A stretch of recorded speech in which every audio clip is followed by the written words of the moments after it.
Hi, boys and girls, lads and lasses, and welcome back to Let's Talk Geeky. And tonight, no Bindology, so Surfy Fest. All the boys, so nobody to keep us under under control. No. It's boys' night. Anything could happen. Utter chaos. Yeah, well, the good thing is, when Dology is unable to attend, it's no as if we've lost because she spent 70 million. Anything can happen the next 3.5 hours. Yes.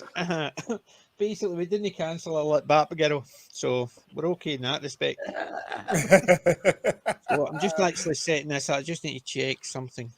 I'm checking on my iPad because I can't do it on my stream because it's just to make sure we're actually broadcasting. I have to always check on that to see if we're broadcasting. You see, boys and girls. Yeah, we're live. Yeah, it we're looks live. like Actually, we're live. You are yes, I always like to check it. on And on mine, my camera you're a must black be blob on YouTube. Yes, I noticed that. So let's put. Wow. Yeah. Hello, Arnie. Yeah, See, that was when from Wendy the goes away, nothing's Yeah. working. There's Alex, Arnie. It's I madness. need It's to actually madness. change my avatar because that was my Predator avatar when we were doing That was such a fun show. I had a good time there. It could be worse. Yeah. I can get in there, baby. That was the original casting choice. He would just have Yes. snacked up Predator. Right. Well, speaking about Predator, and please don't hate me for this. That I did watch Prey yesterday. You're not the only Is one. it out now? Yeah. Yes. Oh, how You're not the only was one. that? Quite good. I thought it Really? was quite good. Yeah. You're not the only one that said that. You're not the only one. I'm amazed. Miranda watched happily it and she says it was good. It was back to the original Predator. Yeah. The ending was a wee bit but it wasn't bad. Wow. Well, Also, I noticed one thing is that the Predator hasn't got a shoulder cannon. If it had its shoulder cannon, the film would have been over in 5 minutes. Yeah, and also the Predator looked different. Yeah. Yeah, but you don't see it really a lot, do you? I've not seen it. I've just seen clips and reviews. But Yeah, the you clip I don't- saw of it looked completely different. Yeah, It but you wasn't don't see the usual that. one with the mouth. I know, yeah. but you don't see that a lot. It's. I think they just don't want to, reveal too much. Otherwise, it'd be like, everyone would be moaning about it. But all I can say, the story is good, and the character, she's not what you call the Mary Sue in it. She just wants to be like her older brother. She wants to be a hunter or an old. Oh, that's good. So they didn't Mary Sue her. That's good. Yeah. Like I said, this is all very surprising to me. Yeah, because I was that just gonna trailer say. did not lend itself to a movie that I thought I would probably enjoy. So, Well, you don't see any pride flags or her going down more dominant than the males. It's just, it is like a good traditional type. It's like how could it be? It's like Dances with Wolves and what's that? Dances other with one? Predators. I know it would have made Dancing with Wolves better. Yeah, and they did it. They did it. Dancing with werewolves. Well, that would work well. But yeah, Hey, Kelly. the picture I saw from Prey looked as if it was more like the original idea for the Predator, just the way it looked. That remember the wonky one we looking saw thing? the picture? Remember we saw the picture with John Yeah. Claude? It looked more like that. It was a dark picture, so it wasn't actually very clear.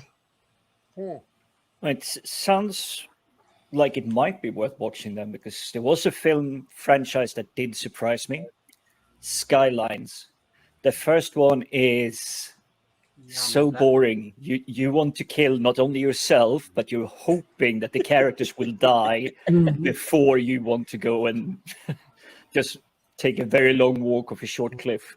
Was that the Alien Invasion movie, Jim? yeah. Alien invasion. They scoop up humans for like. I vaguely remember it. I can't even But it remember. came out. That must have been 20 2008 somewhere probably. Yeah. I don't recall exactly, but recently, and I think this must have come during lockdown. It was quite heavy on the CGI, but they made the CGI looks good, and I'm not sure how they did it, but the CGI actually looked, when they did the fight sequences and everything, like it was connecting. Yeah. So it must have been a lot of mocap, a lot of like body armors and everything. But I was surprised by it, and it was like, I have nothing better to do. It's Sunday afternoon. I'm just waiting for the laundry to dry. Yeah. Like, I saw Sci-Fax has basically said it was pretty decent, but there was definitely some messaging they could do without, but entertaining. And I suppose nowadays entertaining and not too bad is a big step up. Exactly. We'll take it. We'll take the yeah, we'll take part. it, but it takes a lot to actually move that entertainment bar or entertainment gauge. They have to these days, really push it now. It takes a metal I actually didn't detector even know and it was mining out rig to yet. find the bar. Yeah, Yeah, I'm we've lowered the still bar searching. so far right now. You're going to trip over that damn thing if you get too close to it. Yeah. But it could be worse. It could be worse. They could have not cancelled Batgirl and Supergirl. I was so happy with that news. That actually warmed my heart in ways that it hasn't been warmed in some time. Yeah. See, even my wife was surprised. She's saying, why would they cancel it if they've already spent that amount of money and finished it? I says, It must be they've that shelved- bad. They've shelved it, and it's because they're not wanting to release it into the cinema because it will fail. But eventually, it will appear. It'll end up on streaming somewhere. Streaming directly to streaming. When we were growing up a long time ago, it was called a very unique thing: straight to VHS. Yes. Oh yes. Yeah. There is a few. Yeah, and that's where your shit movies would end up just going. And some of They the would fun go right movies there. used to end up in straight to video. Yeah. They were fun. Because you look at the Tremors, I think Tremors 3 and 4 went straight to video. Yeah. They were Probably, fun. yeah. And they got picked up again because Tremors, they were always on TV and stuff like that. Or straight to TV was another one. It was not released anywhere else. Oh, the Turner Classic movies, whatever they were churning out. Yeah. Some of them were actually fairly decent, considering. Hallmark as well. Yeah, Hallmark. For the budget they had, Well, and so many unknowns. Yeah. I mean, not so much in our genre, it was in general, but you look at the number of cozy mysteries that are TV movies. You know, you get a book. I mean, the one that first comes to mind is Charlene Harris. Every single one of her librarian mysteries, I think. My brain switched off on the character's name. They've all gone. They're all, I think, Hallmark or summer movies. And they're very good. They're good films because they're TV movies, so they're only about an hour 20 long. Yeah. And they're just, you know, some things work as probably even work better as a TV movie because there's not so much in there that you want to put all the money into. Yeah. And apparently they're saving about 20 million by not releasing it. That actually makes a lot of sense because they don't have to do but advertising and all the promo stuff. But that's why I think and it's going to eventually just go into their own streaming service. They're just going to put it there, no advertising, nothing. It'll just appear. So it'll be. There it is. There it goes. And this is also remember, this is a franchise that's already on fire. It is burning. Yeah. Because they haven't churned out a really great movie. They had the Wonder Woman film, which is probably the most well received of the bunch. I personally liked Man of Steel, even though I know it's not super popular. But the others, Batman versus Superman, was just straight up garbage. I didn't give two craps about Aquaman, not one. There was not one crap to be given. And Aquaman, believe it or not, to me, whoever actually says, right, here's a good comic book, but we'll make it for girls. There is a lot of females who like comic books, but not as many as you think. No, that's not good marketing. Aquaman would not be on top of that pile unless it was actually Jason Momoa, but the comic book wasn't Jason Momoa. Yeah, but that's what I'm saying. The fact is, when they were making the movie, it was here's a good comic book movie we'll make but we'll make it for a girl show, Jason Momoa. And that's basically why people were and that's the way they were advertising. I didn't like Aquaman. I thought it was dull. It occurs to me that I wonder, I was saying to Alex last night, we were talking about this, you look at most of the DC movies, right? They're all their top tier characters. Whatever you think of the films, it's Superman, it's Batman, it's Wonder Woman, right? It's their top tier characters. Yeah. Not massively successful overall. The MCU, not one, most of the main characters in phase 1 and phase 2 of the MCU were not top tier Marvel characters, right? And I mean, tier B character. The tier A for Marvel is probably Spidey, which was Sony got, didn't they? So Sony managed to do a really clever pinch there. Oh God, what's the other one? Spider-Man, the X-Men, Fantastic Four. So I wonder if someone at DC thought, hold on a second, Marvel are doing really well with tier B characters. Aquaman is a tier B character. Yeah. I wonder if the idea of Aquaman was to sort of see if a tier B character will emulate something of the success that the MCU had had. No, I see the problem. I wonder. It just occurred to me. I think they did the opposite because they were wanting to build the universe. So Aquaman is part of the Avengers. One of my picks of the week, I picked up in the charity shop. That's why I'm talking. Oh, did you get the? Is that the Schneider cut or is that the standard? Yeah, the Snyder cut. Version? Oh, Snyder cut. thank God for that. No, you know what? I enjoyed the 4-hour version of that. The original theatrical version I didn't like, but the Schneider version, the restored version, I did enjoy. Yeah. It's still a little clunky just because DC doesn't, or Warner Brothers can't make a good superhero movie. Apparently, they've lost that ability. They don't know how to. That 4-hour version was good. It was very entertaining. I didn't mind losing 4 hours of my life to that. Yeah.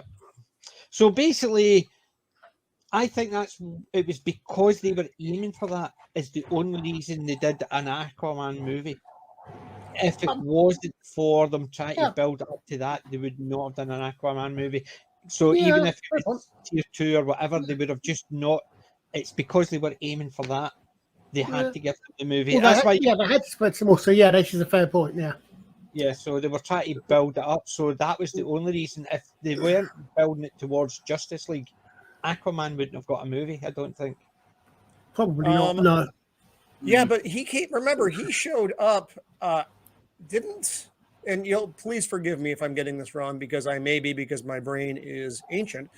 Didn't Aquaman show up in Justice League first, and then the Aquaman movie followed Justice League? He showed up in that one or not? Because I think BVS is where Wonder Woman turned up, isn't it?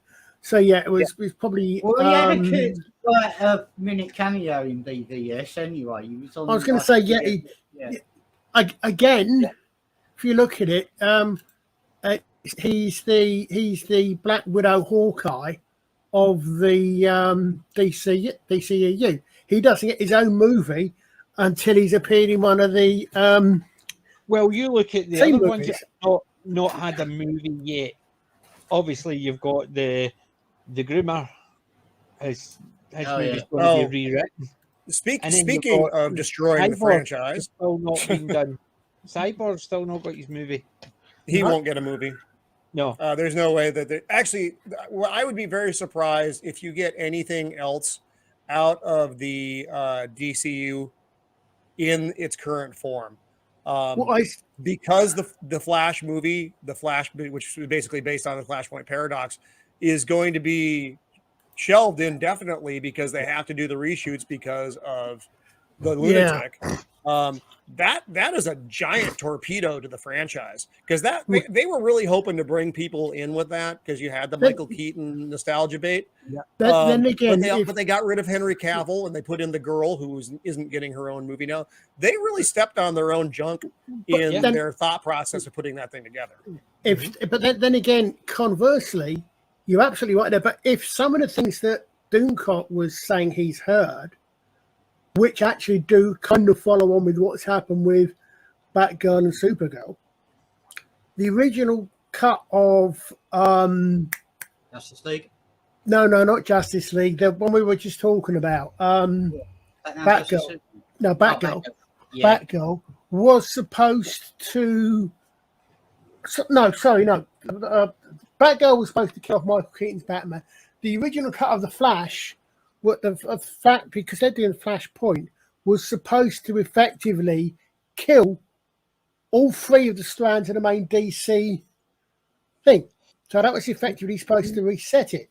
So if we've not got that, because apparently, so they changed it, and apparently, again, another rumor, again, we're gonna have to wait and see, is that the post-credit scene of, is it Black Adam? The one that's that I've the one never that's heard coming out next. Yes, that's the one that's coming The out. post-credit scene of that is supposed to feature Henry Cavill, or have a cameo of Henry Because Cavill. you know why they're doing that? It's because they want a Shazam Superman v Black Adam. Yeah, but what they mean is they actually that would be want great popular if they characters. could do it and not screw it up. Not But screw it up. DC has a Keep real to the problem, though, lighthearted. Yeah. And it's Well- crazy. All they need to do is actually stop making ones where the world, the whole universe is going to end, and just give us a superhero movie. Yeah, where do you go after you saved the universe 3 times this week? Yeah, my preferred level of superhero is actually Kick-Ass, because that's the closest you can Kick-Ass. go Kick-Ass was a lot to of fun. Spidey.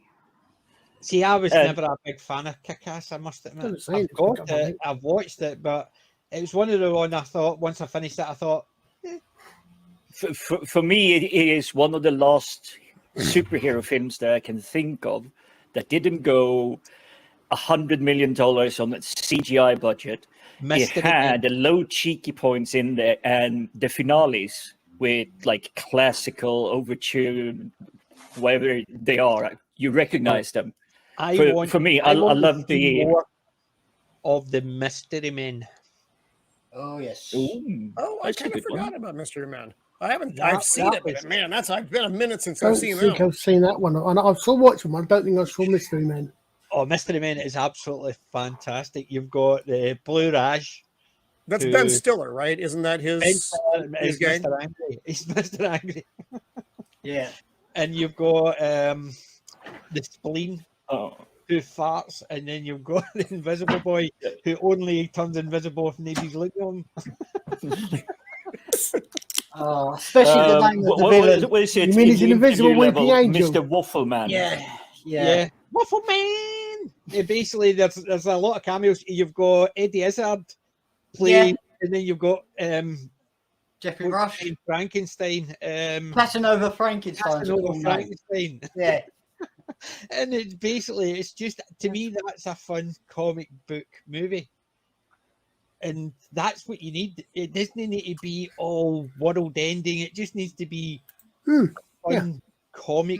Well, book DC movie. can't do that. They're not. Well, I know the next Shazam film actually looks like it could be fun. The last one was surprising to me. I enjoyed it. Yeah, I didn't think I I was going enjoyed to like it, and I actually did. So Yeah. I'm hoping that this one is going to be enjoyable as well. I don't have a lot of hopes for Black Adam, though. I don't think, and this is I'm not getting a vibe from it that I just don't care, which is Do you what know- DC has done to me. I mean Macy, the shoveler.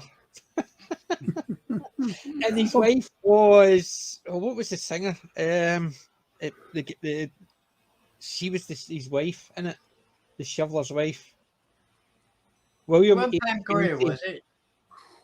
And his wife, oh God, what was her name? It was the coloured woman, the singer. Because I don't listen to music, I know she's a singer. That's it. I don't listen to music. She plays his wife in it, and it is really good. The dynamics in it. He's always trying to actually. I'll one more job, and then I'll see if it works. And she's basically, she's not nagging him. She's just basically, listen, you need to do something to actually earn a crust. I can't think, but I loved the Mystery Men. I think to me it's one of those movies I could rewatch over and over. But do you know why I've the type of vibe I get from Black Adam? And I know a lot of people are going to actually go, that's it, unsubbed, is the Joker vibe. Because I have no interest in watching the Joker movie. Because I don't care enough about the villains in the sequels. And the Black Adam, I don't want to hear his history, his backstory. No, you don't need the backstory. You know, I like the Joker movie. Oh no, I'm going to throw a giant butt into that. The Joker movie didn't need to be the Joker movie. The Joker movie could have been about anyone who had a psychotic break, and you tweak the script literally that much, and you get that Joker movie. It was just about a man in descent. Now that you mention it, to make it a Joker movie, but it didn't have to be. It kind of clicked now that you just mentioned it, that it could be tweaked a little bit. Because didn't Christian Bale do something like The Mechanic or something 2003? Yeah, that's when he was on an apple and can of tuna diet. Because it was just before they did Batman. Was it The Dark Knight or was it... I can't remember which film it was. You'll just have to forgive me for that. But he had gotten so skinny, and you could tell when they did that next Batman film that he hadn't put on the weight again, because he was literally skin and bones. Yeah. You know? The only person with a legit power was the chick with the bowling ball. Yeah. And the only reason it was the bowling ball she had, because it had the skull of her late father. In it. Yep. I remember that. It was she was the ball. Anyway, it was Jennifer Lewis who played the Shoveler's wife. Was it? Who? Yeah, Jennifer Lewis. Was it? Oh, no. That's a great question, Colin. The question is still who? Yeah. Well, I'm finding out. I mean, I must admit, I'm finding with a lot of these things. I'm in a really weird position that I seem to represent normal audience in a lot of these things. I've no idea who Black Adam is. I had no idea who Nick Fury had called at the end of what the fuck was it? Endgame Part 1. Infinity War. Infinity War. I had no idea who that was. I thought it was Wonder Woman. No, hold on a second. That's Wonder Woman. She's DC. I looked at this thing for the spread that Marvel got coming up, and I thought, don't know her. Oh, she was in WandaVision. No, I don't know. I don't know who half these people even are. Yeah, Colin, you bring up some great points with that, because, and this is where Marvel, where they were the dominant force of superhero entertainment and have been. Yeah. They, after Endgame, they completely lost their vision of what they were doing, and they forgot that who their audience is. They literally they have no idea who they're making these things for anymore. No one cares about Ms. Marvel. No one cares about Agatha. She-Hulk is going to be a disaster, though. If we take a straw poll on that, go ahead, PJ. I want to take a quick straw poll. Agatha Harkness, another villain. Don't care. It's the same idea. It's why are we getting villains? It was the same as with the new 101 Dalmatians. It was Cruella's story. Don't care. She was the villain for a reason. She didn't need to have a backstory. She was just the villain that they had to defeat in the original 101 Dalmatians. Why are we getting a backstory that suddenly it was the Dalmatians that are the bad ones? I think this is a generational problem, PJ, because our generation, we didn't need to know everything about a thing. They gave us the story, and we were happy to have the story. Yeah. The modern folk, the younger folk, They want to know the why of everything. Well, what are his motivations? You know, what made him like this?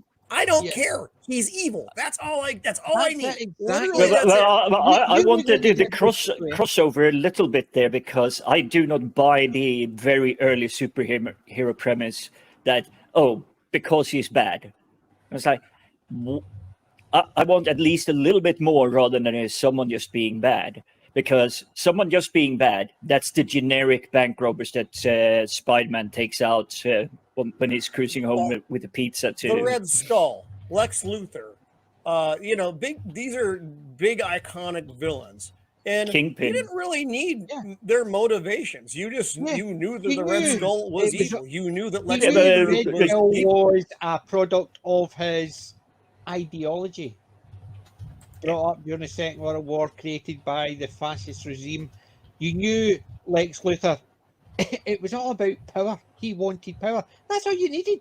You didn't need the rest. The Kingpin, he just wanted to build his empire, and he'll do anything to get his empire.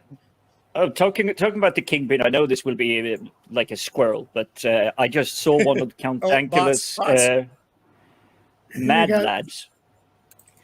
And this somehow charismatic, very business-savvy genius literally were trying to become the emperor of planet Earth in real life.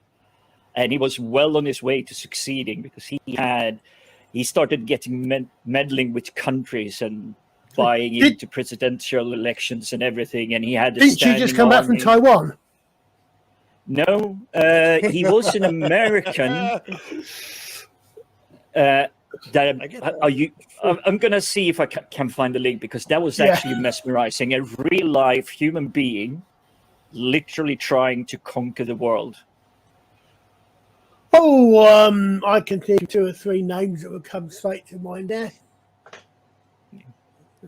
Could come straight out of Temple Carting's Bond villains. Yeah, he definitely came across like a Bond villain in that kind of sense. He had jet fighters, attack helicopters, private army, the whole shebang. Wow.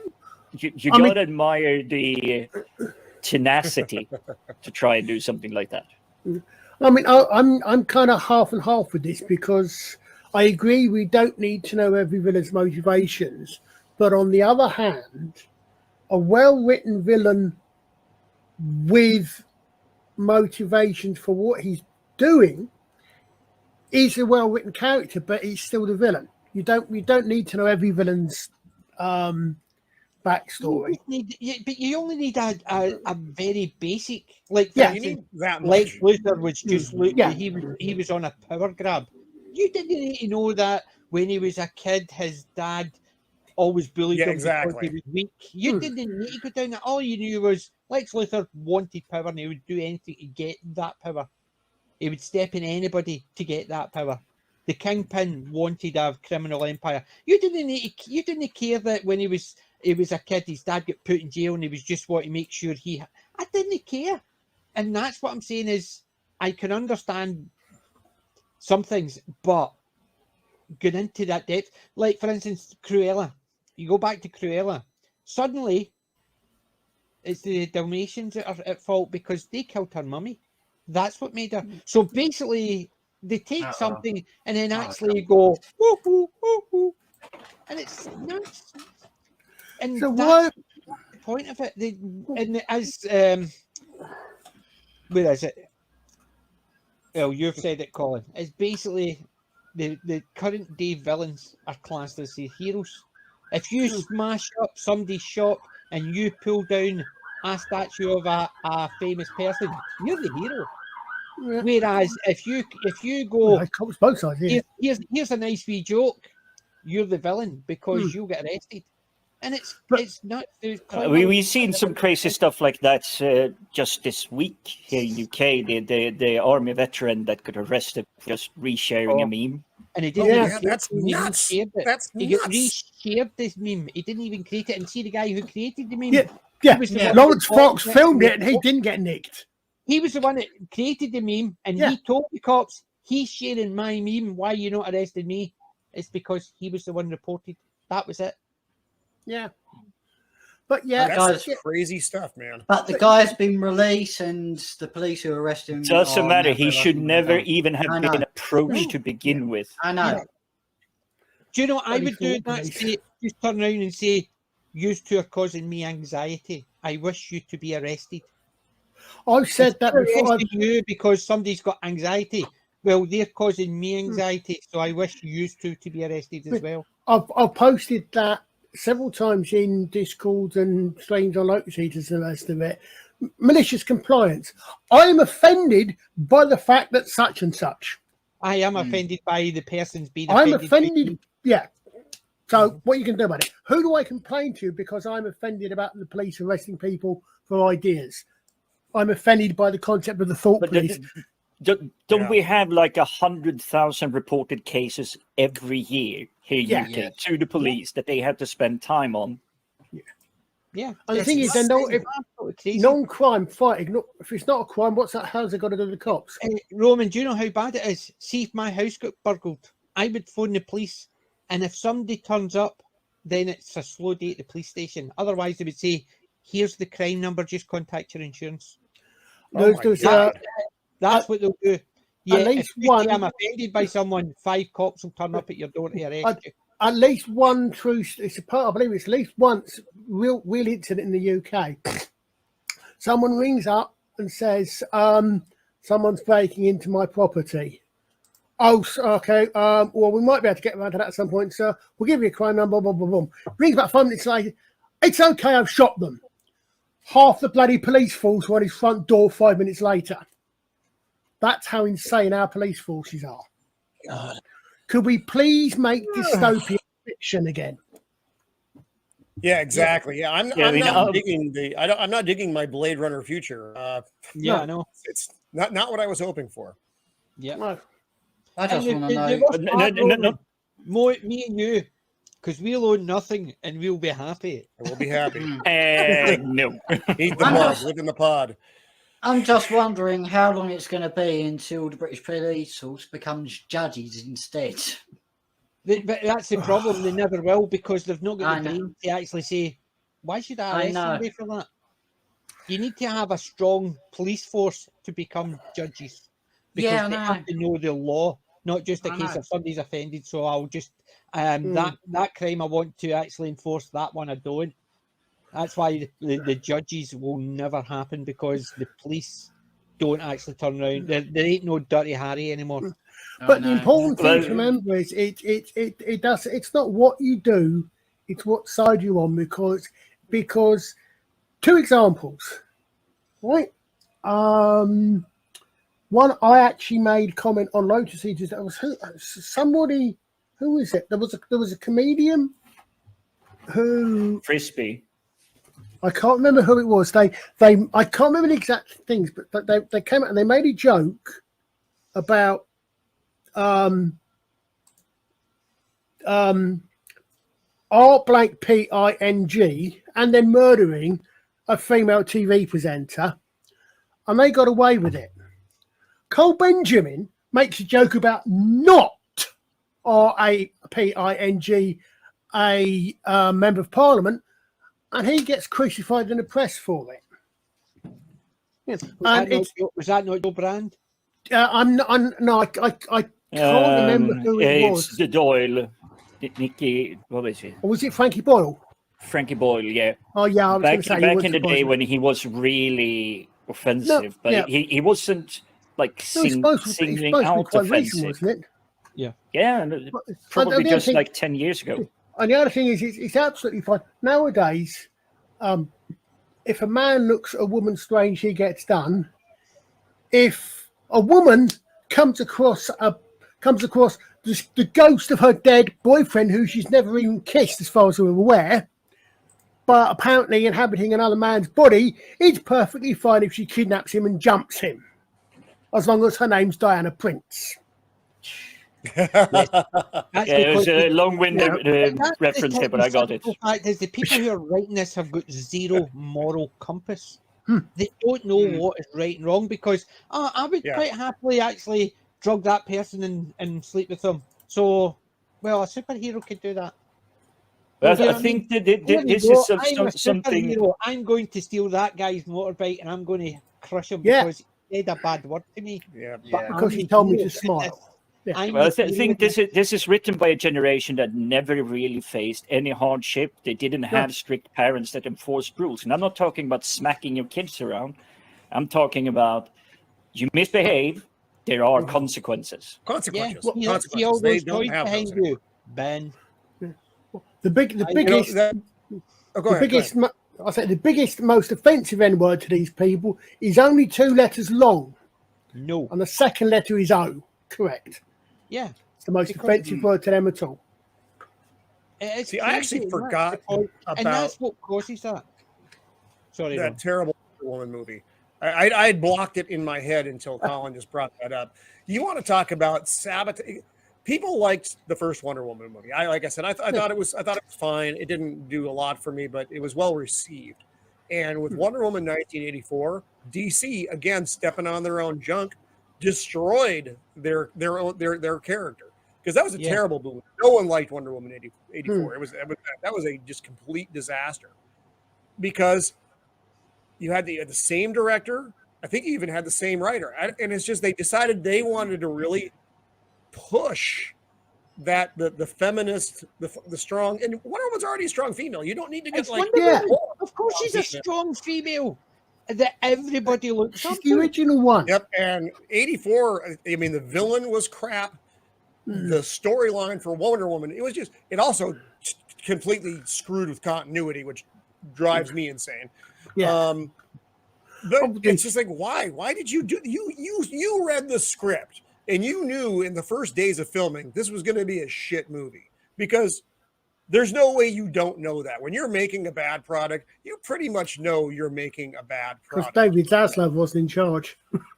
And do you know the worst part of it? All they needed to do is saying, we're making a Wonder Woman movie. Oh, by the way, it's got nothing to do with the current continuity. We just want to make a Wonder Woman movie which is not tied into anything. Then it doesn't matter if they break continuity with other movies, because there is movies out there.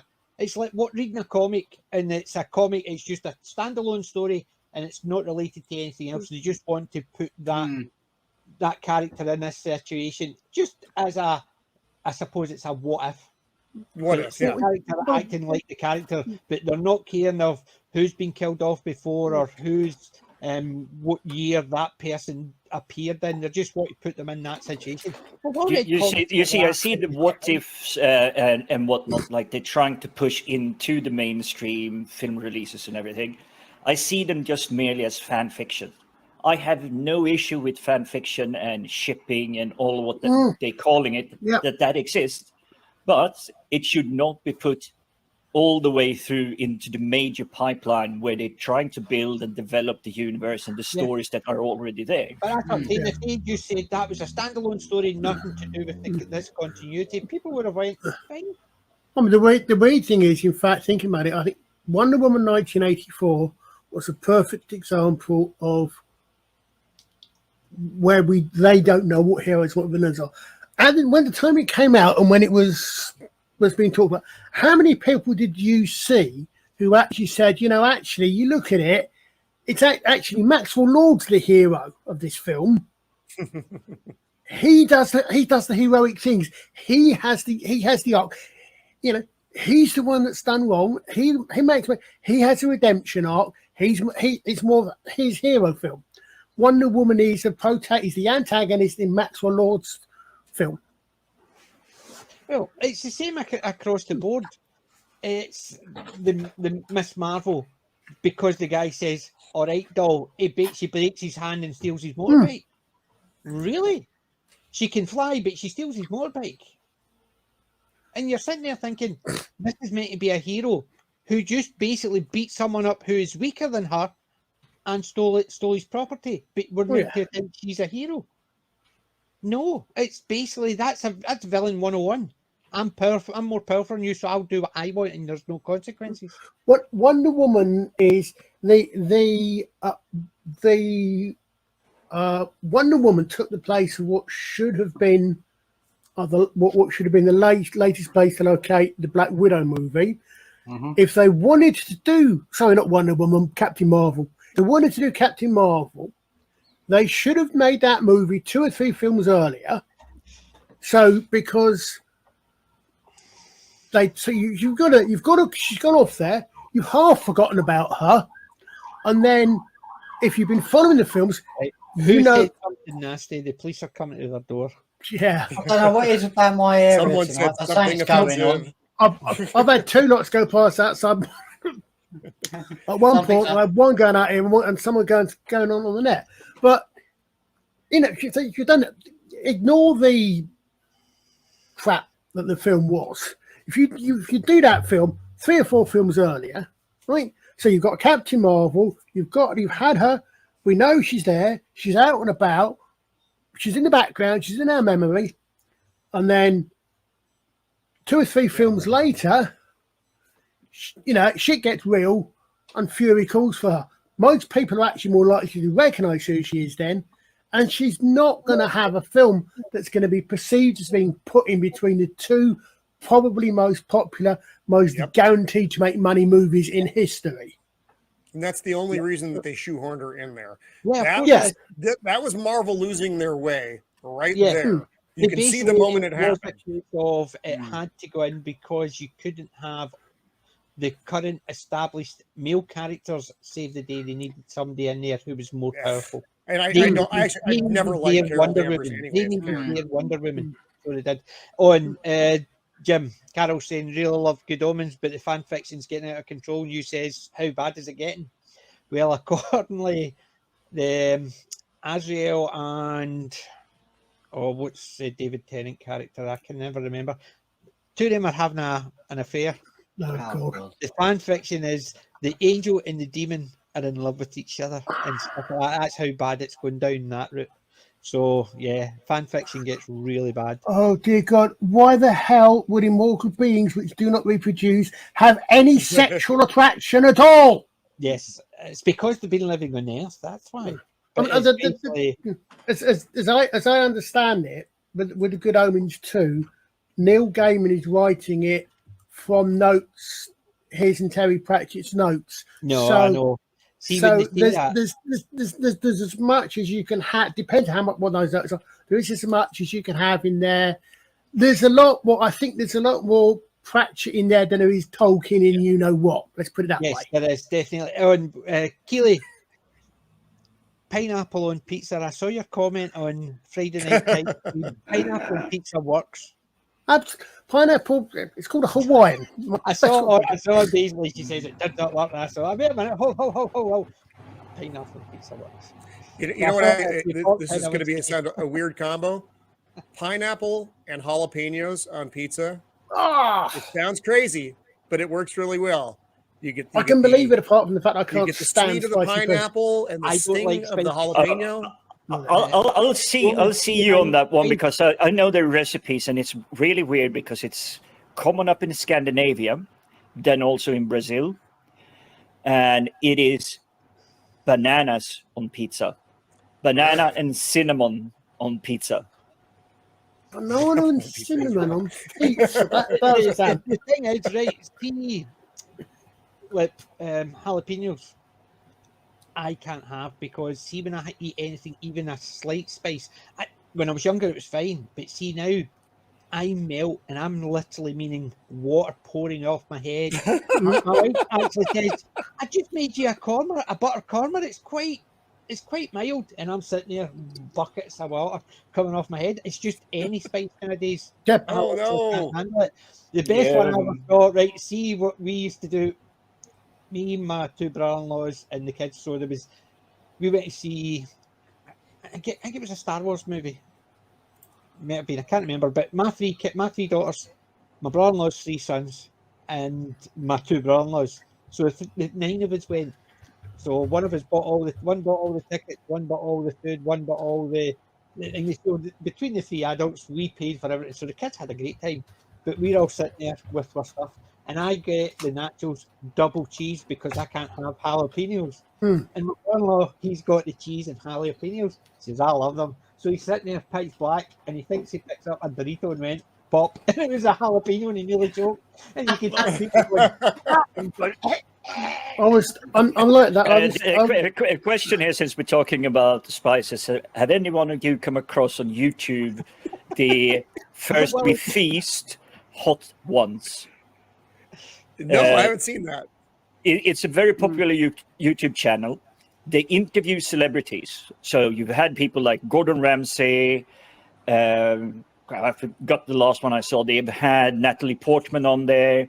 Every big celebrity. They've even had the one of the WWE star, Austin something. And they serve, I think it's 10 or 12 chicken wings. And you start from mild. And mild is basically jalapeno level. And then they go up to Scoville level 2 million at the end, which they call like the insanity dab or something. And they keep interviewing the celebrity as it gets hotter and hotter and hotter. Yeah. What was the name of the channel, Jim? First We Feast Hot Ones. So basically a cooking channel, but the Hot Ones is a sub-series that's been running More for bots. 7 or 8 years. Oh my God. There we go again. Maybe they were interested in the pineapple on the pizza. I know what you mean, Jim. Hey, Port person. Correct. Couple of years ago, I was 3 or 4 years ago. I was at a show. What we tend to do is we have there's one of our ladies who is quite often she'll actually do food. We'll pay a bit of money for. We had and they know I don't like particularly strong food, so there I got that. But she did some very mild, I'm told, chili con carne. I don't like chilies because I don't like hot. Don't like hot spicy. I'm interested. I thought she had this, and it was I'm told and I believe extremely mild, which is fine. That's not too bad. Yeah, a couple of mouthfuls. At which point I'm then reaching for the milk. Because it was put my butt coming up, and when it's open, because it's not that what I don't like. I don't like the way it makes my mouth feel. You know. No, that is where I draw the line between it's getting too hot versus the flavor it delivers.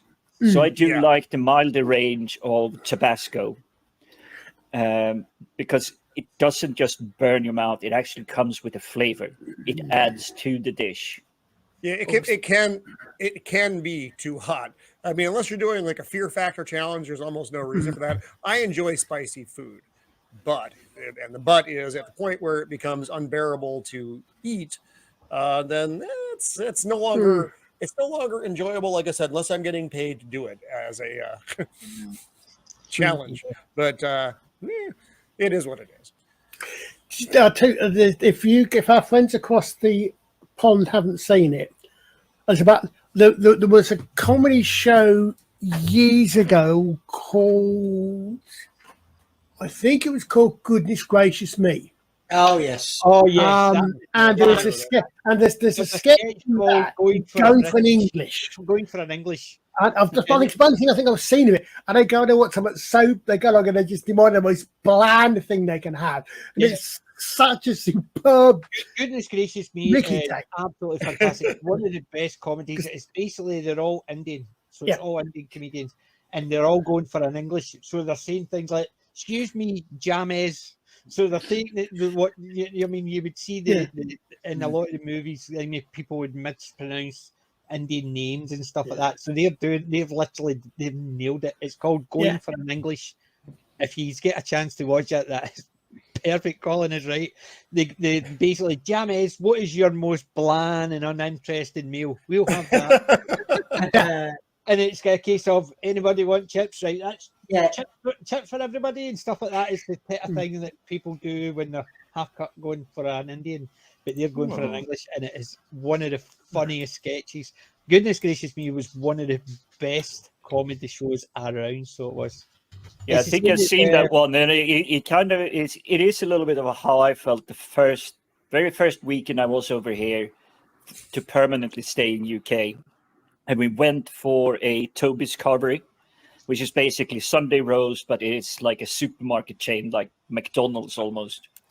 So cost literally nothing. Well, back in the day, it was like £5.60, so $7, and you get the full Sunday roast meal, including a pint of beer and everything. And then they have the condiments, and I'm used to the Scandinavian sweet mustards, basically like Johnny's level.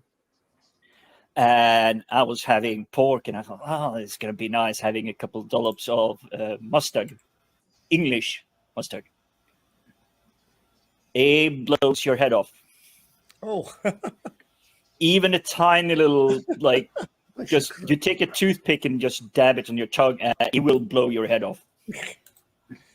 A hot dog with ketchup and English mustard. Oh, you can take that, but yes, the English mustard is 5 times stronger than jalapenos. Oh.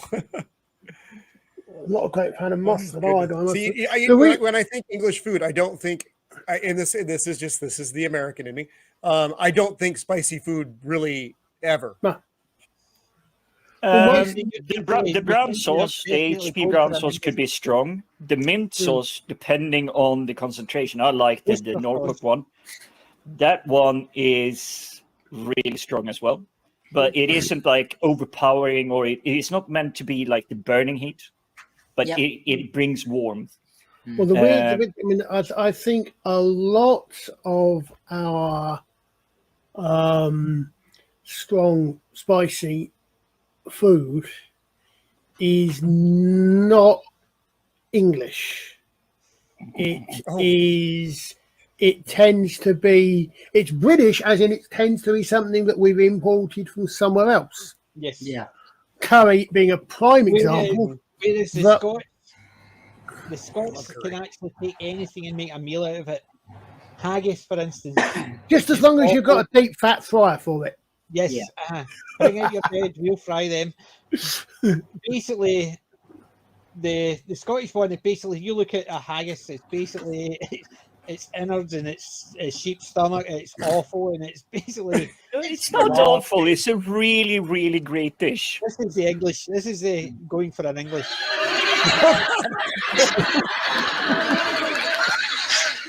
That was going for an Indian. It is definitely one of the just me are the way they did a lot of the English humour. It's just amazing. It is definitely one of the funniest shows that had been on for a long time.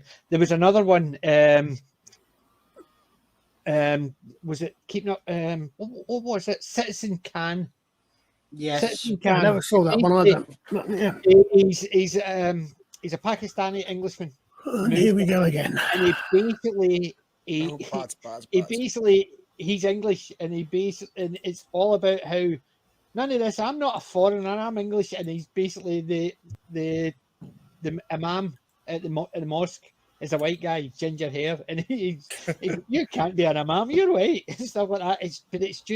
It's all English humour, but it's taken from the side of a Pakistani family. And it is absolutely amazing. It's just the way they take the culture and actually just say, well, this is how we see it. And it just makes you realise that things that we would take for normal, that just because we take it for normal, suppose it's like take that one going for an English.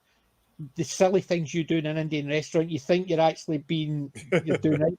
You mispronounce names, you mispronounce the food and stuff like that. We think, we're doing fine.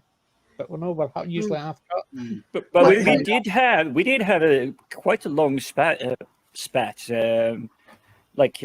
was the hot thing to do.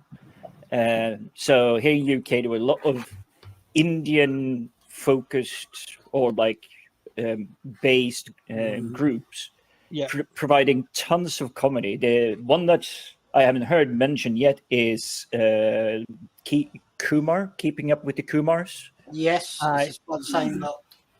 Yeah, and they were really taking the mickey out of their own Indian culture and everything, but they were just as equally cheeky back to Western culture, specifically UK, because they were based in UK.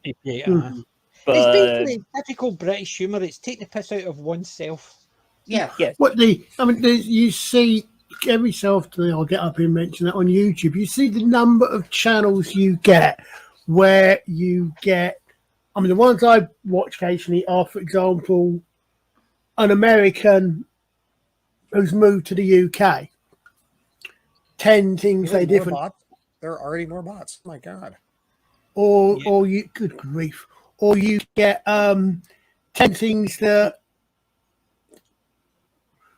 10 things that only Brits understand, and this sort of 10 things that only Americans understand. You know, it's really interesting. You know, the sort of thing you do that just highlights the differences in culture, and it doesn't necessarily take the mick out of them. It just says, look, we look at things. You know, people look at things one way, and it's some things that only the English would understand, or only the British would understand, or the Vikings have been sunk. Someone appears to have sunk the Viking. I'm back. Oh, there he is. He's back. He's back. I agree with what you're saying there, Colin. And I think it is something we've lost, because it used to be a sign. If you can take fun or make fun of yourself, yeah, it's a sign that you're safe and secure in who you are, where you're coming from. Yeah, you're right. That is perspective. I mean, we still have that. When I say we, I mean people like us, but there is so much. And we talk about the military, and the ribbing we used to do in the military to each other that's who we were. And we could poke fun at everybody. And now you can't poke fun at anybody. Yeah. Burrito or Italian, and they don't mind this. And light.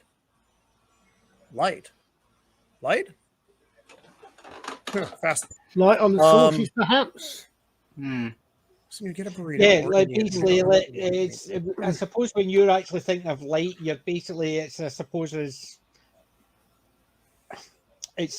light on, as you said, the spices and the sauces. So if you're wanting it less spicy, so if you're going for a burrito and stuff like that, and it is light, the reverse of heavy on them. It's still spicy.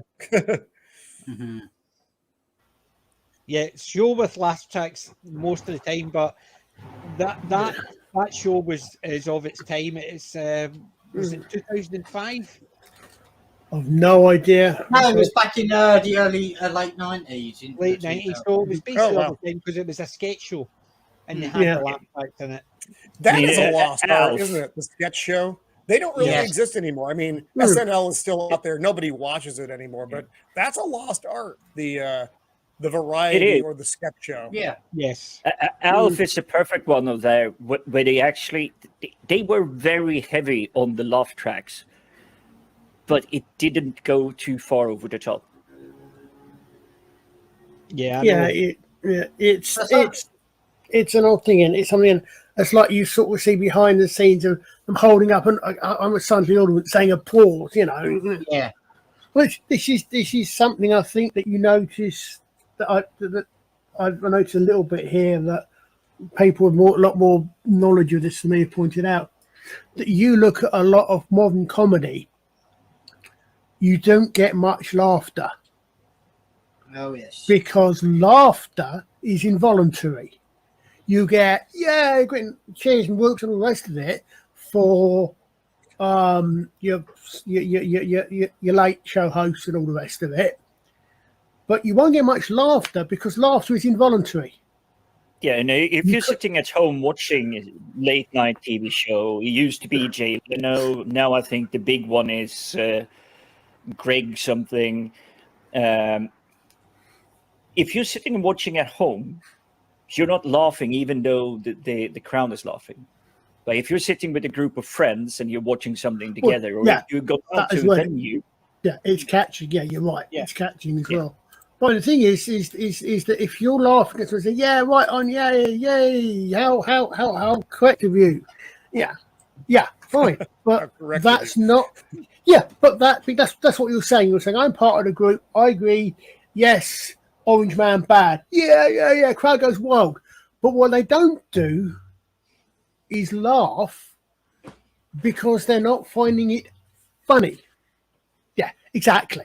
Seals doing their Train seals. train Yeah. seals up because laughter is not something you can is something involuntary. Yeah, you can hear. Have you It seen sounds coupling? false. Have you seen coupling? I know they did an American version of coupling. It was called the Giggle Loop. The sketch, the Giggle Loop. It was. Does anybody remember that one? I'm not familiar with that. Basically, it was Stephen Moffat's coupling. Season 1, 2, and 3 were absolutely fantastic. Season 4, when Richard Cole left, went downhill. However, there was one at he was explaining the Giggle Loop.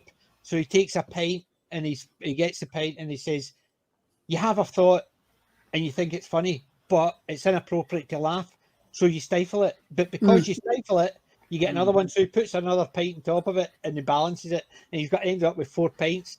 And they're basically saying is, as soon as you start stifling a laugh, and even though if it's inappropriate, your mind just keeps on trying to laugh again. It just keeps on trying to do it, and it ends up they're at a funeral, and they're all sitting there, and the Giggle Loop thing cuts in, and they're all going. And then one of the girls starts laughing and it sort of breaks it. But it's that type of thing. It's voluntary, but if it's even trying not to laugh at something inappropriate. Scots have got a very gallow humour. So they can make jokes about anything. Even a disaster. Scots, within a couple of hours, there could be jokes going around of the disaster. You remember there was the Herald of Free Enterprise, which was the car ferry that tipped. Within hours, there was a lot of Scots. It was basically they were saying it's what has the Herald of Free Enterprise and a used condom got in common? Both are roll on, roll off, and full of dead semen. And that is one of those jokes you go, not funny, but some people it's a case of they cannot stop themselves. I mean, it's funny bone. It's not just a Scottish. It's black humour. I mean, I can remember one or two that I can't remember the full details of, but I remember laughing at. Even going back one, there was again come out of tragedies. And I think it's the same reason that you sort of see military, particularly emergency services, can have some extremely black humour because it's a relief, and it feeds in, I think, in some ways to why modern comics aren't funny. Back to comics. Because most comedy is either at someone's expense or is relief at something's happened. They say the difference between British comedy and American comedy. British comedy, we laugh at ourselves.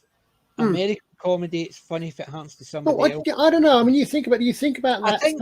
I think now, because comedy's becoming more global, because there's a lot of American humour over here and there's a lot more British humour going over.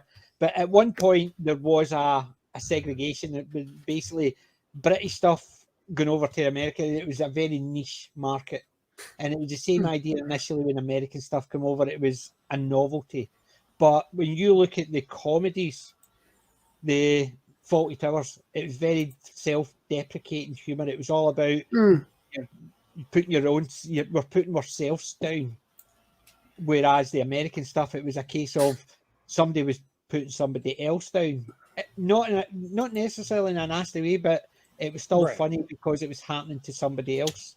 And that was a divide. I think that divide's going because everybody watches the same type of things now. That's true. We're all of Europe's now becoming more American. Yeah. I'm sorry. Well, I mean, it is. I mean, the whole market is global now. Yeah. But it does take us back to like the comics and comic books. It's just a case of nowadays the heroic journey is seen differently. If somebody's a hero, then what's in it for them? They must be doing it for selfish reasons. Whereas when we saw Superman, it wasn't a case of we didn't think, oh, he's selfish because he's got powers and he's just shown off. No, he was selfish that's the problem, and you're 100% right with characters like Ms. Marvel, with Rey from Star Wars, people who didn't actually have to do anything. They just suddenly have the thing. So they didn't have to train or fight or scrape their way. And even Superman, who just did have his powers, he had to grow up. And that's where he got his life lessons. Yeah, so and that's another thing that really one of us pissed me off. Superman, truth, justice, and the American way. They're taking that away. They have. Anyway, so he's basically the American. He's the Boy Scout. I just want to go back to comedy for a minute. Roman, you never heard of the comedians Howe and Pace, have you? No, I've not. I have to introduce you to them because they are controversial comedy. We are the management. Oh, yes. The management are absolutely amazing. We know a song about that, children, don't we? Yes, Billy and Johnny.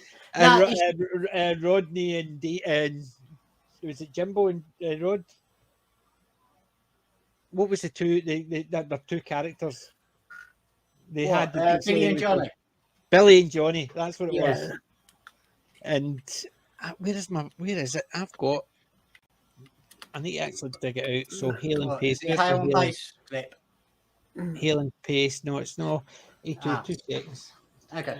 Well, no, it's not just about you got different types of British humour comedy, right? And when I watched Howe and Pace for the first time, it was what you don't expect. Especially on their first episode when they're going to say they're going to microwave a cat on live. Well, we won't microwave a cat live on television, and then they open the microwave and go, "Here's one we done earlier." Yeah, that is the type of comedy that pushed the boundaries over here, and people found it absolutely funny. That's Hale Pace. They do the management. Yeah. The management is the two Rons. They said when they first did it, they thought people wouldn't see the funny side, so they used to do it without trousers. Then they realised that they didn't need to do that. So, for instance, they would come on and say, they would talk to each other, "You're right, Ron." "Yes, Ron." "All right, Ron." And say, "Right, without further ado, Ron." And they go, "I do, Ron." He says, "Yes, I do, Ron. Ron. I do, Ron." And they basically just introducing a sketch. They do the "I do, Ron," and it is just hilarious stuff. Especially when he comes out with I don't like clapping, and he goes, "I don't like Brighton." So you won't get that. Yes, that's a very British joke. That is a very, very British joke. What is it? I mean, clapping as in Clapping Junction in London.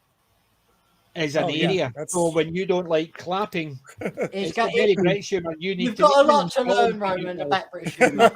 Well, I've retained Marmite. I'm still happy I learned that. I still got that. Yeah. Well, and there's another thing. I think an aspect also of humour is something which is a very, very, very, very, very bad phrase these days is subverting an expectation, and you do it. Yeah. But that some comedy can do that. Like, for example, the microwaving the cat thing. Yeah. There you go. This is this is classed as the best. And this is also one that does the subverting expectations. Yeah. Yeah, well, I said, sure. They went off and shot it with the director and came back. It was absolutely brilliant. I think this is actually being commented on.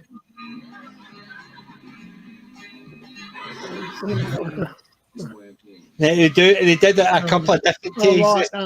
Yeah.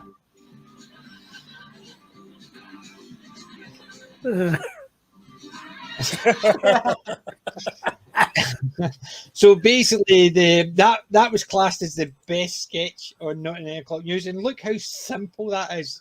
Somebody sees a camera and just giving it there, and just walks into a pole, and yeah, I mean that's how I keep freezing. I think it's to do with my internet connection.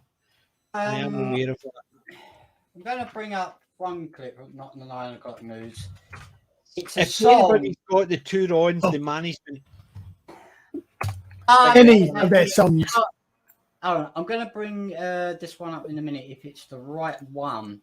Check it before we put it on. We've had That's enough. We've had enough of the. But see where we're at it. See, like Hale and Pace, right? They did a sketch. They're in the same category as Benny Hill. Oh, okay. Right. I do know who Benny Hill is. Also, the Goodies. Yes. Oh yeah. Basically, those type one. They're British comedians, right? Benny Hill obviously made it quite big over in the States. Hale and Pace and the Goodies probably not. But the Goodies was a TV show and it was hot as hell.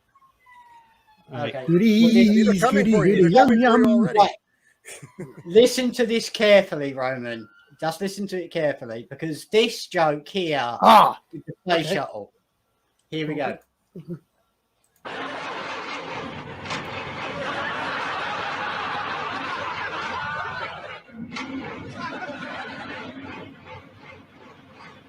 You can hardly hear it.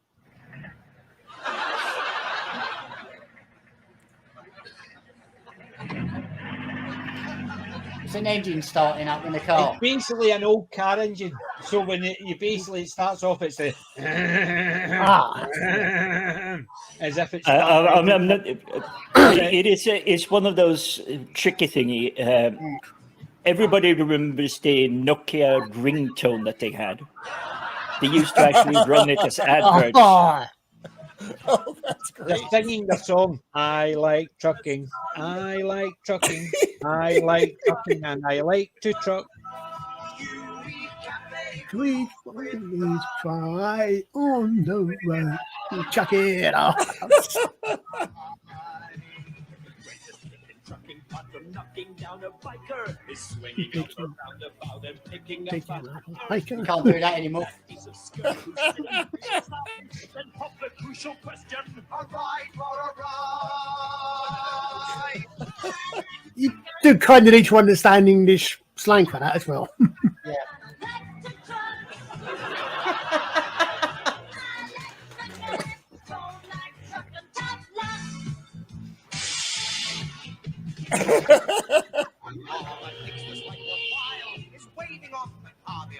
Giving him a smile with glasses of gratitude. He reads his little loan and meets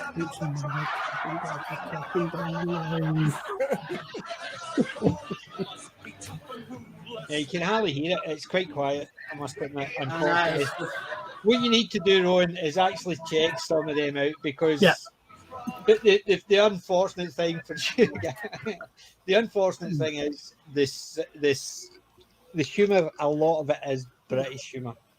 You might say that humour kind of lingers. Yeah. Yes, not the 9 o'clock news. There is a couple of songs. One of the songs was it was a last minute for their final episode, and it was kind of lingers. Yes. And you need to hear that one. Yes. So not the 9 o'clock news, and we can't actually go too much detail, but. Got it. Okay. It's well worth the watch. PJ, I've got the two Rons for you. The two Rons is superb. Right, here's the two Rons. I need to actually. I like the the one I uploaded there was the Indian restaurant again. So you're seeing it that way, right? Okay. I like the not the 9 o'clock news album take as well. Okay, here we go. This is the two Rons.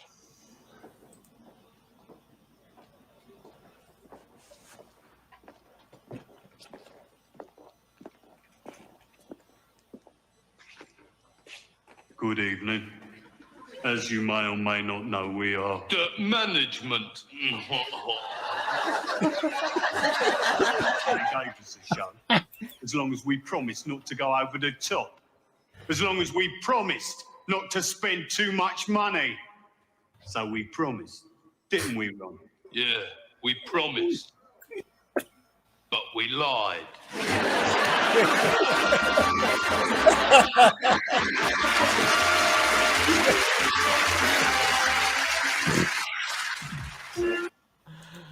Yeah, that's what you get. That's the 2 runs, but they did one with the Without Further Ado was the better. Right. It's more clever. It's a bit more clever. There's also the Rowan Atkinson. Hold on, I'll do the Rowan Atkinson one first. Okay. And of course, you have to be British to understand that they're actually paying homage to the 2 Ronnies. Yeah. Right, this is the Rowan Atkinson Indian. Oh, good evening, gentlemen. No, that's no problem. Come in, please. Although perhaps if we could just keep that delightful singing down a little bit. Oh, dear. Obviously, plenty of refreshment at the football game. No, come in, do. No, that table is reserved. It is also a table for 2 people. Perhaps this table might be more suitable for 9. If you like to step this way, please. Oh, dear. Here, let me help you up, sir. No, it is a tricky bit of floor that deceptively flat. And would like to take a seat? Yes, or perhaps on the chair. There we are. Right. Now, what would anybody, quiet, gentlemen, please, quiet. What would anybody like to drink? 9 pints of lager. 18 pints of lager. 18 pints. Take it up. Now, if you just like to take a menu, that is parceled round there and one for you, sir. Oh, dear, there we go, straight onto the floor. Here, let me pick it up for you. And I guess, I tell you what, try and grip it, sir. Between the thumb and the 4 fingers, if you grip, it won't always fall on the floor. I tell you what, why don't we just put it on the table? Here, let me rest it against your friend's head. There, fine. Right, now what would anybody like to eat? It is a lamb dish, sir. Yes, a marinated lamb in coconut with a cream sauce. Very nice. No, not hot.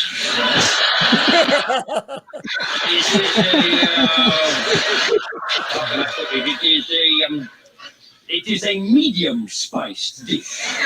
Yes. Oh, in that case, you want the Bombay duck. No, duck. Oh, it was your little joke. Very funny. Well done, everybody on that one. No, it is the sheikh kebab. That is like 2 little turds. Sort of a mince and onion ristle. A bit like cow dung, sir, yes, but in smaller portions. Haraji, thank you, if you like to put the drinks down.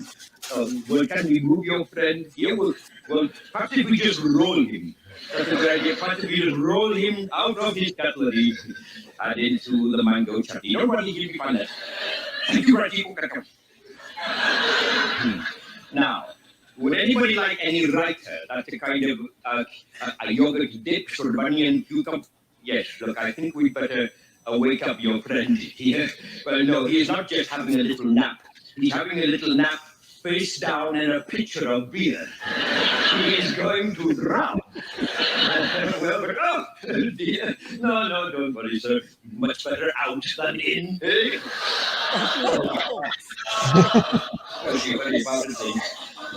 Just leaves all the more room for your chicken curry. Thank you very much.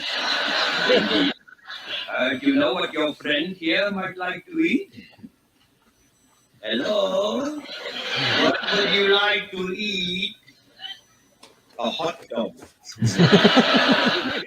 Yeah, I'll see what I can do. So let me just go back on this, please. We want a cucumber writer, an onion writer, a paperback writer. But I'm presuming that's a joke. 4 meat curry, 1 Bombay duck, 4 rice, 4 sharmi kebab, and a hot dog. And anything else for starters? Just some poppadoms and salad and yogurt and shit. Okay, I'll see what I can do. Although I'm not sure you'll be needing that last item. You won't seem quite full enough of shit already. Rowan Atkinson at his best, and as Carol says, young people would think he's making fun of Indians. He's not. He's making fun of drunk people getting in and absolutely taking over a restaurant.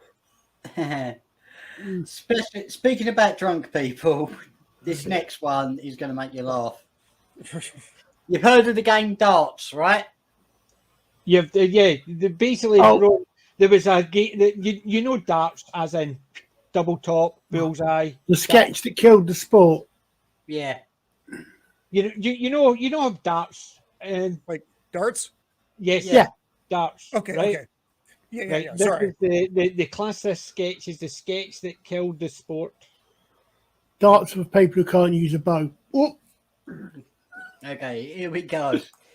You join us during the final stages of this truly titanic struggle between Di Fat Belly Gut Bucket and the English champion Tommy Even Fatter Belly Belcher. And it's all down now to this last leg, and it's Fat Belly on the hockey. Game on. So it's Fat Belly to go first. And it's a good start. Double vodka. Single pint.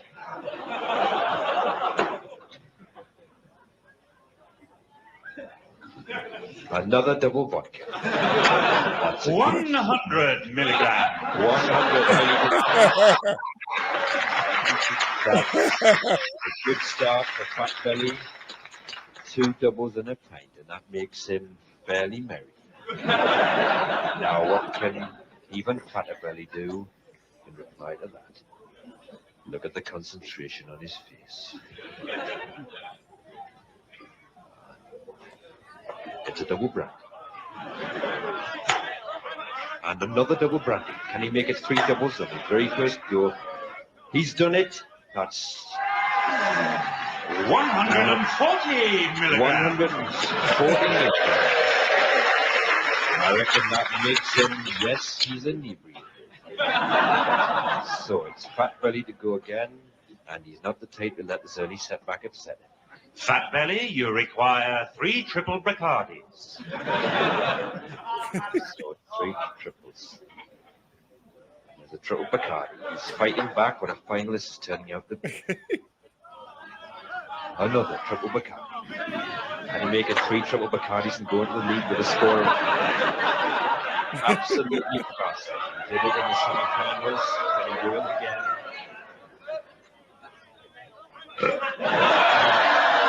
He's missed the table altogether. He's missed the table. 110 milligrams. That's just 110. What an unfortunate miss. Still 2 triple Bacardis makes him. Now, let's see. Not bad. Fairly pissed. Still a reasonable position at this stage of the game. Now, what can even Fatter Belly do about this? Still a deconcentration. He knows he's sitting with a good chance after that mistake by Fatter Belly. Oh, that's a bad one. A single pint at this stage doesn't help him out. He really needs a triple gin with ice and lemon. He's gonna get. Oh no, he's got a Brunel. His game is absolutely gone to pieces.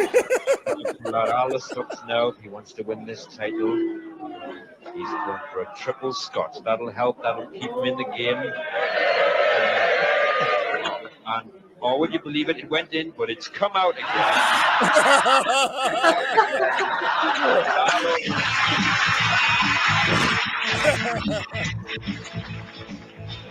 And that's what you get. But if you found that funny, Roman, I would recommend you Google this yourself because you're not going to believe it. But these days, the audience at these dart tournament championships, they are dressed up like it's a Comic-Con. Oh wow. Yep. Here we go. Let's see if did I actually. I need to check to see if I put the sound on. I just realised that I might not have hit the sound. But the thing is about that sketch, they were playing darts in the background. Right. You could see them throwing the darts, but they were taking a blind bit of notice. Yeah. This is the the management again, but this is them at a royal variety show. Good evening. As you may or may not know, we are The management. we manage things. We think management is a two-way thing. For instance, you manage to pay us the money, we might manage to leave you alone. But you don't manage to pay us the money, you might not be able to manage to Walk. Oh dear, Ron, they're laughing. Oh no, Ron. Ladies and gentlemen, don't laugh at Ron. Laughing at Ron is bad. Bad Ron. So don't laugh no more. Moron. To the business of why we're all here tonight. I can describe for you why we're here tonight with one single little word. And that word is murder. Charity. Oh yeah, it's charity. Everybody's got their own contraception of what charity's about. But me and Ron believe that those in need should be given. And those who don't give should be need.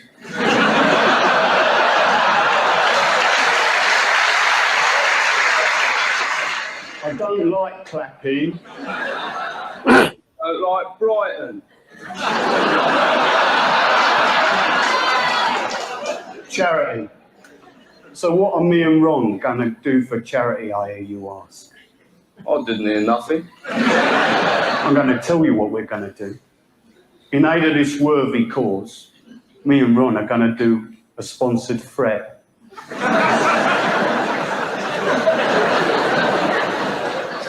Shut up. The threat comes in 3 easy to listen to packages. The £5 skinflint threat. Cough up the money or you'll be coughing up blood. The £20 household economy threat. If you're naughty, I'm going to suck your eye out of your socket, swallow it, so that you can see my point of view. And for any rich people in the audience, like you, the special 150 quid Super Deluxe limited edition threat. If you don't come across with the Spondulix, I'm going to have to remove the soles of your feet with a bacon slicer. Very big with the Sainsbury's family, that one. Listen, give generously. Or else. And remember, you have my personal assurance. Every single penny you spend down here tonight will go straight to charity. Enough said. There is a lot more of the hailing pace, so there is. So there's a few sketches we've got to show you after the show, Roman, because I don't think well, that was the one that we were talking about. I don't like clapping. I don't like writing either. Areas and yes, it's very English humour, but that we could go on and on and on with certain things. I know. It's the same as like Billy Connolly, very Scottish humour. His early Billy Connolly stuff is absolutely hilarious. Danny Boy, like the early stuff. Danny Boy's early stuff is good, especially the one he done the crucifixion. Yes, they were going to actually do that in They were going to do it in Gallagate instead of Galilee, but they couldn't find 3 virgins.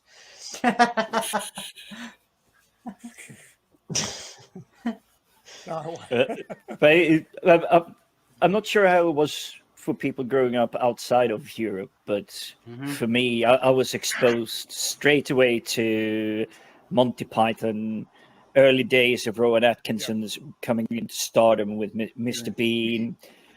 One of the first British one that I remember is called The Plank. Oh, I've got that. Oh yeah. I've got that one. It's actually a full set. It's a full set. It is. It is Eric absolutely Sykes. gorgeous.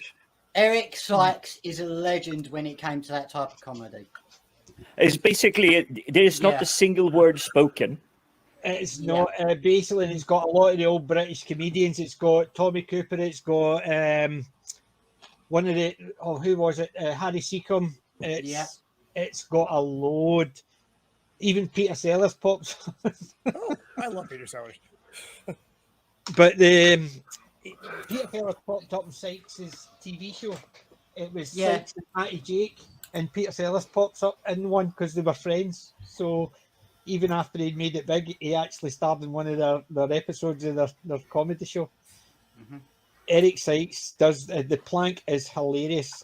There's also one called Rhubarb.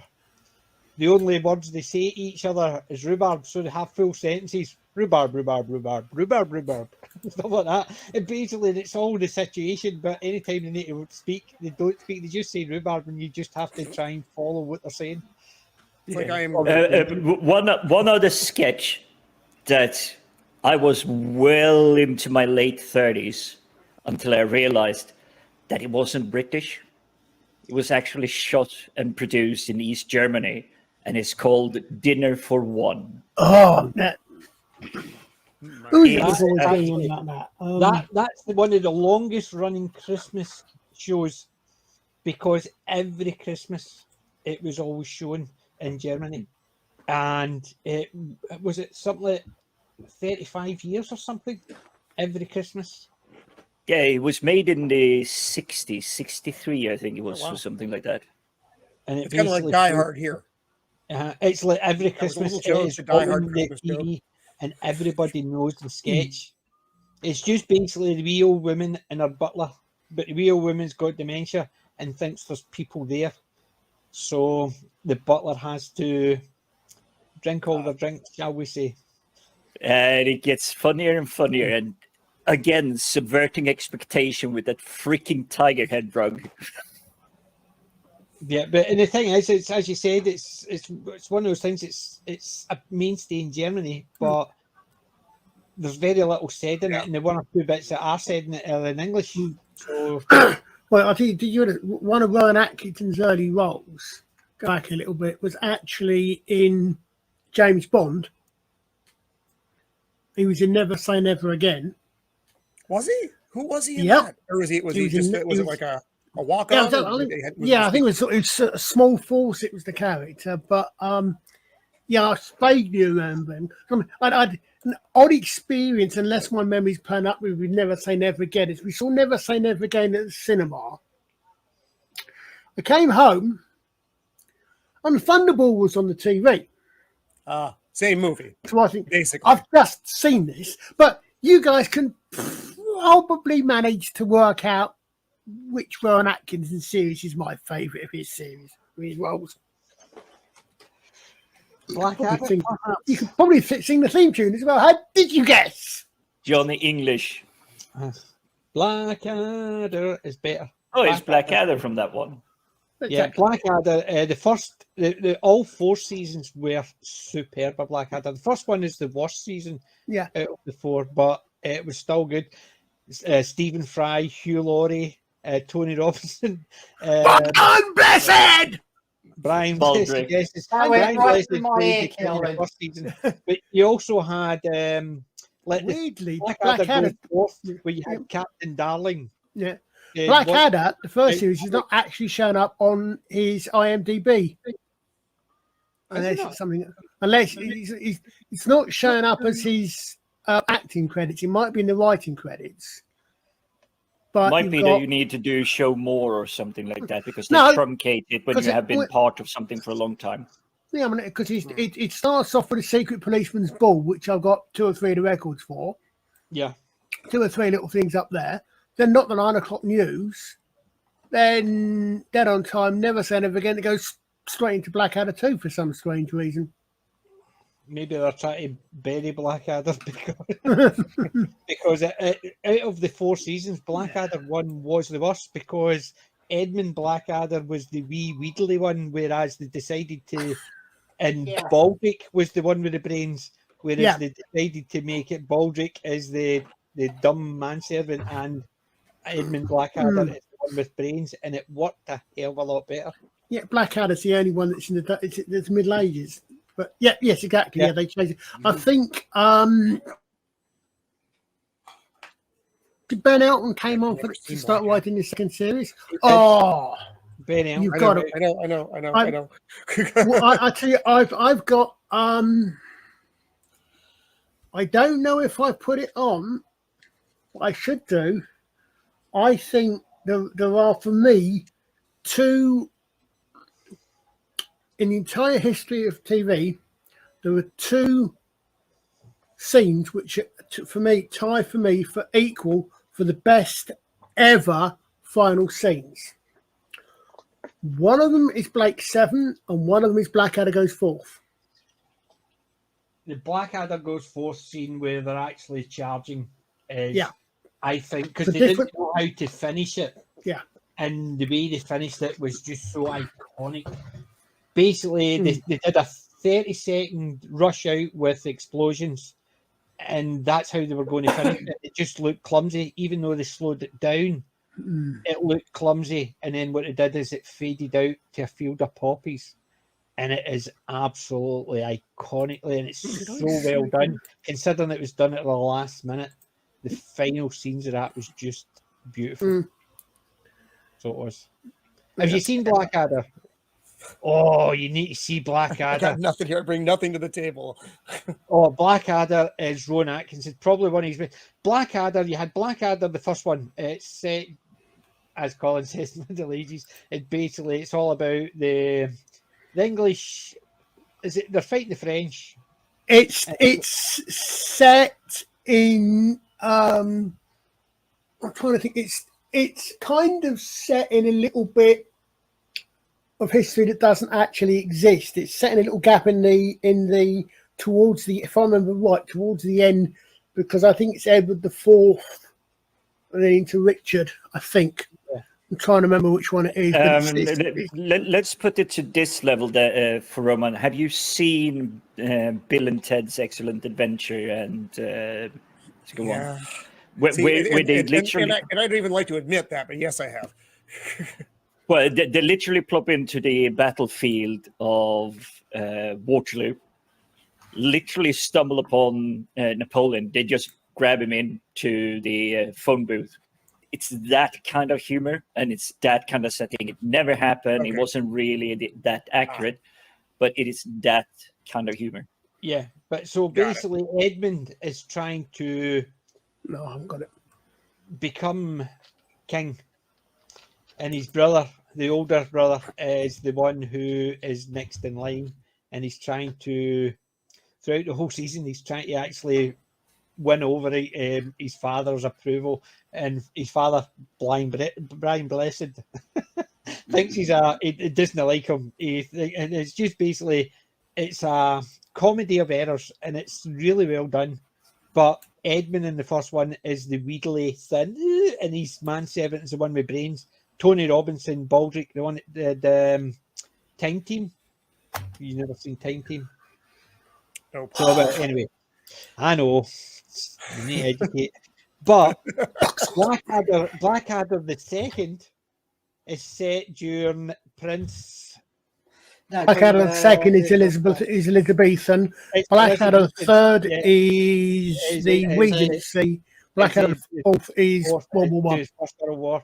But so the second one is basically it's about Queen Elizabeth, and Stephen Fry is the royal, the minister, in charge, and he's basically a wheedly one, and the Queen is very spoiled, and Nanny is fucking nuts. Yeah. Nanny is crazy. She thinks she basically goes. She thinks she's a cow, and she gets on, and it's just weird stuff that happens in it. But Rowan Atkinson's in it as well as Lord Flashheart. No, that's Rick Mal. Did I say Rowan Atkinson? Sorry, I meant Rick Mail. Sorry. Yeah. Rick Mail is Lord Flashheart, but he also appears in the second one as Lord Flashheart, and the third one is Lord Flashheart. He seems to reappear all the time, funnily enough. But it is so well done. They take the absolute mickey out of each of the genres. Blackadder is superb. But it is superb because it's all supported by such a great cast. I mean, the through line, if you like, is basically each character is another character in the same bloodline, and certain events happen each series. Good grief, Wendy. I hope you're okay if you've just woken up. But then, of course, Wendy, Blackadder 2 has Tom Baker in it, so I'm not going to. Yes, Tom Baker plays the old ship captain. Yes, we know. Like, you have a woman's beard. You have a woman's body. Tom Baker actually plays the old captain with no legs. He threw himself into that part. He did. He really loves it. Especially with that parrot. But no, Rowan, you definitely need to check out Blackadder. And there are 4 seasons? 4 seasons, yes. There is also. Well, you've already seen samples of Rowan Atkinson's kind of humor with the walking into a post or not, or the one man. Super familiar with Rowan Atkinson. I mean, I know the name and I know the face, but as far as material goes, I don't have that in my noggin. Well, Blackadder is definitely one. There's 2 other Blackadder things. One was a comic relief one, and there was one that actually set during modern times, shall we say, and it was about them going back in time and stuff like that. Yeah. But they weren't very good. But the 4th season is the one you need to stick with. Okay. Well, cool. You know, know, they also did a Christmas special where he basically he meets the ghosts of Christmas past, present, and future. So Dickens. Oh yes, and that's for the ghosts of Christmas. Yes, well, cool. That sounds great. Yeah, Tom Baker, Captain Rum. But it is superb. It's one of those good old fashioned British comedies that is beyond reproach. Even nowadays, you can watch it and it is just as funny as the first broadcast. It holds up very well. You know, especially Second World War One. That's always nice because it's funny. Like in your head, and this happens occasional. You have a movie you saw when you were younger, which for all is quite a bit, and then you're like, oh yeah, that was a great movie. And then you watch it now, and you're like, what? In what way did I find that movie appealing? For me, that movie, and this, I don't know, this is going to be an unpopular opinion, is Caddyshack. I remember loving Caddyshack, and then my wife and I tried to watch it last year because we just had nothing to do. And it's Chevy Chase, Rodney Dangerfield, Bill Murray. It's weird. It's weird that the best. I just hated it. Yeah, I still liked it, but I thought, my God, you have to be on drugs to enjoy it. Yeah, it's just it didn't hold up. The comedy just did not stand up for me. It's just like, oh man, that did not make it. Would be on a personal list. Really, okay, got it. Yeah. You know what I did watch? I'm gonna shift just slightly the gears of war here. I watched the first 2, well, actually now the first 3 episodes of the $6 Million Man. Wow. Now it's interesting because I've been reading the book, which I've been reading very slowly because my brain doesn't work that way anymore. But the show is just so different than I remembered it. And the first 2 episodes are way different than just the rest of the show in general. I think the Oscar first Goldman isn't in it. It's Darren McGavin, from the Night Stalker, plays a similar but not same role. They get rid of Rudy Wells, or they cast a different Rudy Wells in episode 3. The doctor who puts him back together, and it's funny the way it's shot. They just keep reusing a lot of the same footage from the same. He's always episode. running across the field. And he's always got the tube in his nose when he's on the bed. They just go back, and Rudy Wells is just standing there like this. Is that the one they cut? They either cut into or cut down from a TV movie with Barbara Anderson as a nurse, whose character never appears in it again. I don't remember who played the nurse, because they did use Ms. Manners from the novel, but it was interesting, is what I will say. I'm not going to say it was great. It was interesting, because I have such fond memories of the show, but a lot of it doesn't move forward particularly well. They didn't have the sound effect in the first 2 episodes. It was just straight up doing the thing. And I wish they had kept Darren McGavin on the show. Honestly, he wasn't a particularly likable character. He was definitely a shady guy who was doing shady stuff behind the scenes, whereas Oscar Goldman is much more the management, so to speak, and that's the way he comes across. But I mean, maybe he didn't fare well with the test audience or something, and that's why they decided to bring in the Oscar Goldman character, who was in the book, and the character that Darren McGavin played wasn't in the book. So I thought it was interesting, and I also thought the swapping out of Rudy Wells was kind of weird.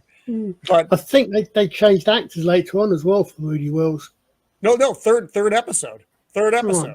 Yeah, totally different dude. Yeah, I think they might have made it as a premiere first of all, possibly. Yeah, and that's something you don't see a whole lot of anymore, where the pilot episode is so radically different from the rest of the series. And you get, and I get it. The pilot episodes are the pilot episodes, but generally I think they plan on a series going forward, and not just making that pilot and throwing it out there and seeing what's going to stick. Yeah. Babylon 5. Yeah, Babylon 5's are talking about remake. Pilot was quite different. Yes. The very first episode of Babylon 5 with Delenn with her chin, because they wanted to make the Minbari so you didn't know if it was male or female. That's why she's got the chin, and then they decided against that. Right, this is Rowan Atkinson. This is Blackadder Goes Forth. This is the final scene from the World War I season 4. Hanky's ready, people. Yes. How are you feeling, darling? Just so you know, that's Captain Darling. So, right. So the joke sort of falls flat in your face if you don't know why he's calling him Darling. How are you feeling, darling? Not all that good, Blackadder. Rather hoped I'd get through the whole show. Go back to work at Pratt & Sons. Keep wicket for the Croydon gentleman. Married Doris. Made a note in my diary on the way here. Simply says, bye. Let's move. That's Tony Robinson with a B in it. That's Baldrick. Don't forget your stick, Lieutenant. Right, sir. Wouldn't want to face a machine gun without this. That's Tony Robinson there. Baldrick with glasses. Listen, our guns have stopped. You don't think... Maybe the war's over. Maybe it's peace. Oh, hurrah! The big knobs have got round the table and yanked the iron out of the fire. Thank God. We lived through it. The Great War, 1914 to 1970.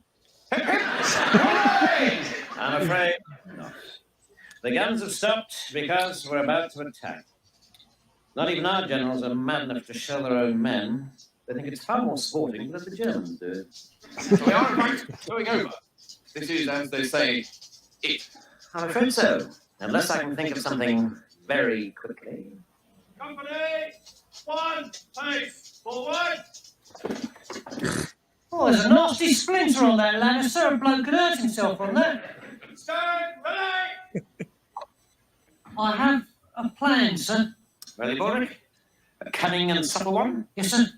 As cunning as a fox who's just been appointed Professor of Cunning at Oxford University. Yes, sir. On the signal, company will advance! Well, I'm afraid it'll have to wait. Whatever it was, I'm sure it was better than my plan to get out of this by pretending to be mad. I mean, who would have noticed another madman around here? Good luck, everyone.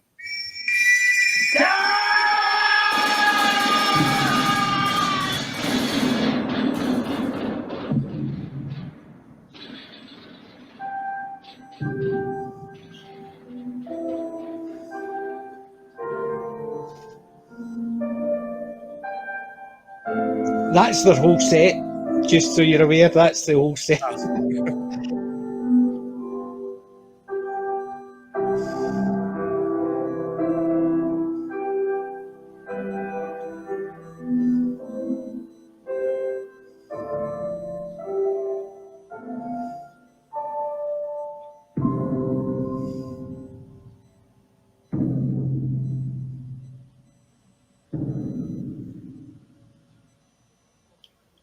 And the way it changes.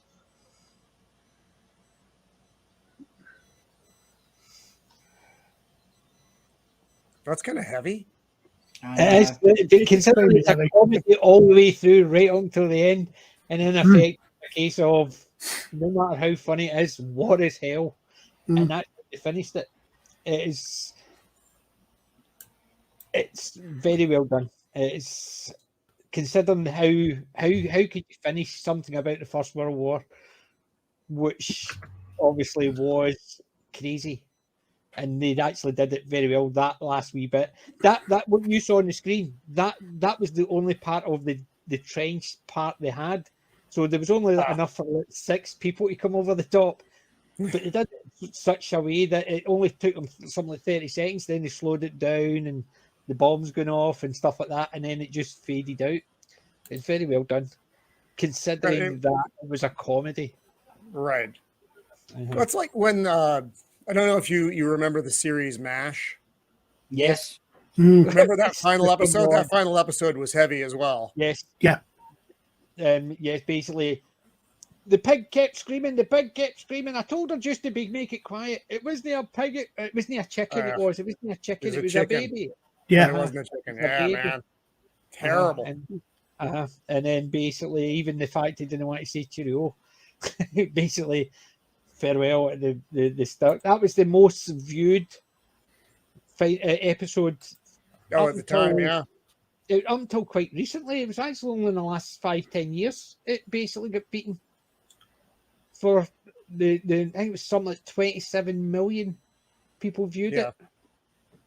You know what I mean? So when brought up the X-Files, which I personally loved, for a number of seasons, and then David Duchovny left, and then Gillian Anderson left, and then you end up having the kind of this weird rando cast for a while. Yes, and I think we talked about they had that last season, season 10, which I had, which one of the ones that I actually do own, and that was it's been pretty prophetic about the times we currently live in, which I thought was really interesting. It didn't end particularly well, I thought, and I don't know if they ever plan on doing anything else with it again, but that one just kind of fizzled out. Last season, it didn't have a nice solid ending to it. Yeah. I've just finished rewatching The West Wing, and I really fucking wish the current day would stop copying what was supposed to be fiction. Honestly, there's so much I'm going, my God, how did they know? Yeah, and it is funny when you look back and the crazy stuff that we're going through now as was pretend back then. Oh, that'll never happen. And here we are. Yeah. See, I've got all 9 seasons of the X-Files I saw parts of the 10th season and I refused to buy it. I don't blame you. There is one episode that is worth it. One episode, and that's the one with the lizard man who dresses like Kolchak the Night Stalker. I watched, I think, the first 5 seasons of the X-Files, but I didn't see the movie, so I didn't catch up on it. I still think the best season of the best episode of the X-Files was the one in Crusade, the Babylon 5 spin-off. Which one was it, Colin? Visiting down the street. Did you see Crusade, the Babylon 5 spin-off? Oh, I never watched the spin-off. I watched Babylon 5, but I never watched the spin-off. Spin-off Crusade. It was one season. Yeah. And that's what he's talking about, the X-Files. Yeah. Yeah. Going to go down to the planet, isn't it? Yeah, yeah. They go down to the planet to find a lost civilization that isn't quite dead. Well, no, the thing is that they've got. I won't spoil it, but basically, they come across this alien species, and they're slightly squiddy heads, etc. And and they actually dress in suits. They look like Men in Black. And that one. That one. Yes, the two antagonists. One of them is male, and one is female. The female has a red tinge to her tendrils. And they're investigating aliens, and there's a guy stopping them who smokes a cigarette. That smoke man. Yeah, and basically they keep on saying we sent out were probes, and this came back and it was a picture of the moon, the face on the moon. It says then when we refilmed it, it's gone. We think the government, and it's basically the government are using aliens as a way to control the populace, because it's not the government doing it, it's the aliens making the government do it. So it's the aliens you blame, not the government. So that was a very good episode. You're right there, Colin. I forgot about that one. I thought it was the one when they went down and there was the race had disappeared, but there was ghosts in the shell type thing. No, but that one was really good. That was a very good X-Files one. Yes. If you get a chance to see Crusade just for that one episode, it is very interesting for that, because they're the Mulder and Scully of the alien planet. Try to find the truth. The problem with Crusade is, if you want to see if you can find a list that tells you the right order, because the network buggered up the order it was in. Oh, really? That's interesting. Yeah, actually, I would if you're going, I would recommend you watch the my brain switched off. The TV movie Call to Arms, because that is literally the setup episode for Crusade. Although Crusade does a bit of a setup, and unfortunately, this one was cut off about. I don't think it got as far finished season 1. It's about 13 episodes. Oh, really? Yeah. If you want to go back to Rowan Atkinson, I won't post it. It's 5 minutes long, this sketch. But if you catch a chance to watch his sketch, The Schoolmaster, that is with Serenity. Put them out. Yeah, they did. But Mulder and Scully, basically, I was looking at the anthologies. Scully and Mulder with Skinner and the Smoking Man were the heart of the show, also the Lone Gunman. Did anybody see the spin-off, The Lone Gunman? That didn't last for too long. I don't even remember that. Oh, The Lone Gunman was a TV show. I remember The Lone Gunman, but I don't remember they had their own thing for a while. It didn't last very long. It just they couldn't. It's not something they could carry, because they were the conspiracy theorists, and it just didn't really go anywhere, because it's not as if they were like detectives and they were. No, they're good as a plot device, but no, Yes. I don't see them having their own thing and making it work. And it was so weird when they had the many character swaps when Duchovny left, when Gillian Anderson left. And then you had what's his name, Robert Patrick from the Terminator on there. Yeah, and I forget who played the actress who played the female lead when Scully left. And then everybody came back, and it was a lot of it kind of lost its legs. I was surprised it actually lasted as long as it did because of that stuff. I Go ahead. I'll say I think the X-Files is another one of those shows. I actually said, okay, that's a good point about 9/11, actually.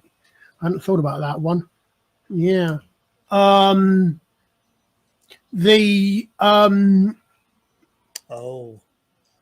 that's right. Basically, the report was actually filmed about a year earlier, and it was about planes getting flown into the Twin Towers, but at the last minute they veered off, and Holy that's why crap. they hit it. And that was a full year before that happened. Do you remember the show Fringe? Yes, vaguely. Yeah, I watched loved the Fringe. beginning. The final 8 seasons I didn't like. I thought the final season just sort of. Oh, I liked that. I liked that they were different each season. Although you kept a tendril of a storyline, but the alternate universe stuff, I really enjoyed. I liked the early ones on it, but I the also final liked the one I ending. thought it was just when they actually started bringing it all together, and it just became too world ending again. It wasn't just the bits and pieces. It was the same as remember Primeval. I don't remember Primeval. I don't think I ever Primeval. saw They that. did it over in the UK, but it actually also got a remake. Not a remake. I got an extension in Canada. Which one was that? Because one of Primeval them was had the one absolutely it horrible had Ben graphics. Miller in it. It had Ben Miller in it about the dinosaurs and stuff like that. Basically, there was portals opening to the past, and things would come through, and they're hunting to try and maintain them. So you would have giant bugs, you would have dinosaurs, you would have sharks. You would basically things happened that came through, and they were trying to actually close the portals before anybody gets hurt. Obviously, it doesn't always happen. Sometimes the portals open to the future and stuff like that. There's some That was backstory really good. about the missing wife as well, wasn't there? Yes, yes, and she was the. I mean, you could tell she was the tough one because she kept peeling an apple with a knife and eating it off the knife. That very tropish of "Hi, I'm tough," peeling an apple and. That's never how I interpret it, but I might come from a different background. Basically, because the history of sticking mini grenades into apples. That's why we used to take the, shall we say, the Bushman style. You cut an apple up with a knife before you actually take the piece. I didn't know. She's not cutting it up. She's just peeling it and taking it straight from the knife. Now you see the hard man doing it on the Tropish TV where they get a knife, they peel a bit of the apple and then just take it straight on from the knife into their mouth. As in, I'm a hard man, look at me. That's what the woman kept doing. And it was just so, she's just trying to look hard and nonchalant with all these things and the dinosaurs running around. But it was actually a good show. Ben Miller was great. So it was. I've been watching another Ben Miller series. I've just picked up one. I was watching Monk. I'm still watching Monk. I need to start that. I've heard so much good things about it. But I've never seen it myself. A couple of weird links. I mean, there's an episode I watched. The last episode I watched, I'm also watching, actually guest starred the guy who played the lead alien in Galaxy Quest. Odd, weirdly. Mathesar. Kind of played Mathesar. No, it's. But also, Mathesar is his character name, but yeah, go. Yeah. But also, there was one episode where there's an episode of Monk. Oh, wait, hang on. Isn't it the chief engineer, Tony Shalhoub? Yeah, exactly. Tony Shalhoub is in that. Yeah, Tony Shalhoub is Monk. And the guy that plays Mathesar starred in one episode as his ex-partner. The last episode I saw. Yeah, that's right. That was the last episode when he was actually trying to find out who killed his wife. I mean, in the episode I just saw today, it's about the fourth, fifth episode in season 3. There's 8 seasons of it. But the other thing is, there was an earlier episode which started an apparent murder in a panic room. Yes. Which reminded me of another series. I thought, okay, what was I sorry? Another series which had an episode with an apparent murder, impossible murder in a panic room. as a result of which I'm now rewatching Ben Miller in Death in Paradise. Ben Miller is the best detective in Death in Paradise. Yes. And it basically fell apart when Danny John Jules left it. Yeah, I mean, Death in Paradise, there are 4 novels by the guy that... well, and they're all with Richard Poole. I like those. I liked Chris Thompson's character, Chris Marshall's character as well. I like that character as well. The others since then have been okay for me, but yeah, I mean, I hate Ralph Little. Yeah, I loved Ralph Little and 2 pints of lager and a packet of crisps. I don't mind his character, but it's. I mean, I think the problem is that they're also with that again. That's been going on for what 8, 9, 10 seasons now. 10 seasons now. They're getting to the point. Right, there's only like so much. Midsummer Murders. Yes, it's very similar. That has like 3,000 seasons. I loved that show before. Death in Paradise is in the Caribbean. Right, I've seen a couple of. I didn't really resonate with it. I loved Midsummer Murders, at least when you had the first detective, whose name is escaping me, and that's terrible. Jim Bergerac. John. It was John Nettles, but as far as I'm concerned, sorry, it was Jim Bergerac just moved to the mainland. Because one of John Nettles' first series was Bergerac, set on Jersey. Okay. And yeah, that I'm not familiar. But that's the actor that played Barnaby in Midsummer Murders. Barnaby.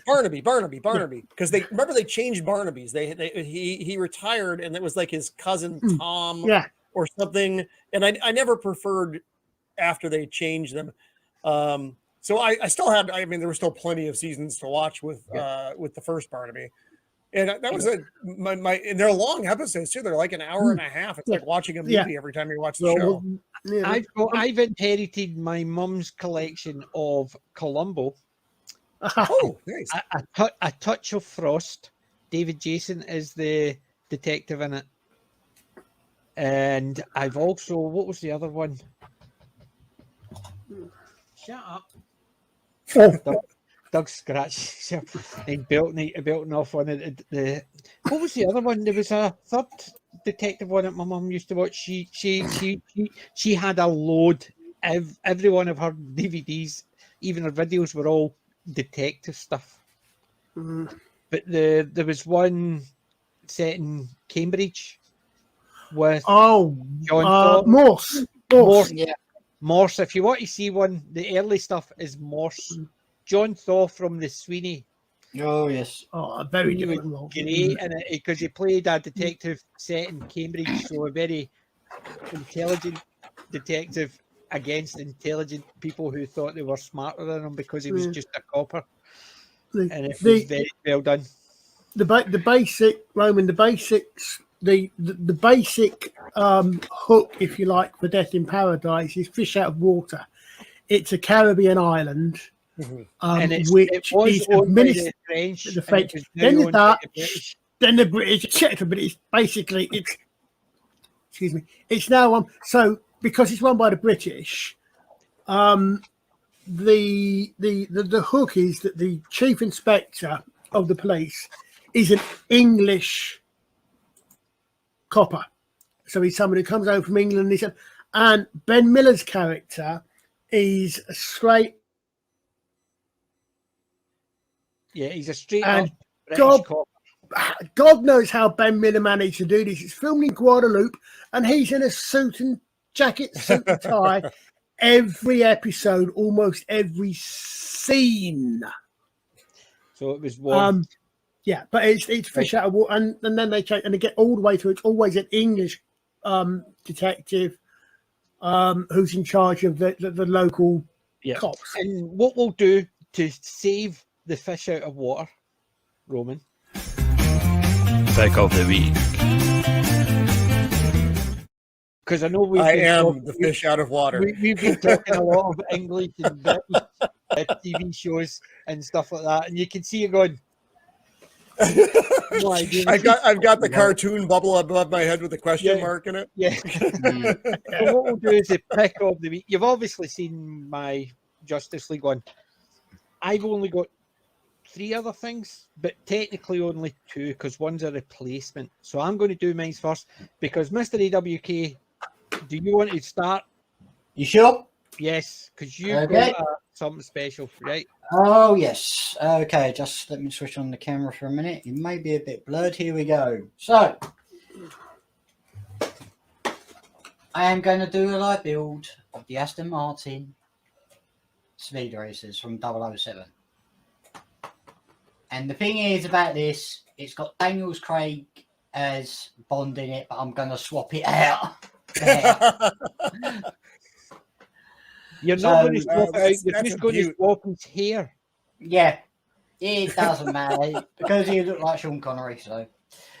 So I'm going to build this right away in the corner, you know, and while I'm building it, I'm going to stick on a timer. So there goes the clock. Right. So while he's building that, it will take these years. Yes, we'll let him build that. So, right, I'll do mine. Right. So Justice League was one of the DVDs I picked up. And the other DVD I picked up was a nice classic, and it's a 3-in-1. So it's a Walter Matthau gangster story. Love Matthau and Lemon. And Boris Karloff, British intelligence, although that is also known as enemy agent. And 3 classic. One's a gangster story. You can guess is a gangster story. One's a war one, and the devil, Beat the Devil, is actually a comedy. The Humphrey But Bogart yeah, Matthau had a comedy. really awesome span of characters he could play. Yes, he did. So that's my favorite with him is Grumpy Old Bastards or whatever it's called. He's great at that.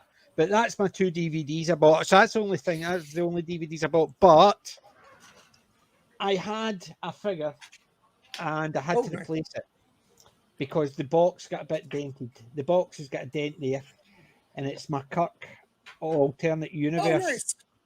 So the box has that's got really good. There's a wee dent in it, so I had to replace it. So while I was replacing it, I'll put this aside because when my nephews come up, they always say, "Have you got any spares?" So I've got a spare now. The other one I picked, and I'm going to open this at the same time to take it out, is Uhura Alternate Universe. So this one has to Very come out nice. because it looks a lot better, so it does. You need to see it, and it's actually got a stand for a Funko. It's surprisingly, it's got a wee stand that you can attach, which considering most of the Funkos don't. But look at that. Is that not a cool figure? Is that the alternative universe as well? That's the mirror universe of Uhura. Yeah. Yeah, I like it, and it's sad that she just passed away recently. Yeah. So when I was replacing that, I saw that, and there was no way I was not going to get it because Nichelle Nichols in her alternate universe Uhura outfit is just damn good. And that's probably my favorite. Actually, my favorite episode of the original series was the Mirror Universe. Oh yes, the mirror was superb. And that's probably my favorite. Actually, my favorite episode of the original. Who's got an echo on? Who's got an echo on? I hear me. It's Sadako sneaking in. Sorry, with me. The echo was Hi guys. Hey, how's it going? Hey, I've got my way again. So, someone needs to remember to clip that part where Roman is just going like.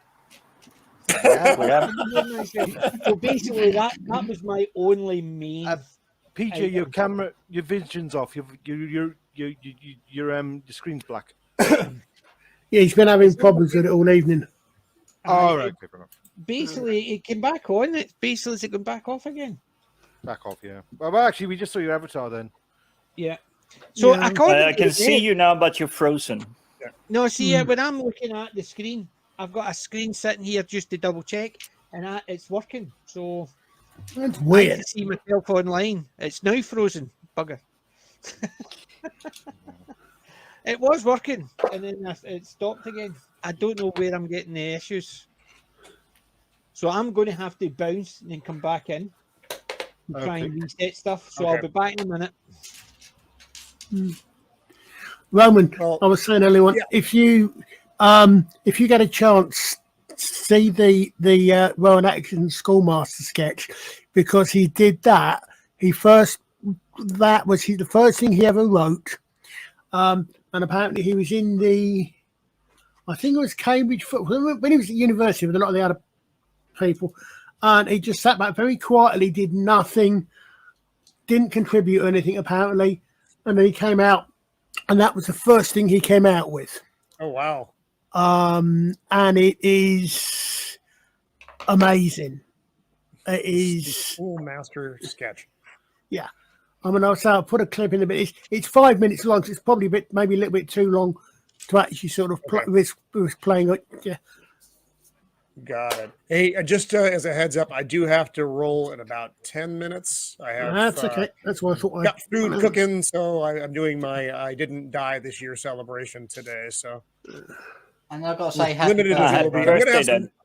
oh, thank you. I appreciate it. I'm actually gonna have some pretty cool stuff to pick of the week next week. This week I don't. I have a You've actually seen it in the box, but I actually unboxed it finally. I got around to it.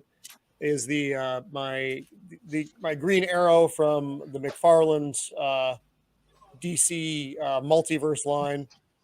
It's looking good. Very happy with this figure. There we go. Is it focus? Focus. Is it modular? There we go. Oh yeah, he can move. Yeah, he can. He's totally movable. And it's from the Injustice comic book series, which we talked about, I think, a little bit, where Superman goes rogue, kills Joker, and basically becomes the dictator of the planet. Well, and you have heroes like Batman and Oliver Queen who don't quite agree with his methods, and so they are standing up to him. But really, one curious question, because I can see the solid grip on his right hand arm.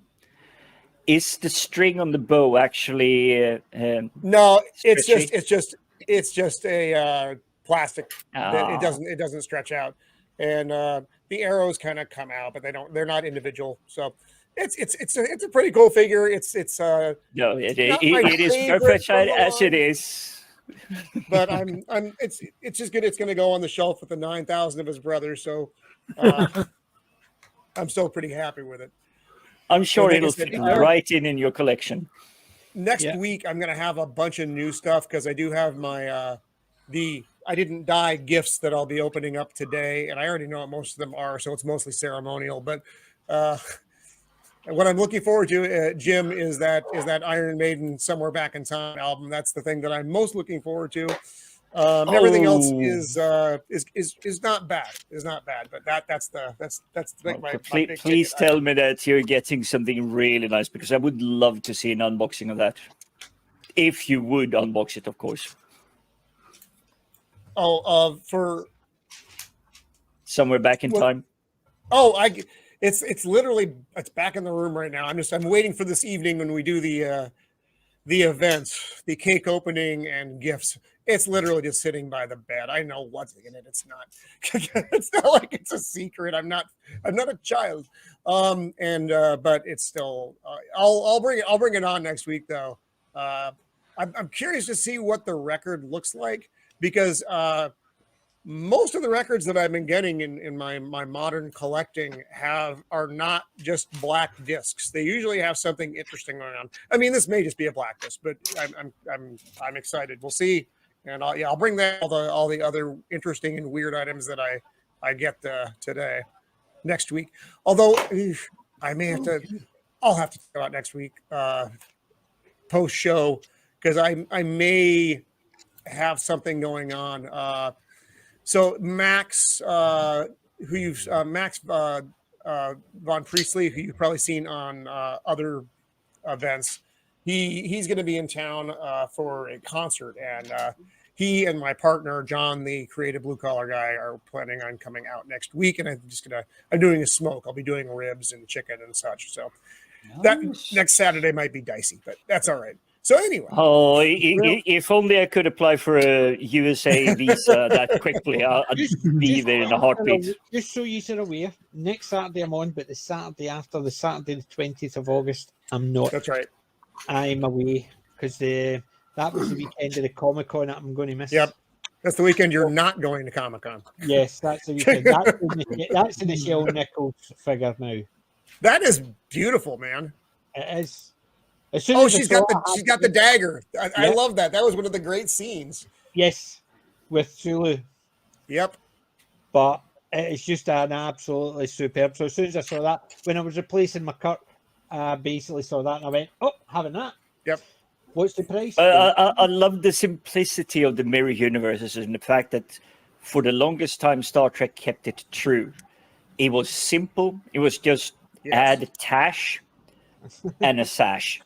Yeah. That was basically it. And now you're evil. Well, Futurama took the piss out of it. Remember, you had Bender and you had the evil Bender, and you only knew he was evil because he had a tash. Yeah. Well, that's all it takes. That's all it takes. Somewhere there's a Roman of the Empire running around with no beard doing heroic deeds. I am the But other. it became a thorough meme, didn't it? It became such a meme that, you know, the mirror universe version was the one that had the beard for everything. Yeah, And you know, Star Trek tried to redo that every now and then, like they did the Enterprise episode of the Mirror Universe. I think, did DS9 have one? DS9 actually did it as well. DS9 did. Next gen didn't have any. Next gen didn't do it. Now, and there were a series of novelizations of it, but that DS9 did several. Was Did the DS9 best one. Yeah, The Deep Space Nine did original a series Mirror Universe, they never did better than that as far as looking at that concept went. I mean, Deep Space Nine did several, like they did a series of sequels, and the thing was, in the Mirror Universe, Cisco goes to the Mirror Universe, and in that universe, his wife is still alive. There was no like War 359, and also I barely remember the DS9 version. Oh, I remember at least the there was- Enterprise version because it was interesting because of the Gorn, and they had their Constitution class starship, which they'd captured because it crossed over by accident. And Yeah, I mean, what I really liked about the Enterprise one was it wasn't a Star Trek Mirror Universe episode. It was a Mirror Universe story from start to finish. They even changed the all credit. over there. There was no reference to the main universe whatsoever. The whole thing, the only reference to the main universe was, as you say, was the ship from the Tholian Web, I think it was, that had come over. Everything else, including all the credit titles, was completely as if it was an episode from an entire series. Oh yeah, the whole opening sequence was their side. Yeah, I forgot about that. That was brilliant stuff. Yeah.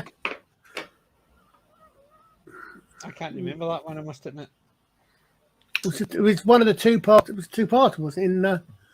I remember it because I remember it because it had to poll with my brain switched off from the actor's name again. Didn't have to wear a wig.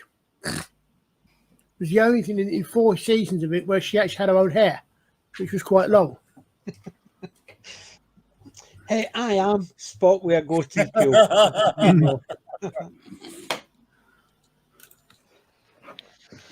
And from the Mirror Universe, you can get.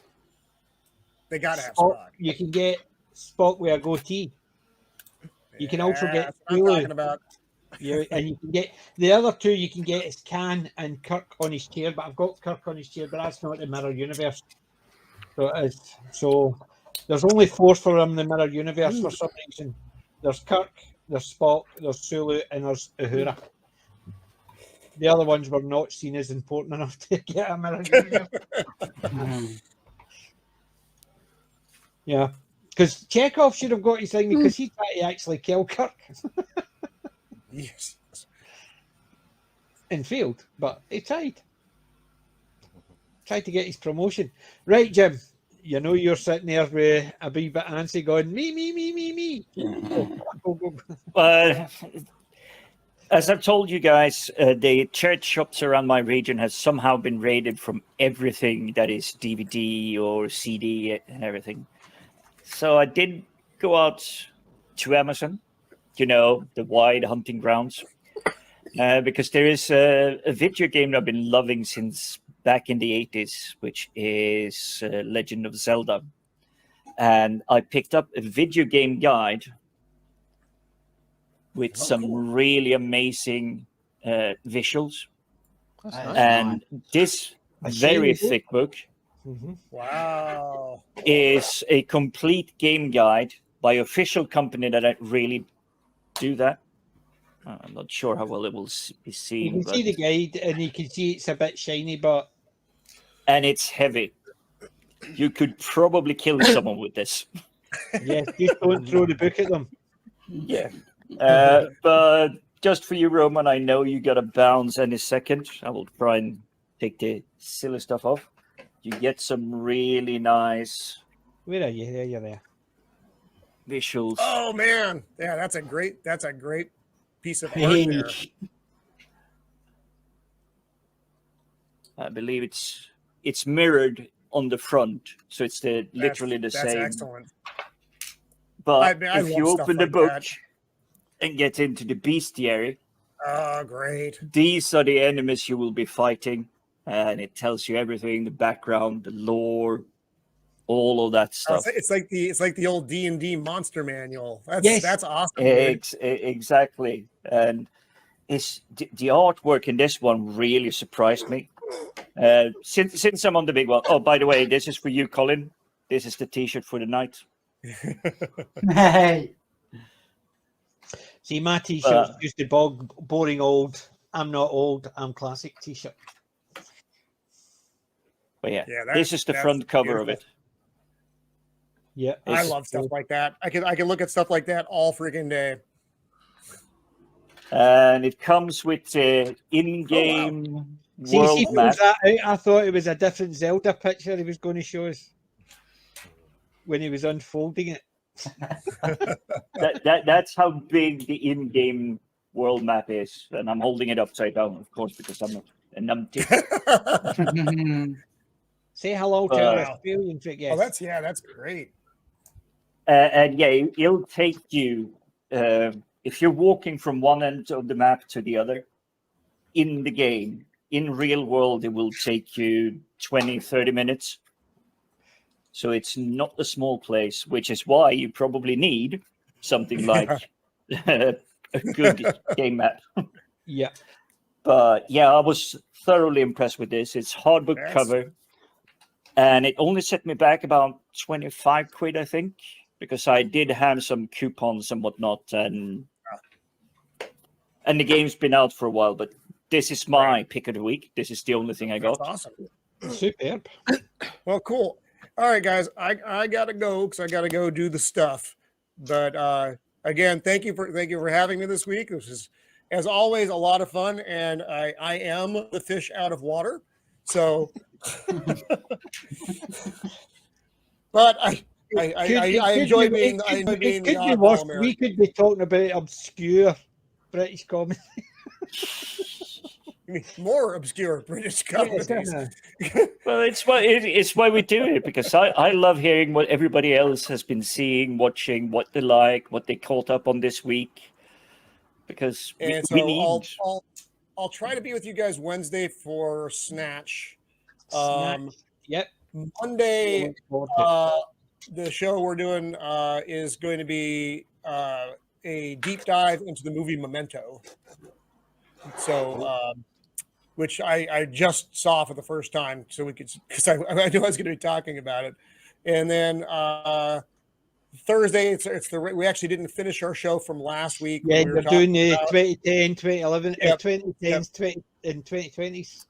Yep. So yeah, we ended in the 90s because we were nerds and we talked far too long about the 70s, 80s, and 90s. So some of the movies you were talking about were absolute classics.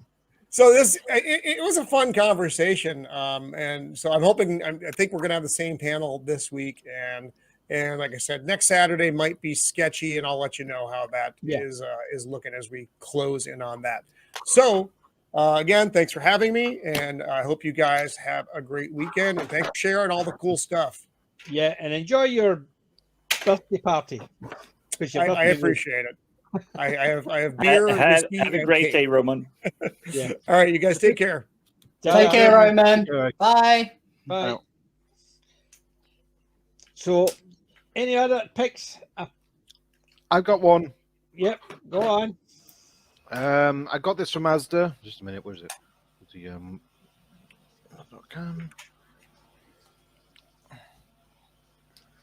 Fire. I've never seen this. I've never Very seen this. young Drew Barrymore, wasn't it? It is, yeah. She's been in E.T. at that point. She's been in. I think she might have been in Cat's Eye. She was in Cat's Eye. I remember. Do you remember Cat's Eye? No. All right. It was a. I remember Cat's Eye, the TV series. Oh no! Well, there was a film. It was basically this 3 separate horror vignettes that involved this cat going from one. They basically went from one location to another. And basically, witnessed. So basically, the cat was the one we followed throughout the film, as it went from one vignette sketch, horror sketch, to another. And at the end, the final one is when the cat ends up at Drew Barry at this village where this kind of country house that Drew Barrymore's in, and she's being menaced by this troll. And there's this scene where basically she and the cat basically get the troll because it's this small troll, and it basically the way they defeated it is the troll ends up on a record that's playing Every Breath You Take by the Police, and they basically speed it up to the point where the troll falls off and lands in the meets its demise, shall we say. So why didn't you actually play I'm a Fire Starter instead of Every Breath You Take? It wouldn't have been actually more appropriate. Because it was 1984. Hang on, PJ. Did you just admit to knowing music? Okay, it's a very British kind of music, but...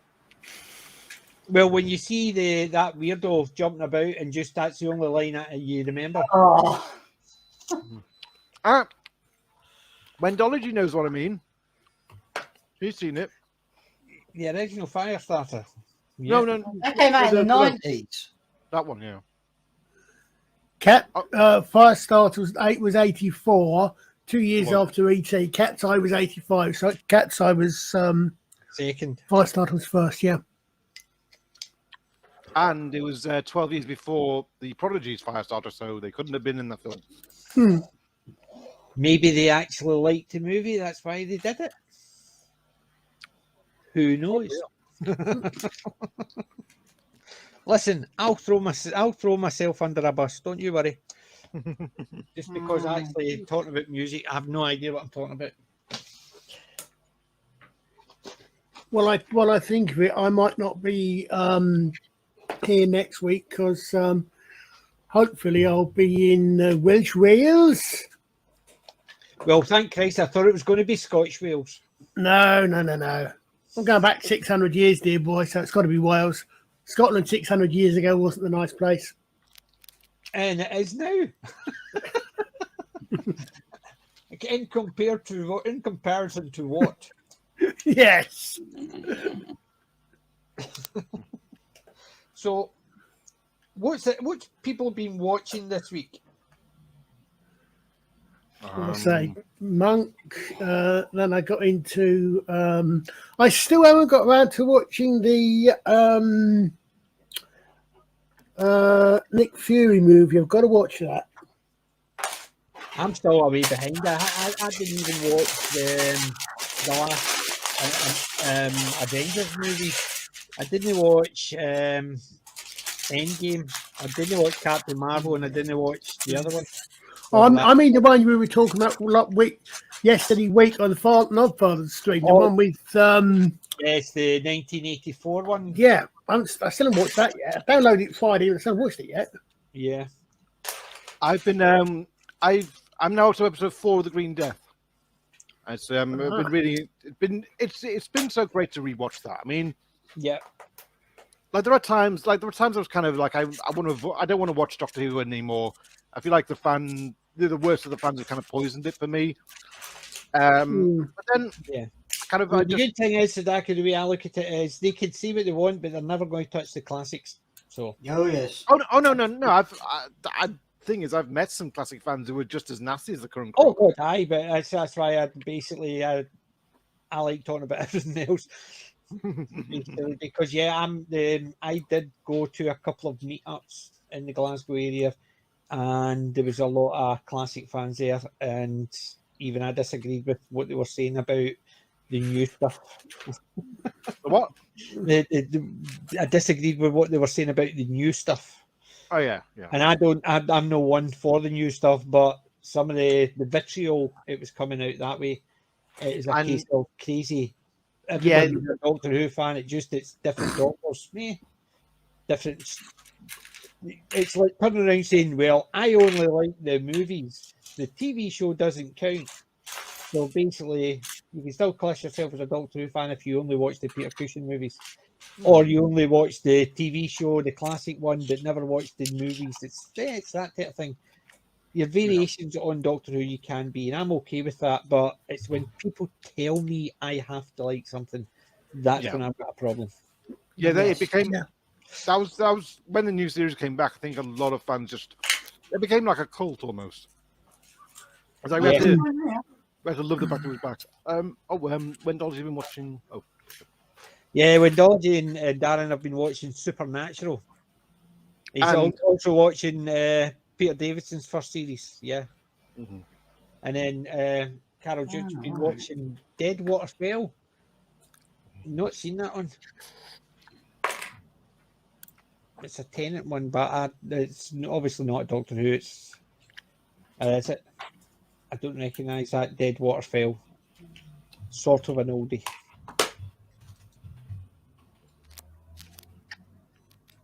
So I'm assuming it's not. It's just a Tennant thing, but I've not watched it. Well, yeah, I mean, you can call it an oldie. It was 2020. Oh wait a minute! I think I have seen that one. Is that the one he gets arrested because the fire's suspicious, and it's all about the court case? I don't know. I've just brought it up on IMDb, and it's just over 3 hours long. It's a TV miniseries.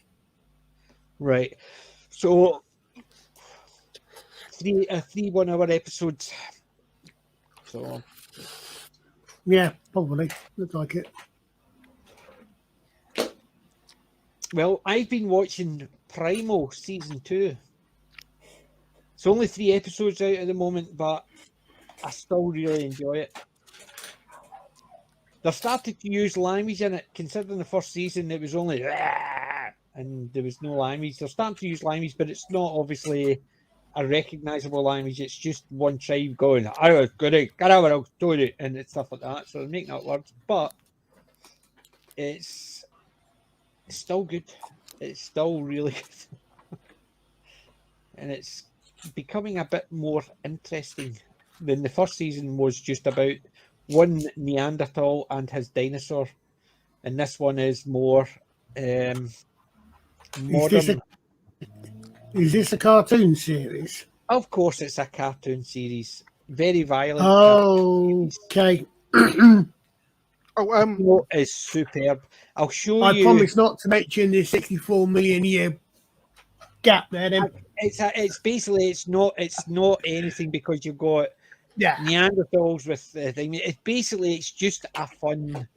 It's the Flintstones. Yeah. This is season 2. Wait a minute, I'm firing it up. I need to actually hit the mute.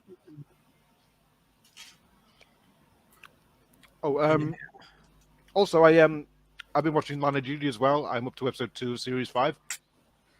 Shaping up to a very good season now.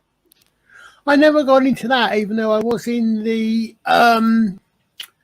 one with I've forgotten what it's Between the Lines. Was it Between the Lines? Right. It was with the guy, with the chap that was in Drop the Dead Donkey. This was I know one you're talking about. The one that actually it played Dave, the gambler. Yes. Yeah, Neil Pearson. Yeah, I think it was Between the Lines. I thought it was quite a good one because sometimes the cop, the really were bank cops, and other times it was you know, it was a reasonably fair spread. It wasn't just only investigating. This is just a clip from one episode of season 2 of Primal. I've not put the sound on, but in effect, you don't need it. Mm-hmm.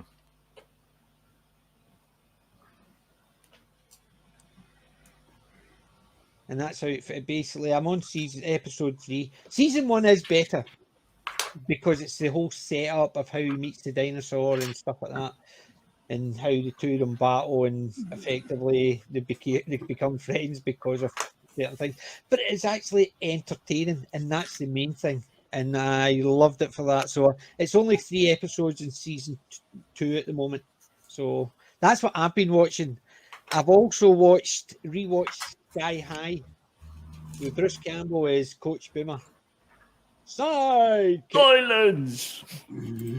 Yeah, I quite enjoy that movie, although it's silly. It's a good old fashioned hero movie, and you've got Wonder Woman in it. Or sorry, she plays Principal Powers. And she has one line in it saying, "Who do you think I am? Wonder Woman." Are we talking Wonder Woman or are we talking Gal Gadot?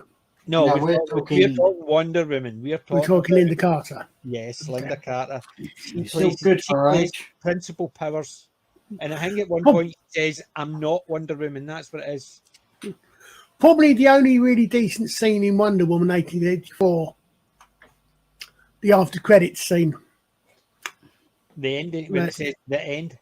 No, where they got someone else to introduce. We've been here for a turn, and she says, I think they timed it slightly wrong, but is it Artemis or something the character is? But she turns around and they ask her something, and she turns and says, have you been here? She says, yes, I've been here for a very long time, and it's Linda Carter. As obviously as another character, but yeah, really interesting. Obviously, related to the fact that she played Wonder Woman originally, etc. Probably the best scene in Wonder Woman 1984. I've seen Wonder Woman 1984, I must admit. I've got to admit, she still looks good for her age, doesn't she? Oh, yes, she does. Yes.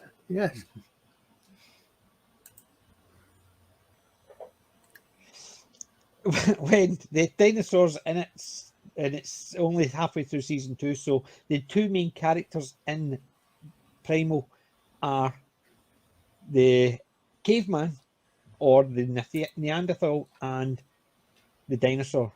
There's no name for the 2 characters. That's just who they are. There's no word. There's no talking through it. They just scream at each other. So I can't even tell you the character names because there's no names given. It's just basically him and the dinosaur. And as you saw, episode 3 of season 2, the 2 of them are still the main characters. So nothing happens to the dinosaur in that respect. But it is actually so well done.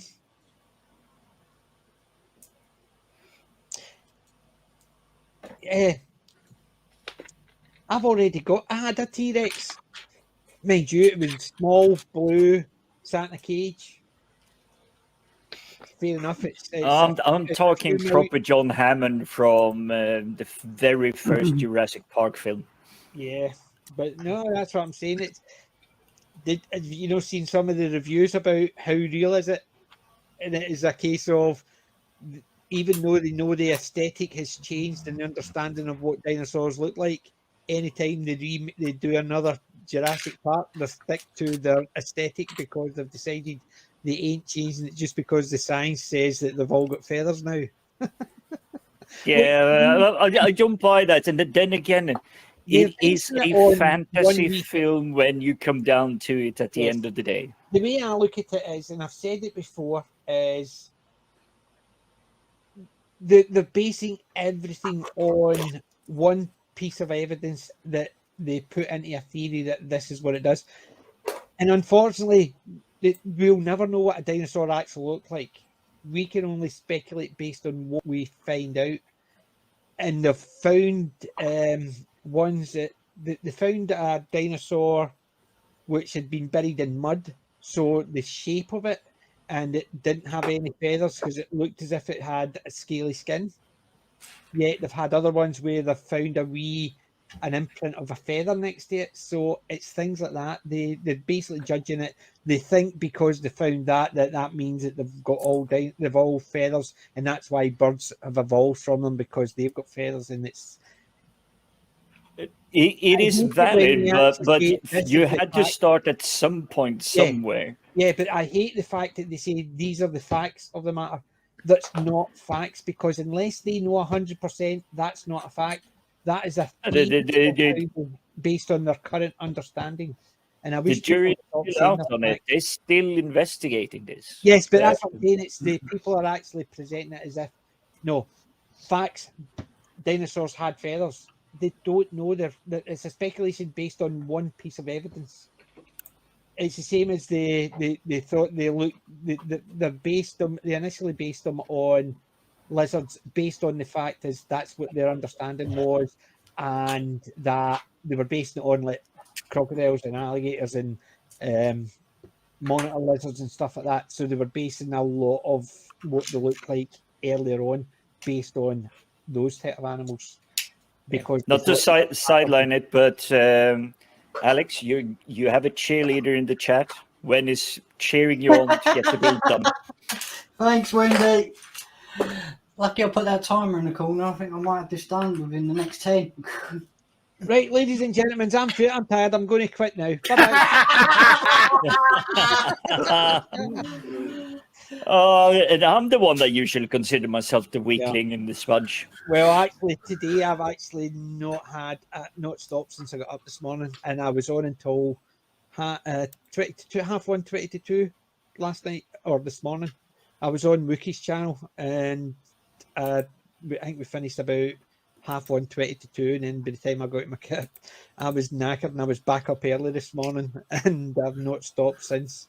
So I'm absolutely shattered. I'm falling asleep. I nearly fell asleep driving up to Glasgow earlier on, sitting in the car and window wide open, head out the window like a dog. So it's terrible. So I'm actually starting to flag, and it's 10 to 11. How dare I flag this early into the stream? It's not as if it's a work day. It'll be different once we manage to meet up at the Comic-Con somewhere. Yeah, we're probably just gonna rock it until like 7 o'clock in the morning. Yep. Go for an hour kip and then go out for like breakfast and I used get to ready do for the that. talk. I used to work overnight, so we would go into work at 9 o'clock, and then we'd work 12 hours, and a 10-hour shift.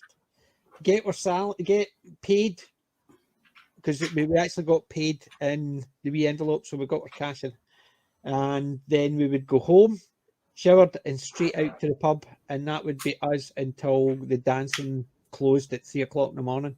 So we would be up 28 hours in a row. I think this is something the younger generation here on the panel and in the chat, because I don't think you were old enough when the pay slips came every Friday afternoon at 3 o'clock, or you got it bi-weekly and you were handed an envelope. When I worked with my dad, it was every Friday at lunchtime. When I worked in Fine Fair, that's how long ago, is a shop, it's no longer around. I used to get it Saturday morning because we worked overnight Friday night, so they used to take the pay packs out on Friday and we got them on Saturday morning as we were leaving the shop. I loved working for the companies that did bi-weekly payment, because that meant twice a year you got 3 payments within the same month. I actually liked mine's weekly. Sure did. I liked it weekly because it was easy to budget. You didn't need to actually worry to keep money for 3 weeks. So if you'd actually spent all your pay packet, you only needed to wait another 5 days to get your pay, rather than having to wait another 20 days, 24 days, whatever, to get your next pay packet. Yeah. Well, I think it's definitely built the character for me, having had those different payment methods, because I see so many, I don't want to say kids, But people in their early 30s, mid 30s, that don't know how to plan a budget for a month. You should know rent, electricity, utility, water, gas, insurance, TV, internet.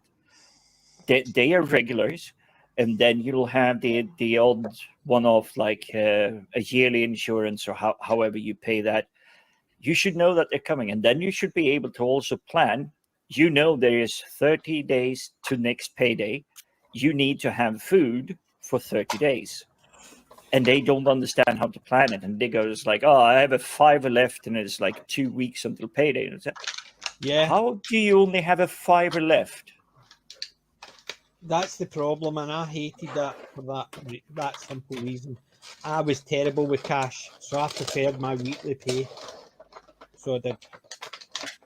But you learn, and that's the problem. But I would make people go back to paying you weekly in your hand, nothing to do with forcing you to go to a bank.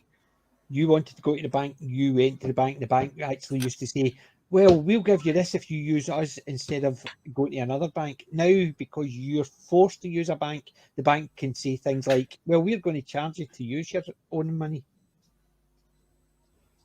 That's why I hate banks, because you can get charged to use your own money. Some banks charge you to use your debit card to withdraw your own money. Yeah, you see that this is where you say some. And I always read the fine print. My money is my money. If I choose to do banking with you, it's because I think you're good enough to be trusted with my money. If you think you should charge me, then nope. And there are plenty of card services out there available globally. Not the financial advice, by the way. I know this is YouTube. But there are cards that go, nope. There is no extra charge, no extra fees, no nothing. But again, be careful with your money. And for those that are struggling, do seek someone that has financial education, training, background, runs a reputable financial company. Again, not the financial advice, but if you're struggling, go seek help. Yeah. Oh, of course, these days there's also a case of your bank can just tell and refuse to do anything for you anyway because they don't like something you said. Yeah. That's not what I've seen for cash economy. The cash economy is what it should all be using. It's basically money. See, as soon as they actually go, well, we don't like using money, we want you to use this. There's a few shops around here. The takeaways and stuff like that are just cash only. They will not take credit cards or anything, debit cards. And I think it's simply because the banks have tried to screw them. Because some of the cards, the debit cards are basically charging 5% per transaction. Well, I know the shops near me, they won't charge. They won't let you pay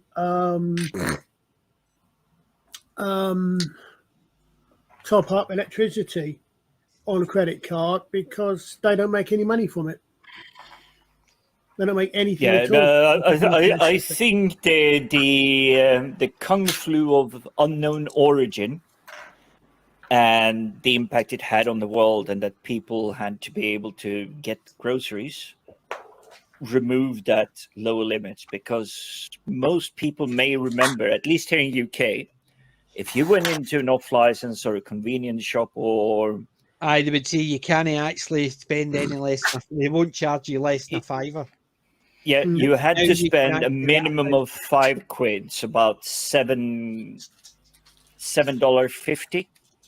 Yeah, I'm ballparking it. It might just be like $6.75 or whatever it is, but it's like you had to pay a lot. And it's like all I needed was a loo roll, and then it's like, oh no, you have to buy items for £4.50 more. You forgot to stop your timer. I will do now. So This looks like an IKEA project. Sorry, Alex, but this looks like an IKEA project. There is a lot of stuff still on the table. 46. There we go. And look at the Sean Connery. It used to be Daniel Craig, but he changed the hair colour. It looks better like that. All you need to do is put a wee bit of money penny. You just need to put a wee bit of grey and it'll look perfect. Yeah. Here's a funny question. Why the hell did they give him a bloody spanner? Just need to fix the car, I guess. Aye, because I haven't seen the Craig Bonds. About the same size. About, what, 2/3 the size of one, or that's about a 4 foot long spanner. Yeah, but what I'm saying is that no, is the Aston Martin a British car? Maybe that's why. I'm sorry, Alice. Can you bring back the brown wig, because that looks like a very shady character. When it's the black wig, that actually looks like a British gentleman. This looks like a butler or a checking clerk at Butler. It looks like a comb over. Yeah, yeah. It does. It looks like a comb over. Oh, fuck it. Here we go. We'll put it that way. Better. What I might do is get like a gun or something, because you can get them specially made and that, and have him holding a gun, or could be a gadget. Who knows? Sonic screwdriver. Get it for one of the doctors. Okay. There you go, ladies and gentlemen. James Bond himself, and that's going probably at the back. So in goes the car. Greatest shame is you don't have the ejector seat. Oh, you got the dinky one with that, well, the ejector seat. And all you do is you fit a spring under his butt. Yeah. And then clip him in and see how long it takes before he ejects himself. Yeah. Do you remember you used to get toys that did that? Yes. You had a spring inside them. You pressed down a sucker. And it you just basically sat and waited until it went. Yeah. Yeah, it was spring loaded on the timer. So it's like either a circular spring, or it was just a spring, and if you touched it, it released the mechanism. But if you had the spring, the circular loader, it was time based, because it would stretch out eventually and trigger the mechanism, so it just flew out. And I can give you a wee piece of advice. See the one that's the wee sucker. The sucker, you lick it, put it in the table, and it could take a minute, it could take 30 seconds, it could take 2 minutes, but eventually the sucker would come loose and it would go doing away. Yep. Do not put it next to your sister's cup of tea under the handle. Because you'll get a doing. Because we used to do that with my sister's bowl of cereal or her tea. And basically, it would bounce up, hit her tea, and knock it over her. So we were often told off for things like that. Man, you got a lot of beatings from sister for that. Yes, my three sisters used to do that. And basically, don't do that again. Don't. So yes, my three sisters used to actually keep me in my place. Three older sisters. I never had my older half siblings say that to me. All they said to me is, "I'm gonna kill you." PJ, I have to say, having three older sisters, it's a bitch, isn't it? Yes. See, the problem is, Sadaku, I was born with three sisters bullying me, and I'm going to die with three sisters bullying me because I've got three daughters. Oh. Yes, three big sisters, three daughters. So yes, I'm surrounded by females, and I'm going to die with them all bullying me. So that's two covens then. Aye. That's why my sister used to actually get annoyed, because my mum used to call my youngest sister, my youngest of my three sisters, Trouble, because she was always getting into trouble. So we would used to call my other two sisters Hubble and Bubble. I was just going to say, your lineup then, PJ, it sounds like the perfect 1960s sitcom setup. Unfortunately, it was, and it was definitely not funny. At least you didn't call your daughters Esme, Githa, and Magrat. Margaret. Well, actually, I have got a Margaret, technically, in my family. One of my sisters is a Margaret. And yes, the other two were definitely not. I wouldn't actually say one of my sisters was like Githa, because my three sisters would say, "You calling me fat?" Boom. But definitely, I've got a couple of Esmes in my family. Women you do not mess with. You don't even slag. You don't even pretend that you're talking about them. But yes, we're all big Terry Pratchett fans as well. I met Terry once. I got him to sign one of my books. And I asked him, I says, could he put a quote from my favourite character, Death? And the first question he asked me is, what's your favourite book? And I told him Morp. So he put, I could murder a curry, put a wee scythe on it, and signed it Terry Pratchett. Oh, wow. So he asked what book before I actually gave up, before he decided what was going on. So he obviously knew his own characters well enough that I could have told him a book and he could have given me a quote from any of his books. Now, there's an author. Yeah. Who knows their own stuff inside and out. So when Neil Gaiman turns around and says, oh, well, I'm just basing it on the notes and I can do it better. Pants. If it ain't Terry Pratchett, it ain't Terry Pratchett. So you can call it Good Omens all you want, but it ain't Terry Pratchett's Good Omens. Yeah, true. But as I said, it's going to be more Terry. It's going to have more Terry Pratchett in it, and then Woke of the Rings is going to have Tolkien in it. No, it's going to have more Terry Pratchett than The Watch. Well, we won't mention that. Oh God, no! That to me, as soon as I saw that, I thought, nope, not even watching it, touching it, not myself. God help her, Purple actually made itself watch all the episodes of that. She never go out reviewing it. I gave up after 3 episodes. I didn't even watch one episode. I saw the trailer and I went, I'm out. Because no way on earth that was Vimes. No way on earth. No way on Discord any of them were Pratchett characters. None of them were. They were basically, it was dark again. It was basically, they did the same with Wheel of Time. They took the character names and then just completely changed the characters. So what was the point? The thing is, I would really, I'm sure I remember having a conversation with someone that I thought that if you knew nothing about Discworld,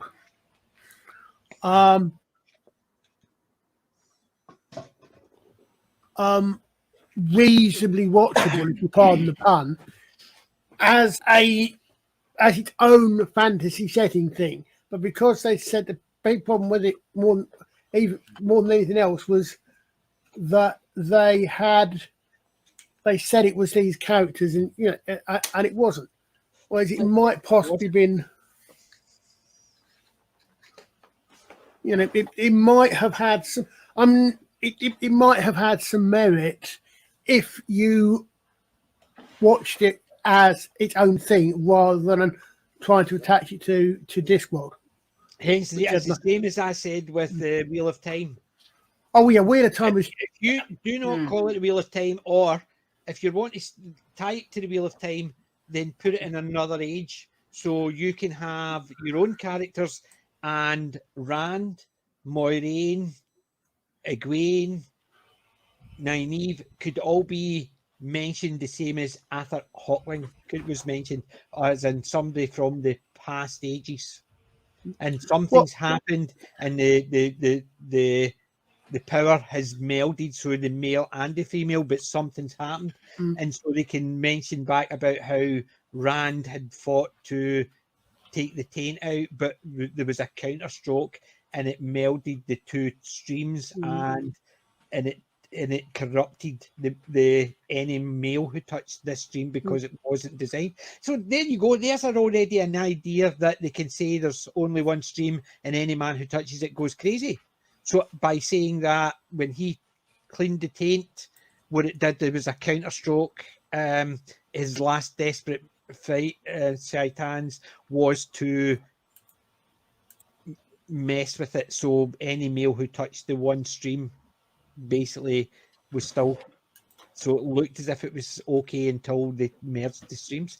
But then they could have actually did what they wanted, and you weren't touching the characters. All you were doing is referring back to a previous age from the book. So it was in the Wheel of Time world, just an age or two further on, and things could have changed, and you could actually do it. Like so many of these things, they take they take something that they know is popular, and then they just put their own story to it, or their own spin on it.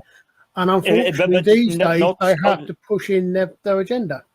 But also, Colin, they're not understanding the material they're playing with. And I know this may go whoosh over people's heads, but PJ, you will keep me honest on this one. When they get the chest with the Horn of Valeron or whatever it is, the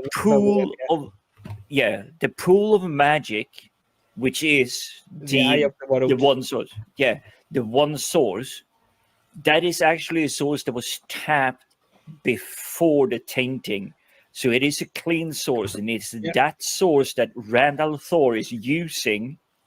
So he hasn't touched the tainted source. He's used a spare barrel of gasoline, so to speak. That's how the first book ends, where he fights at the gap using an untainted one power. Yeah, and that nuance is so missing from this writing. They don't understand the massive world building that he undertook when he wrote those first books. And I'm 100% on board with PJ. When Sanderson took over and finished up the writing, it is not the same thing. It's not the same thing. He took it and drove it in a completely different direction. It basically, to me, he made it his own, because he added things in that were never mentioned right up until he took over. And he's saying, but these are all Robert Jordan's notes. Then Robert Jordan knew how to tell a story. So why did you introduce characters that had never even been hinted at in the past? So you started the book, the first book you did, by introducing characters and giving them a backstory. They were that bad that you had to give them a backstory because they'd never been mentioned in his whole build-up to that point. And he's saying, but it was all Robert. No, he took it to try and make it better, and it's typical. Robert Jordan gave him it because he liked his writing style. Understand that. Robert Jordan's wife, who was his producer, worked with him to try and get Robert Jordan's final vision. However, there's no way on earth he didn't put his own stuff into it, thinking he could improve it. Well, this is where I'm liking the new writers that are starting to come up recently, coming up with some really clever, interesting stories.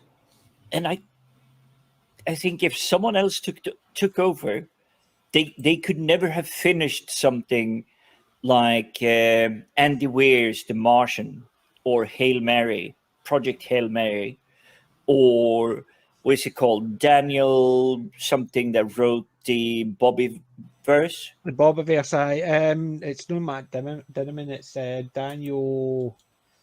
Oh, yeah, God, what's his name? It's just like really well-made stories, building a universe, and keeping the characters honest to that universe. There is no Dennis Taylor. Yeah, Dennis Taylor. There is no sidestepping. There's no like, this absolutely random thing, and it's just steamrolling across it and destroying everything that was built before. Yeah. Mm-hmm. Oh, do you know what I've been listening to while we're at it? I've been also re-listening to all 5 books of Dungeon Crawler Carol again. I'm back onto book 5. And then there's another book has been released from my other series that I love. I'm still waiting for getting all the Bulgarian before I read them, listen to them. But NPCs, spell, sword and sorcery, a new book's dropped, so I picked that up as well, and I'm going to re-listen to that whole series again this month. Yeah. So I that's will what I blame want. this group for one thing, because I recently did re-listen to the Bulgarian and the Malorian, and because I now have probably more critical mindset, because to have something to talk about, I'm going, it sounds a little bit off, but okay, I'll allow it, because it's still a sword and sorcery, Dungeons and Dragons, princesses, heroes, hero's journey, the whole thing. Yeah. Overall, it's still really, really well built. The thing is, I remember reading the books and I enjoyed them. And since I've read the books, I haven't reread the books in a good number of years. It could be decades, but I've got them on my list. I just listened to Belgarath the Sorcerer. I've got the Belgariad and the Malorian and Polgarath this to get. So I've got a couple of books from the Belgariad. So as I said, it'll take a couple of months to get all of those books. Oh, yeah, you have a lot of entertainment ahead of you. But yes, another thing I will add to that is, if we take just the Bulgarian, it's literally his first big project, or him and his wife's first big project. But there are so many characters that have crucial points, and they have backstories, they have lives, they have wives, they have husbands, they have titles, they have connections with cities and kings and queens. Nightwind. Take care, Wind. Take care, Wind. Nightwind. But if we look at, well, our favorite, was it pony to flog or horse to flog? The SDD that exists within Star Trek. They just dumped all stories into a single character and didn't bother spreading them out among others. If you look at TNG, you know everyone that is on the bridge of Star Trek The Next Generation. Yeah. You know the background, the story, the families, the fights, the struggles, where they came from, what are the desires. You have a clue about everybody of them. You can even stretch it out to Voyager, where we have it's kind of copy paste from data from Next Generation, but the Doctor, the desire to break out of his confine, to become his own. There is a pattern. There's an arc. There's something to him than just standing in front of the camera and going, yes, no. I got you.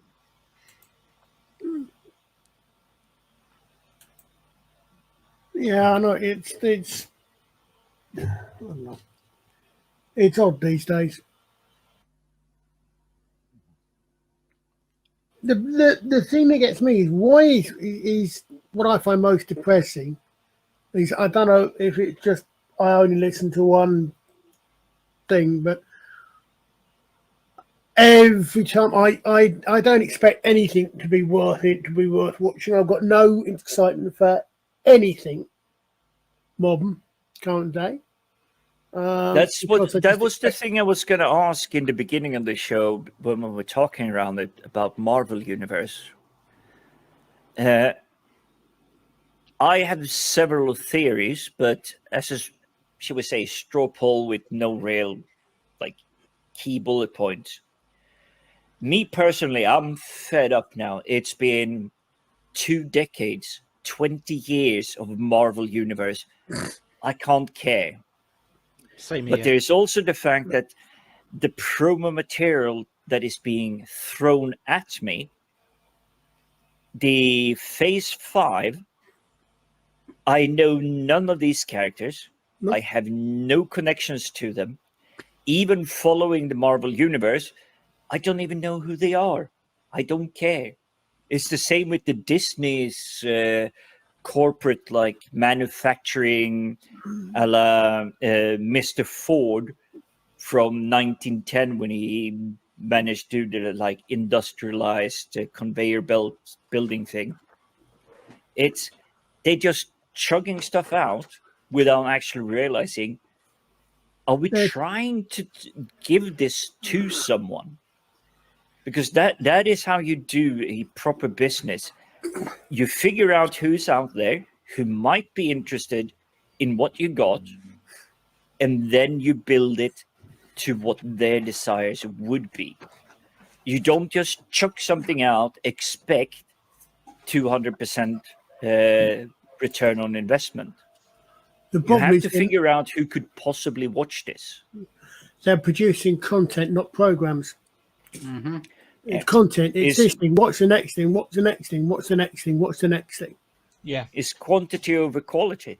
Yeah, I mean, it's the thing is that gets me is okay. So I can understand that you want to have something to bring out. Yeah, okay, you want to bring a little bit of relevance to it, but you start making something relevant in the current day, and its shelf life is 6 months if you're lucky. Yeah, you know, I mean, how many people in 10 years are going to be going and rewatching any Marvel Phase 5? Good point. You know, how many people are like? Well, how many people might be watching one in the next year? Yeah, how many people are likely to be perhaps still watching or rewatching? What do you think of the way the problem? Pieces? Do you think the way the problem is that it's like you said, it's like know your audience, but their conception of the audience is, well, they're fanboys. They'll watch anything with the title in it. They'll watch anything with these. But I think this is where Disney, Sony, the whole cabal has misunderstood completely the cinema audience. Yeah. When I was started dating end of the 80s, early 90s, asking a girl out, hey, let's go watch a cinema.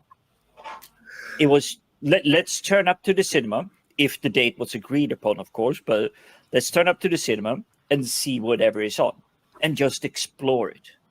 Like the good old American drive-in cinemas that we didn't have over here. Is you turn up, you see what's on, and it's like, okay, I'll pick that one. That looks interesting. Cool movie poster. Know nothing about it because there is nothing like that. That's why they do this whole, what's it called, counter-inflation, what film did better. Because back in the 80s, 90s, people came in because they actually got interested by what they saw on the front page of it. Well, I sometimes wonder if all the, for want of a better phrase, have a great night, Carol. Take care, Carol. I sometimes wonder if the for want of a better word, woke marketing is a clever ploy, but then I think, no, they're not that smart.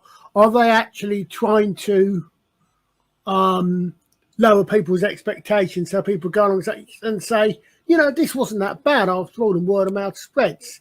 The only problem with that is it requires enough people to go and sit in the first place for word of mouth to spread. And I don't, word of mouth counts, but if you went into a cinema today, could you tell the difference between Captain Marvel, whatever the latest MCU stuff is, and a random action film? They all look the same. Yeah. And I mean, the thing is that turning around the film industry or the TV industry, but certainly more so the film industry, is like turning around an oil tanker. It takes a lot of space. You know, I happen to know a little bit about vessels at sea, and yeah, it's about 25 kilometers to just turn it 90 degrees. Yeah. So you know, so all the film was being made, even if Hollywood and the entertainment industry in general finally gets the message and actually starts making films that people are going to want to watch, going to want to make money, as Zaslav appears to doing with Warner, it's still going to take 18 months to 2 years before anything worth watching comes out. So they've still got to go along with, because all the stuff they're either going to just stop doing everything they're doing at the moment and have nothing come out, or they're going to have to be doing remakes, reshoots, or whatever, because all the stuff that's in the pipe, most of the stuff that's in the pipeline at the moment is current day, and therefore is probably has a reasonable chance of being not very successful, shall we say.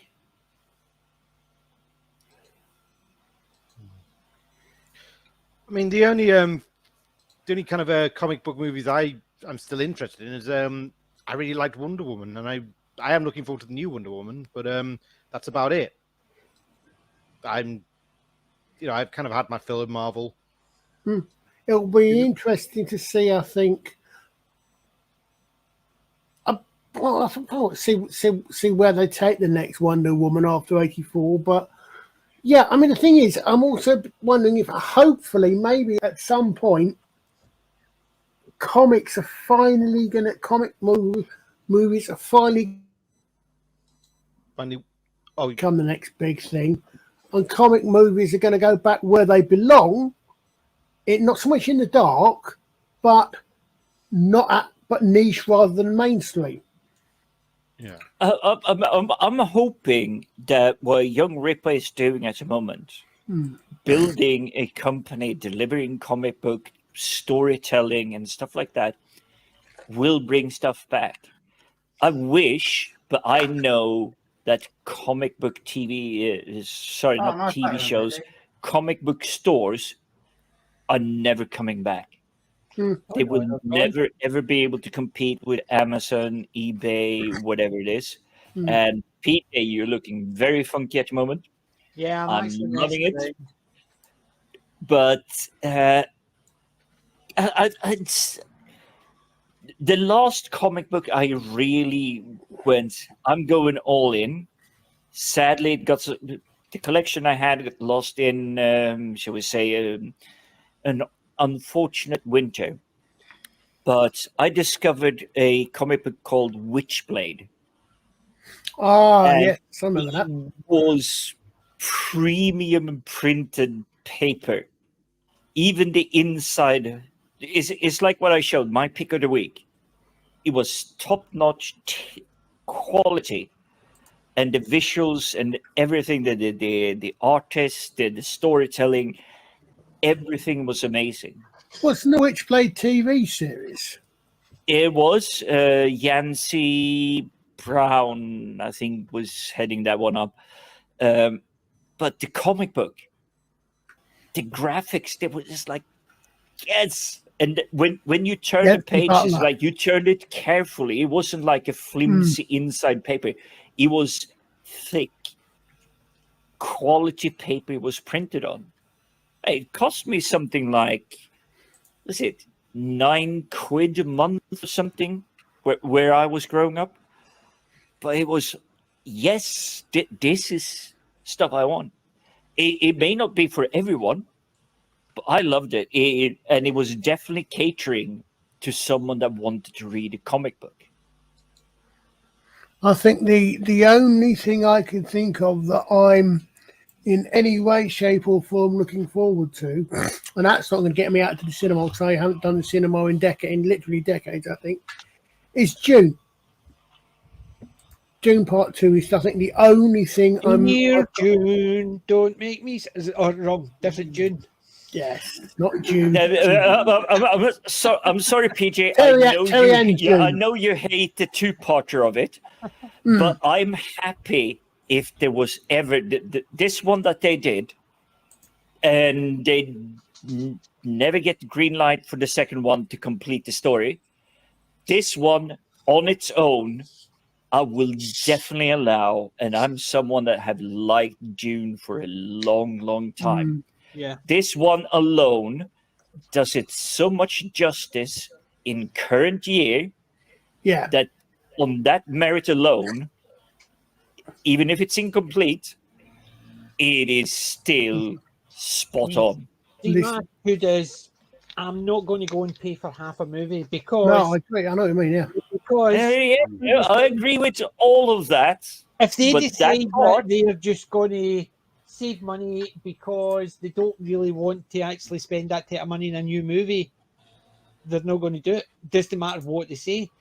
And well, it's that's not the new problem. movie. They're literally following the old stuff that they've already had. They're basically cut it in half. If they decide that, well, we're definitely going to do the second part of it. If we don't do the second part, we're not going to lose money. Oh, well, we'll not do the second part then, and that's it. So, I'm no interested. I'll be fine with that. I'd rather have them not make part two. My dogs want look at the weak, kilty, dressy, skirty wearing people running away.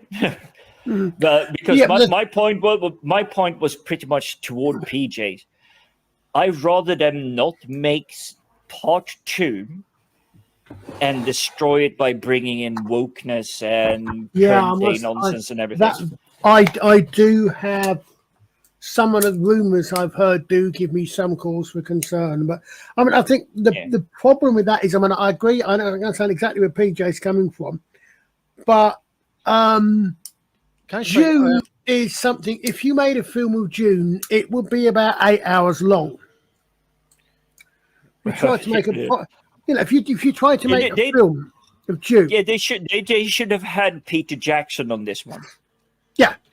Can I just say I really liked the Hunger Games movies until they did part 3, and that's when they split it in half, and for me that ruined the film. It was like like the second film, it had a great cliffhanger, and I thought, yeah, I'm revved up for this new one, and the new one was split in two, so it was like, are they going to cut to the chase or what? I mean, they could have cut out chunks of that and had a much more, I love the old lady who wrote it. Her books, they were spot on. That was like dystopian. It was like, oh, you're just minions, you're just servants, you serve us, you exist to be around for our entertainment. That kind of level, and she did it well in the books, but the film, first one, excellent introduction. Concept is, for anyone that has played Dungeons and Dragons, it is not a new concept. It's been around since like 76, but it's well played and put it to modern stage. Both film and book for the first one. But then it started just wavering down, and I had a feeling that they just split the last one into two because they wanted to push for more money. They were already very profitable, and they saw, let's grab some more money because we can. But I was like that with and also with Harry Potter. I as I said, I haven't seen them at the cinema, but I didn't rent them out. Right, so I didn't rent Deathly Hallows Part 1. I rented, when Deathly Hallows Part 2 came out, I rented Part 1 and Part 2 and watched them one after the other. Yeah. I started doing that with TV shows after, I don't know if it was after The Next Generation Season 3 or if I held out until Space Above and Beyond. But I got to it and I recalled the last season. And this is back, well before you had internet. I'd recalled the last episode of a series, and I catch the last little bit for the credit titles, and if it said to be continued, that went on the shelf till the next season came out. And sometimes, most of the time, I'd remember it, and I'd watch it when the new season came out. Sometimes I just had lost interest. Yeah. Because this is something I've always thought that cliffhanger my personal feeling, cliffhanger endings to a series mean you've got no faith in your product. You don't think your product's good enough to bring people back without a cliffhanger ending. But I will counter that a bit, Colin, because back in the day, when they built the cliffhanger, you had a throwaway cliffhanger. Yes. And people might get disappointed because it wasn't a strong one. Yeah. But you knew if it was a really strong cliffhanger, there is a next season. You're going to have to wait until the autumn and you will watch. There will be continuation. I'm different. You know why the cliffhanger came around, didn't you? Yes. It was because most of these serials weren't on TV; they were in cinema. Yep. And the fast forward and stuff like that, they always had a cliffhanger because they wanted you to come back next week. But you knew it was going to be back beyond. Yes, but that's what I'm saying. The cliffhanger wasn't to you hope that it was to bring you back into the cinema for the next week. Because it was going to be filmed for the next week and you knew if it was coming to an end. Yeah, but it was what I'm saying. There's a difference, but I would say that's an episode cliffhanger. Yeah. Okay, even at the season, they knew fine well there were going to be another one next week, even if it was the end of the season. Because that's what I'm saying. They were doing the films like that, and the wee thing that they didn't have the seasons, as it were. It was just a case of there's a difference between films and TV. There was 77 episodes. There wasn't any seasons, but the top 20 episodes were maybe filmed in this year. The next 17 were filmed in this year, and the next, and it was that type of thing. Yeah, if you look at a lot of old stuff, you'll see episode 79, and you're sitting there going, and it's because it wasn't season by season. It was just but I mean, I do make a difference between cliffhanger, such as the end of The Best of Both Worlds Part 1. Right? Cliffhanger. Oh shit, Picard's back. Difference between that and the last scene in season 1 of For All Mankind, where they skip 10 years ahead and you see the Sea Dragon launching. That's not a cliffhanger. That's a teaser for what we hope is going to be the next one. There's a difference between the two there, I think. Yeah.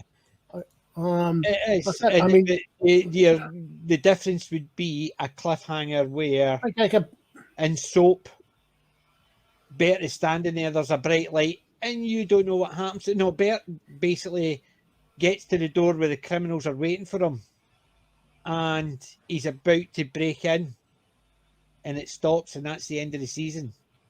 So there's a cliffhanger. But that season never came back.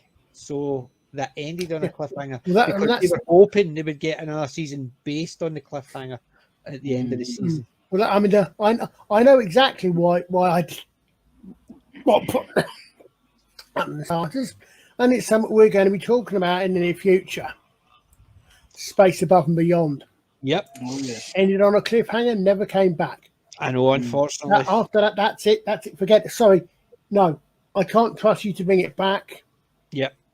I'm not. So you're going to give me a cliffhanger. I'm going to wait until I know it's going to come back. Yeah. Yeah.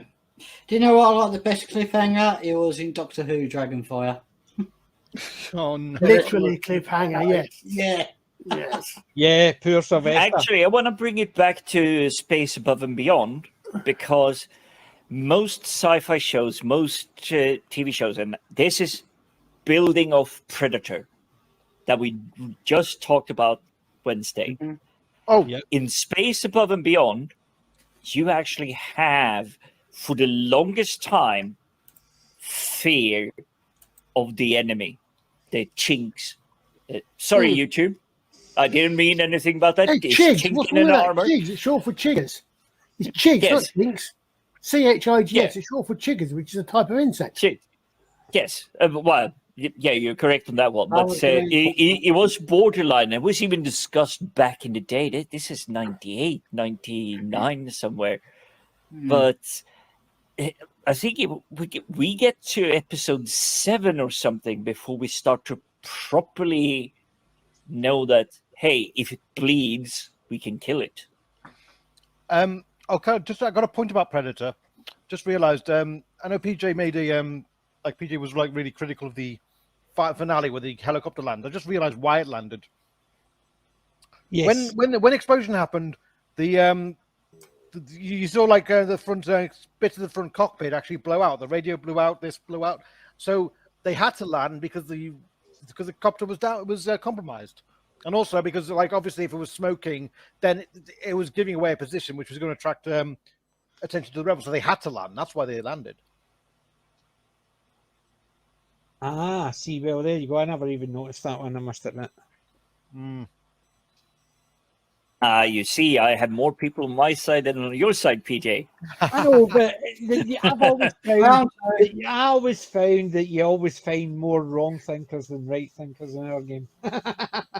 If I wanted your opinion, I'd give it to you. Yes, Oh, I know. and, It's terrible.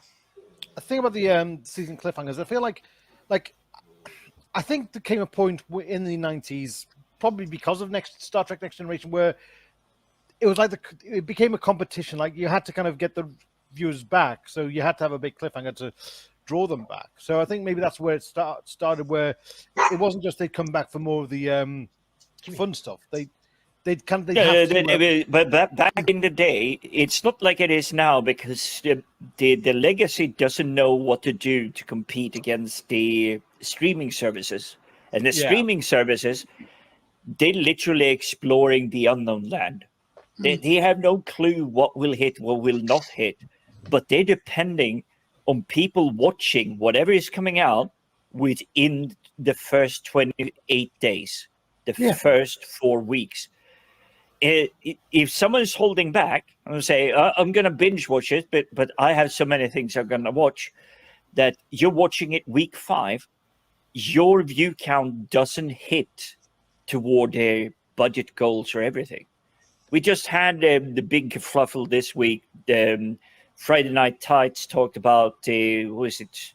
A vampire TV show. I didn't even know it existed. But it's not made for us. It's not made for us. Exactly. So, one, how would I ever have found it? I have not seen it. I don't know if it's actually good. I agree with, I think it's the Cortrick. He was saying, I like the premise. It's like, yes, I would definitely watch. But he watches stuff like that, and he said, I was like, I never heard about it until it got cancelled. Yeah. Well, and the thing is, I mean, I'm sorry. No, I'm not an I'm not an istophobe. It's just whatever it is that you've made, it's not made for me. Yeah, that's my. But the thing is, does it not occur to these people that if they're not getting many views, then obviously a lot of people feel that this stuff's not made for them. So look at this panel, and I'm not accusing anyone of being, shall we say, a little bit rusty, but we grew up on a certain kind of cartoons and everything, a certain kind of storytelling. What they're producing today is for people 20 years our junior. It's not meant for us.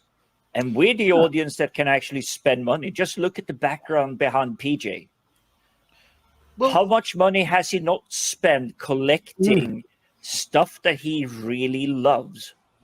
Me, I don't spend money. I don't know what you're talking about. I can't. My wife knows that people give me this stuff. Sorry, I forgot you were Scottish. Well, no, an audience should aim. Sorry, filmmakers should aim for a general audience. So it's like it's not exclusively for it, but it's also see, when they're saying it's not made for us, what they're saying is we have got a very specific person we're making it for. So you're not that person. Whereas they should be saying, maybe it's made for you if you looked at it. It's not made for you. They're saying, have you looked at it to see if it is made for you? Not saying you shouldn't watch it. They're saying, give it a try. If it might be made for you. So they're making it general so that people can like it or not. But if you don't like it, It's not. If you don't like it because it's not made for you, They're you just don't basically like it. writing it for such a narrow audience, Exactly. which is why they keep failing. Yeah. If they wrote it a little bit better, a little bit more open, I might be more open to, shall we say, the woke nonsense, although I would doubt it, but I might actually have more sympathy and more understanding that, hey, okay, this is the story you want to hear. You actually open it up enough so that I could go, okay, this sounds interesting. I could listen to it. I could watch it. I could put it up on the big screen. But most new TV shows that comes out, I have multiple windows on my big screen and everything. And it's like, if there's a new TV show on Netflix, I put it in the background. I just listen to it. I don't even watch it. I just listen to it. And if I start hearing the usual buzzwords, like, what was it? As did the review. As did the review, what was it? The Batwoman TV show or whatever it was. And I was just, it's like, nope, this is not for me. It's like, you're useless. There is nothing here. I did the same with Star Trek Discovery. If I watch a TV program and they describe it by saying it's inclusive, I go off, or they say it's diverse, I go off, and it doesn't matter what else the story is about. If they can't tell you what the story is, buzzword comes out, because it's I'm got out. this person in it, it's got this type of person in it, it's got that type of person in it, it's for this type. Sorry, I'm out. Tell me this, what the story's about. I don't care about the tick boxes. Those are and as soon as you mention the tick boxes as if that is the main thing, then you say, it's not for me, I'm out. I don't even give it a chance. It's what they don't understand. That's what they don't get. I mean, I suspect it's a little bit akin to like everything else where they have to change a language for meanings of words. They are making things in their minds. If one tries to be a little bit fair, they're doing the right thing. They're being just and kind, and they're making things for what's the word I'm looking for? Not oppressed. Oppressed minorities. Yeah. Right. Corporate drones. Sorry. No, Anyway, no. I know what you're saying. No, they're corporate. No, what in their minds, they're making things for underrepresented minorities. Okay, fine.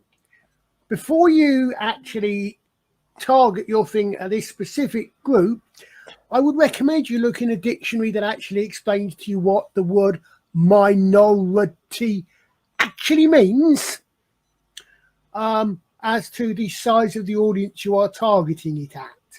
You get I will just put this up again, and I hate to repeat the fact that we just went through Predator, but look at the casting. Austrian, African American, Asian, definitely south of Texas. You do have a generic, but I would consider him maybe Californian. And this is not to cast aspersion on the Americans, but there is a massive diversity in that cast, and it wasn't put in to just be, oh, hey, we're ticking a box. Well, this is the dumbest thing that gets me. I mean, like these things. Excuse me. With the current crop, apparently, I mean, I haven't been a comics person for literally decades, but from what I hear and read about and see, diversity. Okay, if you want, okay, to go another way for the same thing. I remember having from the first episode, the New Mutants and the New Teen Titans. Both of those, I would love to have seen TV shows and series of. Not the stuff that came out recently, because both of those were actual organically diverse. They were young. Both series were teenage, and in fact, one or two characters sub-teenage when they first started. growing up. And yet these days, it seems the only way you can do, you put diversity in a comic is you make it about one very, very, very specific dynamic. And then you wonder why no one buys it. Well, let's look at the Predator, as you said. The Predator, they actually says, right, we need to create a cast of hard, not Marines, special forces guys, whatever, right? But it's for Arnie, right? So we've got Arnie, right? The girl in it needs to look Mexican because it's set in South America. So they've got a tick they need to fill in. It has to be female and it has to have this particular look. The rest of them, who would look good in those roles? He's good, and he auditioned, and he's great. He's in. But again, he's in. They didn't go, oh well, you see, we've already got 2 white guys. They didn't do that. They went, he's good in these type of roles. He wants to do the part. We'll have him. But even thing, people didn't go. You've got colour guys in there, and you've got a black one. We've got a brown one. We've got a gay one. We've got a lesbian. We've got a cross-dressing one. Yeah, that's what I'm saying. Now that's what they do. It's a case of they go right. We now want you look at the casting now. If they want to do Predator, the original Predator, and they've got an actor who wants to do it, they'll say, right, we've got Arnold Schwarzenegger. Right, it's his vehicle. Right, we'll need to surround him. Right, there needs to be a woman in it. What do you mean a woman in it? Why can't there be 3 or 4 in the special forces? And they've all got to put him down.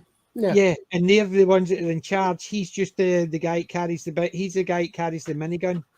And it's these ones that take him down. He's just one of the ones that survive. And that's what the tick boxes start coming in. And it's the case of, well, those 2 actors are real good, but we can't have him because he doesn't fit this category. He does. But this is where it goes so wrong. Can anyone on this panel, and I know you will get this in a heartbeat, Vasquez, have you ever been mistaken for a man? No, have you? Yeah. And that was 1979. Did you see 86? Did you see the Twitter? Did you see Twitter? Sorry, Did you see the criticism on Twitter? People are criticising Prey and the girl who took out the Predator. A small girl taking out this Predator who can take out these professionals. Nobody complained when this wee woman who came out of Thingy took on this xenomorph which could eat predators for lunch. Nobody complained that she did, and she was quite small.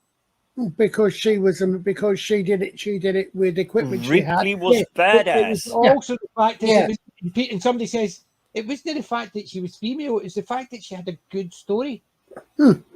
It could have been a good story with a male, good story with a female. It wouldn't have mattered because it was a good story. Just so happened that she was the one that survived. If it was the story actually had a better story at one of the guys. But I have the same feeling. If you watch Alien through and through, Ripley, in my mind, having followed the story, she was lucky to get her butt out of that situation. It wasn't skill, it was luck. Absolutely. But they're basically talking about the Predator and the new one. I heard that. I haven't seen it all. I mean, I'm just hearing what some people have said. They're saying that, yes, she did the final blow. However, her brother and the guy that it took out did a lot of damage with bows and spears before she did the final blow to it. I don't know, but so in effect, what they're saying is she got lucky because all the troops, the fighters in the tribe, did a lot of damage, and she was just the one that survived and did the final blow. She got the coup de grace. Yeah, so it's I don't know, but so she got lucky as well, and that's suppose why people are saying it's good, even though the ending was a bit silly. But in effect, they're not saying that she took it on and she was the one throwing it around the jungle.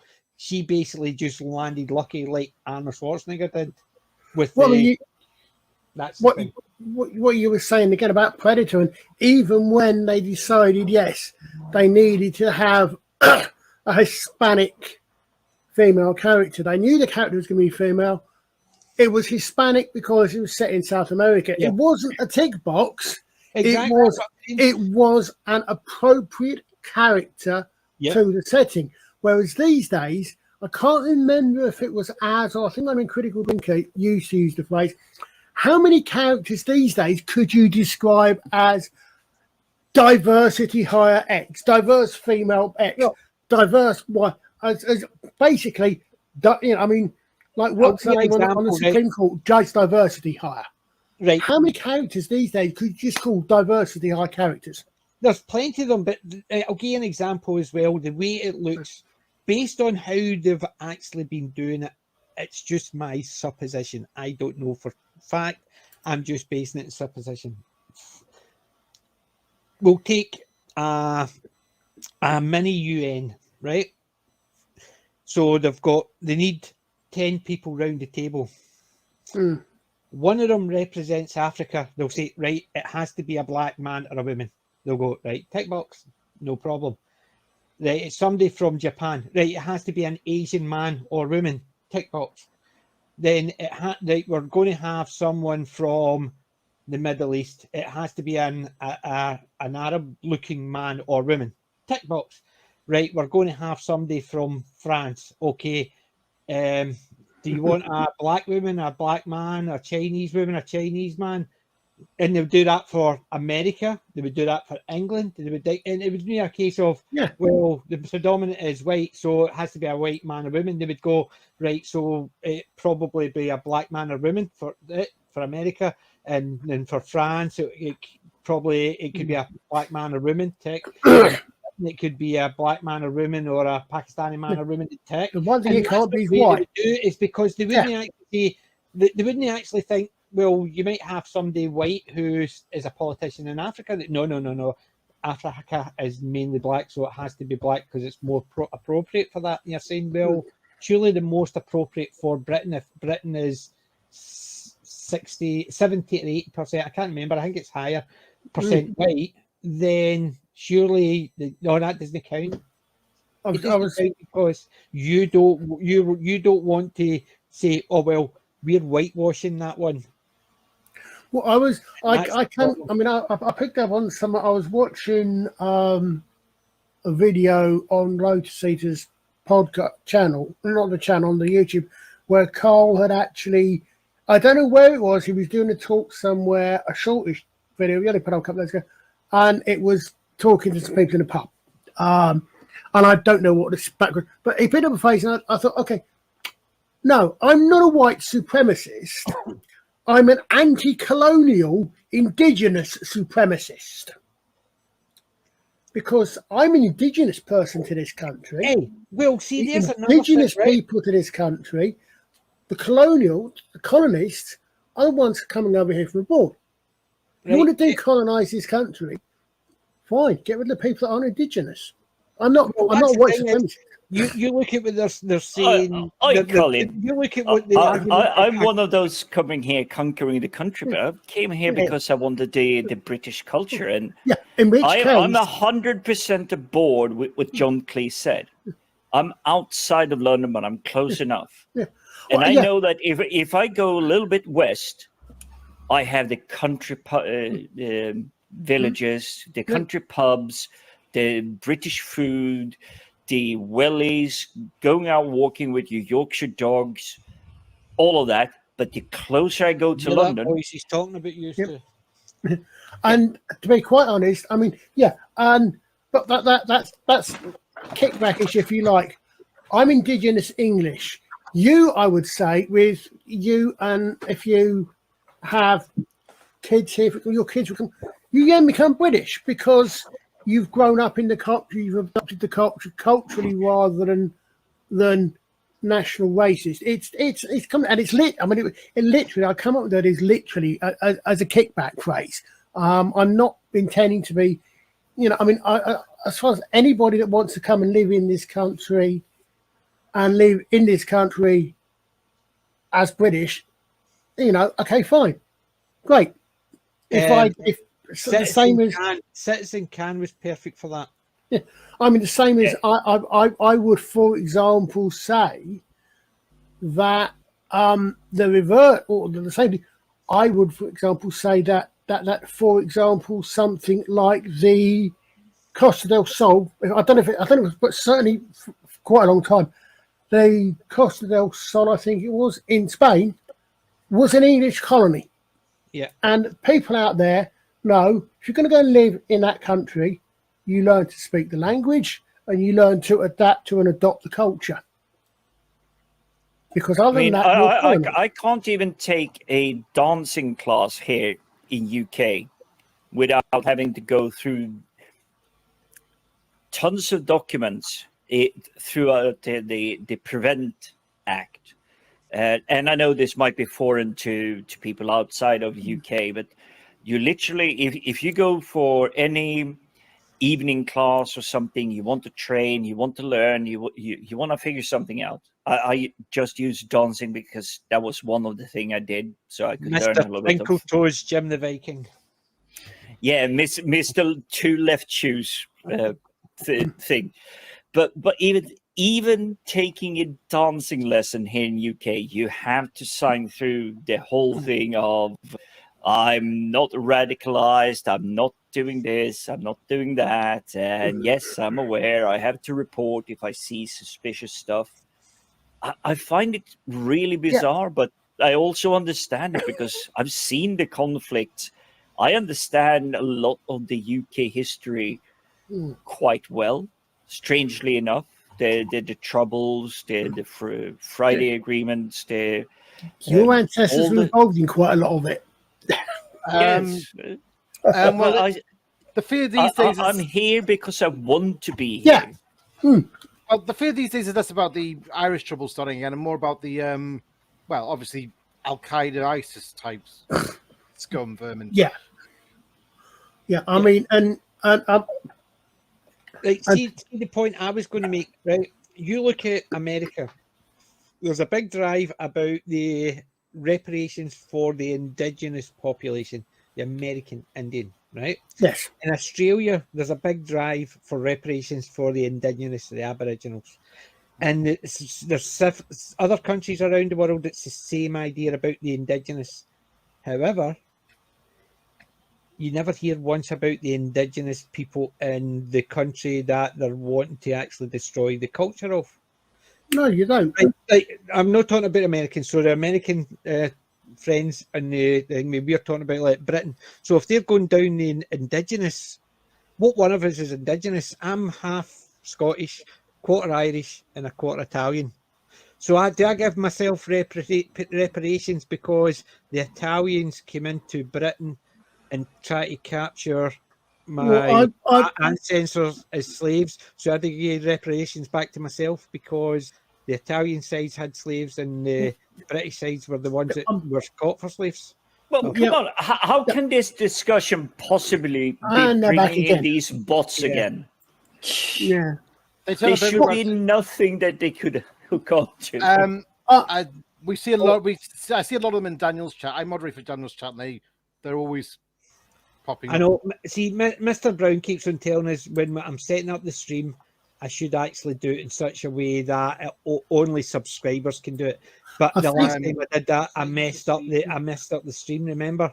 Can you do it in slow mode? Because that lets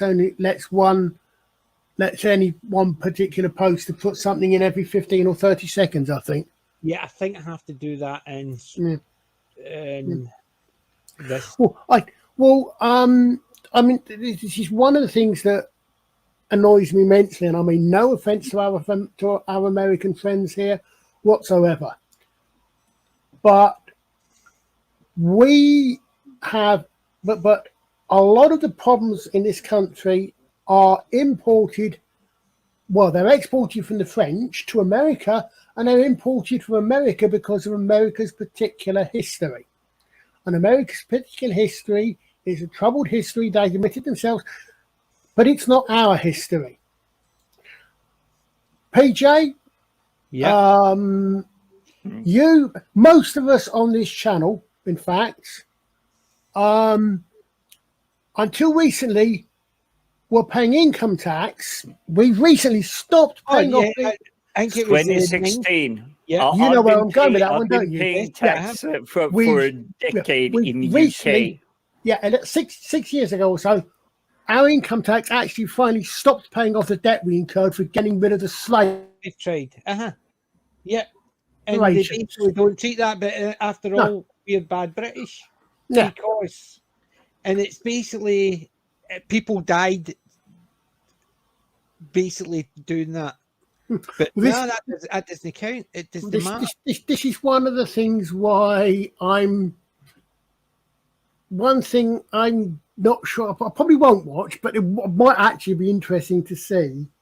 Is there's a film coming out called The Male, what's it? The Male Queen? No, The Female King, with John Boyega. And apparently it's about the Kingdom of Dahomey and Benin. I can't remember. I think it's something fighting off European colonial oppression. Absolutely That sounds correct. oddly familiar with something I know from Scandinavian history. Because Well, let's put it this way. Now, the colonial oppression we're talking about is we told them to stop selling slaves. Yes. This is the colonial oppression they were fighting against. We went in and said, look, we know you're a fan of ours, but could you please stop enslaving your neighbours and selling them? And the king's answer was, but it's the glory of my nation. My parents send their children to sleep, literally quoting from him, or slightly paraphrasing, because I can't remember exactly. Parents send their children to sleep with stories of their enemies being enslaved. Yep. And we went in and colonialist oppressions that we were made them stop doing it. This is where I think, I didn't flunk history. It was just that my history teacher was also my math teacher. Oh. And I just told him, why do I know x plus 1 and plus y squared means something? I understand if I really want to solve something complicated, I might need it. But can you tell me where I need it in real life? And he just flunked me on all the classrooms that he was in charge of. Right, guys, But, I've turned slow mode on, and could somebody try and make sure it's working by posting something in the chat? Yeah, I've seen a lot of big boxes in the public chat. So PT maybe turned on subscriber only mode. Yeah. Perfect. Matthew's actually just posted one since. Thank you. It's just I turned slow mode on and said subscribers only can actually do it. So I know how to do it midstream. So what I'll do is next week or Wednesday when we're doing it, we'll fire it up straight away.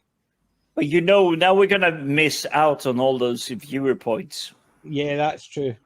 Yeah, another thing is they won't miss out on all those viewer points. Yeah. Who's got an echo on? That was me. I was just checking it in the other stream to see how it represents on that. So, but there you go.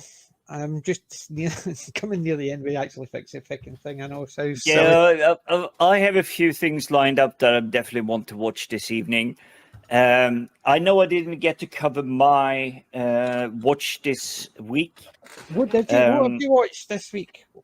What have you been watching? I will keep it to one, and it's just because I still have that boy crush on the man. I don't know how to describe it, but everybody knows Jean-Claude Van Damme. Yes. And I just watched a film recently with him that was called The Last Mercenary. And I don't know how to best describe it and keeping it short because we'll do this for about 5 more minutes, probably, PJ. But it's The Last Mercenary.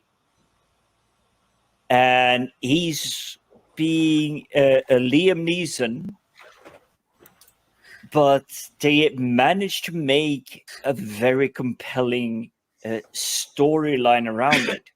Yeah, I have a very special set of skills. No, it's on the twist side, and it's something that's causing him hurt and harm.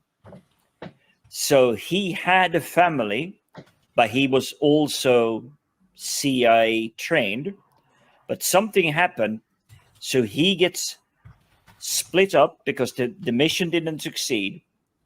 So he got forcefully separated from his wife and his daughter. And this is about him reconnecting. Actually, it's not daughter, it's actually his son. I watched this Monday, so but my memory is a bit hazy. But regardless, it's quite cleverly built in terms of the government forced you apart, and the government told Jean-Claude Van Damme's character, if you ever go near them, you'll be in deepest, darkest dungeon, Area 52. That whole shebang. Yeah. And I liked it because it's international. They sometimes literally switch to speaking French. They don't do the usual classics like, oh, this is a lowbrow action film. It's like different languages, different skill sets.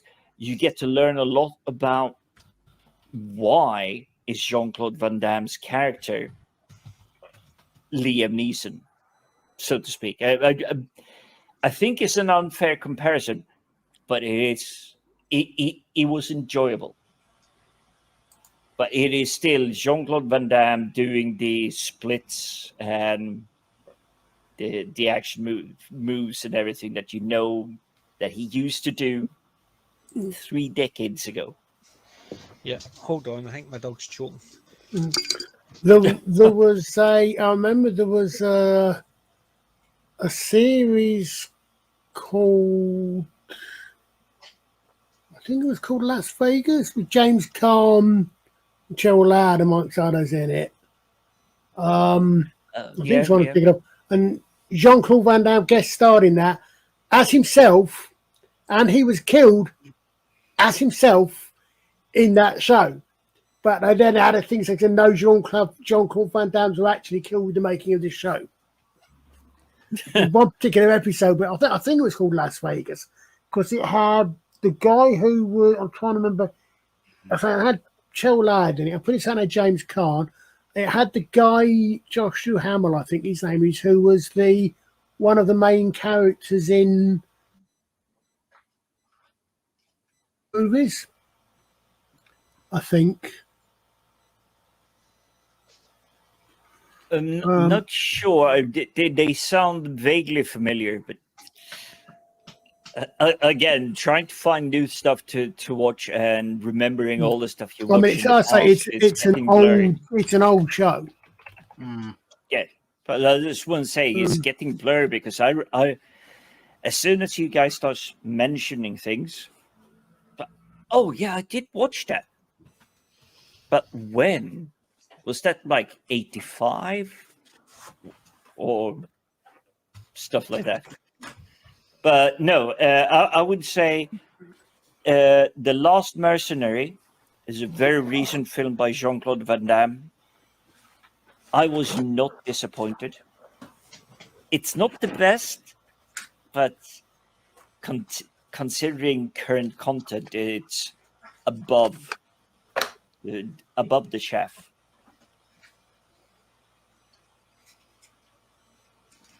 Well,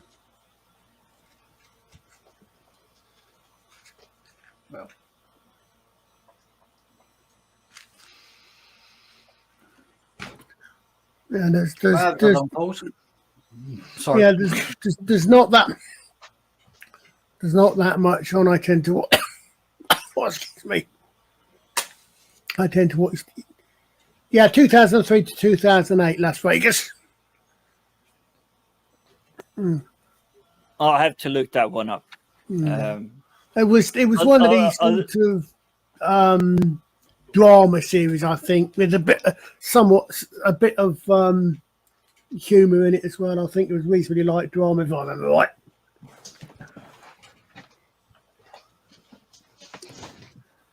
I think they ran a casino. But Stupid Dog was actually, he's got a bit of a chew, and he'd eaten too much of it, so he kept going. But every time he actually spat it out, he just brought it back in and started chewing it again. Freaking nutcasey, a dog. But had to just make sure he actually wasn't going to go. Yeah. So, nutcase dogs. Do you realise, guys, I'm at 112 subs. I know. Hey! I know. Congratulations. 112. I thought it was 212. Sorry, 212. Yes. Yeah. It's basically, I was so used to. I was expecting. I went up to the 200 yesterday, and suddenly I've got another load, and obviously, I'm actually. People like me, see, Daddy. People like me. People keep subscribing to us, so we're clearly doing something wrong, and I definitely recommend that we continue doing that.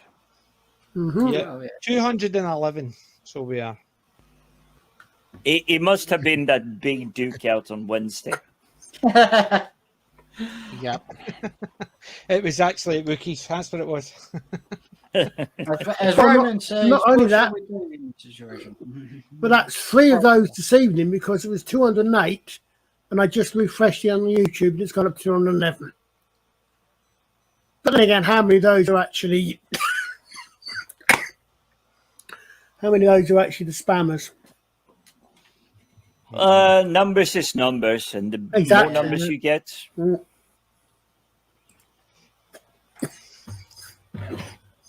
Can anybody think of any Cockney rhyming singers? Who?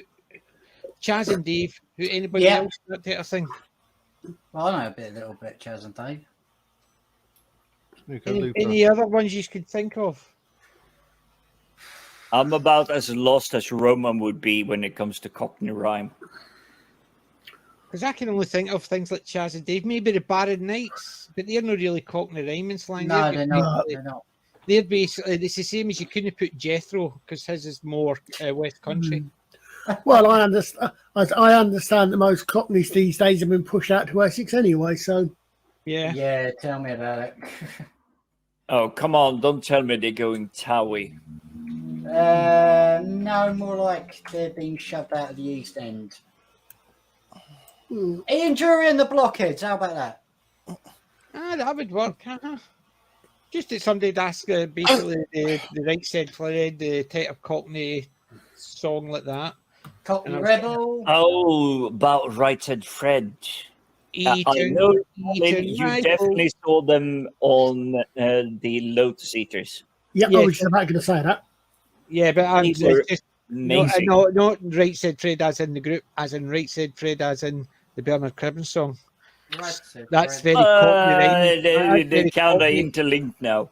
Yeah, they're very Cockney ones. So somebody was asking about other ones, and I could only think of Chaz and Dave, but I couldn't think of anybody else. So I've just put Chaz and Dave. Madness would work as well. See, Madness is one of the few.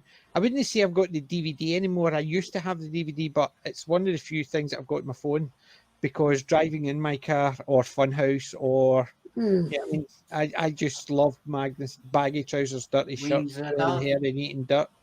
You know what I mean? Our house. Yep, our house in the middle of our street. Our house is our castle and our keep. Do you know something funny? I like driving in my car. I actually sing that when I'm driving in my car because I like driving. Is there not anyone else on this chat suddenly realizing that PJ is bringing out his absolute hardcore music knowledge and still says, I don't know about music? I don't know about music, but basically, I listen to but whatever you say before but, it doesn't count. Yeah, But when I was growing Yeah, up, there but- was very few things I listened to. Blondie and Madness and What Bad about the Manners. Jam? Still good choices, PJ.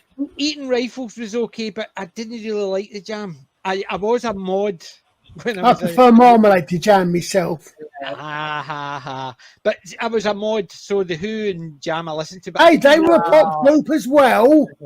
Yeah, but Now I'm fully expecting you to come up with unlaced army boots whenever we meet up at a Comic Con in the future. I've got my dog boots, but in my later life I became a rocker because I had my Harley. When I was younger, I had the two-tone tie, the fishtail Parker, the lot. In my older youth, I had the leather jacket, the Harley Davidson, and all that. So it was. I knew there was a reason I liked you the first moment we started speaking. I've got my Doc Martin boots. I've got my Doc Martin shoes. I've got 3 pair of Doc Martens. So PJ, yeah. Here's another one for you. The specials. Oh, the specials with Bananarama. Funboy 3. Funboy 3. The specials, Bananarama, Funboy 3. I'm trying to remember the specials. Ghost Town, they did that song. Because I used to have a wee pork pie hat. I actually had a pork pie hat until, believe it or not, the day the Wayne was born. Because as I was travelling down to London, I left it at the airport and I never went back and got it. Oh, well, all you guys and your modern music. Yeah, well, some of us actually can't actually play a harpsichord and stuff like that. No, I can't play music either, but the older I get, the older my music taste goes. At the moment, it's 13th century, 14th century. Well, my music taste is basically, at the moment, it's soundtracks. No soundtracks, themes. So, like, for instance, I like good Western movie opening themes, or the Star Wars theme, or Star Trek theme. It's just basically that. So I don't care about all the other music around it, just those ones. Well, I've got a few records back when I used to collect them. I've got sort of the Lone Ranger. He works for the council. I've got sort of war movie tracks and. Yeah, some stuff like that. Basically, I've got a couple of DVDs, and it's movie and TV themes. So, Starker, you still with us? It's falling asleep. But it's yes, music is not me, but I did sort of. When I was in school and just leaving school, I was a mod. But I listened to Blondie, I listened to Madness. They were my 2 favourites. But yes, Bad Manners, specials, Funboy 3, Bananarama, stuff like that. Even when Debbie Harry went on a Todd and did some stuff, I had the album for that. I just shared the link with you, Colin. Yeah, thank you. I'm just seeing it. Yeah, I think you will appreciate it. Well, I know, or I used to know, I used to sing, I used to phrase loosely. We used to do in about 6 different languages. Although technically at least 2 of those were English, just different period languages of English. That reminds me, Colin, when we come to write the second book, do we have to put in the words for that tongue back then, native tongue back then, or shall we just leave it as it is? It changed quite a bit. Yeah, it's you're just talking you're talking everything from. Remember, if you're actually doing a book and about that, you can't actually just put it in without having a translation for it. Yeah. Well, you're literally talking everything from late classical Latin all the way up through Celtic, but what would it be called? Brythonic, I think. Yeah. Then you've got Germanic coming in. You've got several different Germanic languages coming in. with the Anglos and the Saxons bringing in Germanic languages. You've then got Northern Germanic languages coming in with the Danes and the Norse and what we tend to call the Vikings. You've then got the French. You've then got Norman French. Yep. Coming in, and I'm sorry, I don't care what they say. William the Conqueror wasn't French; he was a Norseman. He was 3 generations Norseman. He's never been invaded by the French. Mm-hmm. But there's a reason it's called Normandy. Yep. It's Men of the North. Yeah. So you've got George Norman owned it. That's the one. You've got Norman French, which it's well French. I just want to say one thing. This is like a sort of an announcement. Me and Colin would like to invite you and everybody in the chat, if I can pass it through YouTube, to do a watch along of Excalibur, if we get a chance. Now that sounds interesting. Yeah. Yes.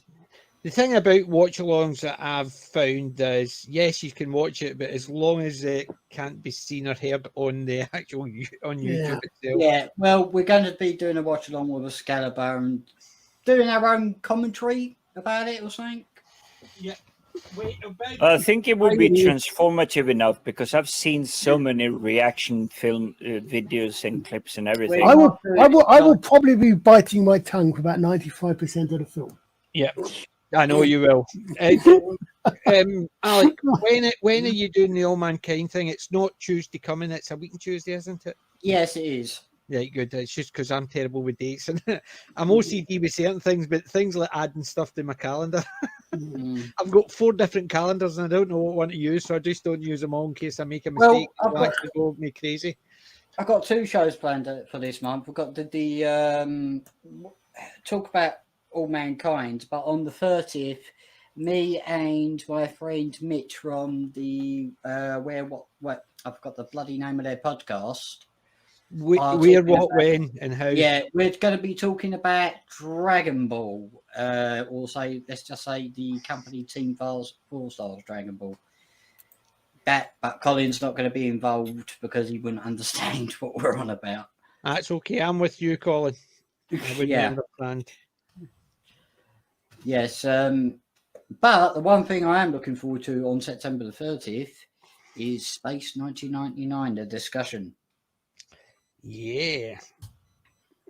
And Wendy, if you're watching this video, I would like to invite you and Darren to do. Oh, Matthew!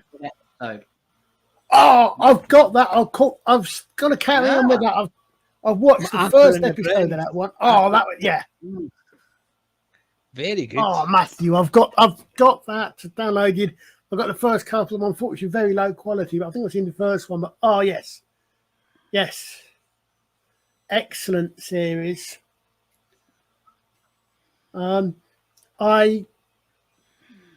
could possibly recommend, mate, if you I don't know if you have any interest in listening to these things, but I've got a series of lectures from TTS, is it? It's a Great Courses Plus, but I think they now call themselves Wondrium.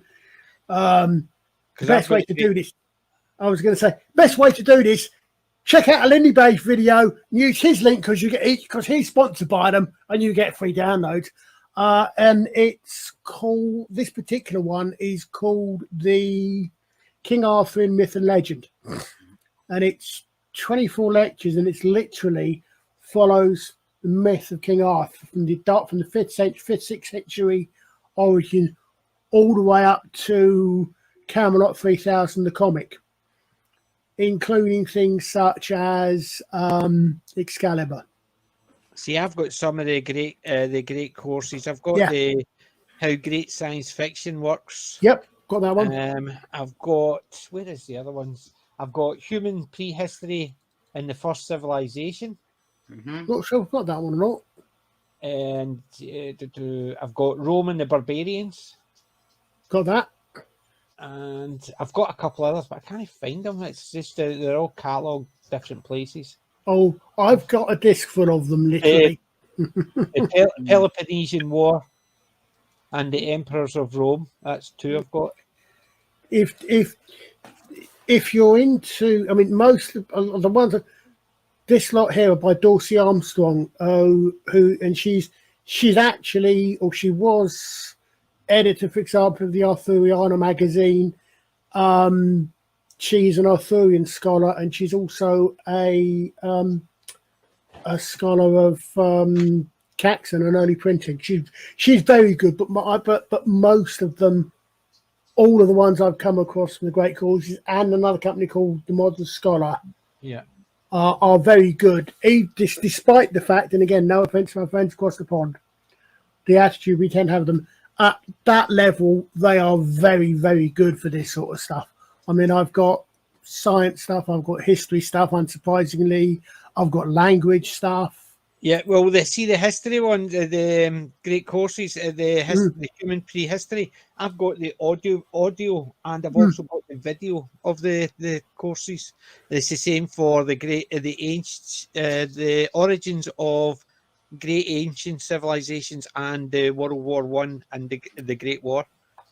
I've got those ones, and I've got them in video as well as audio. I came across a load of them when I was actually doing my Tortuga stuff, and I just, well, I'll have them. What? I was going to say, this is a port in that sea. Yeah. That's a port in that. That's a very, very good port in that sea. But yeah, they are. I mean, I used to listen to the radio a lot. Anywhere I drove, I'd listen to the radio. Listen to the radio. Yep. Then a few years ago now, I discovered audiobooks and audio lectures. And I was doing a show in the wilds of Norfolk at Castle Rising, which was about 3 hours plus travel. And I was in there, and at this point I was unsophisticated, and I had a USB stick, I think, in the car, listening to a series of lectures on late medieval Britain. I don't think I've had the radio on since. Oh, once you can do that, it's basically the radio just is a pain. Yeah, I mean that's what my phone is for now. Mainly, my phone is for listening to things. When I'm going driving, when I'm shopping. Yep. I'm listening to either downloaded YouTube videos or lecture series or audiobooks. Oh, Big Finish. Well, Big Finish is the big one that I use mine for, and because it's linked to my Alexa account, I basically, when I'm in the house, when I'm not doing anything, watching YouTube or anything, I just get you-know-who to actually play my book. Don't want to see it because you'll start playing my book. Yeah. Okay, I'll get your book now. Stop listening to me when I'm not talking to you. I used to Alexa, play PJ Maybe's Most Naughtiest audiobook. That's assuming that I've used the word that word in mine, because yeah, I woke up. You woke up your own. Yeah, mine actually gets switched off because I don't know how many times it's actually. Sorry, do you want that added to your shopping list? No.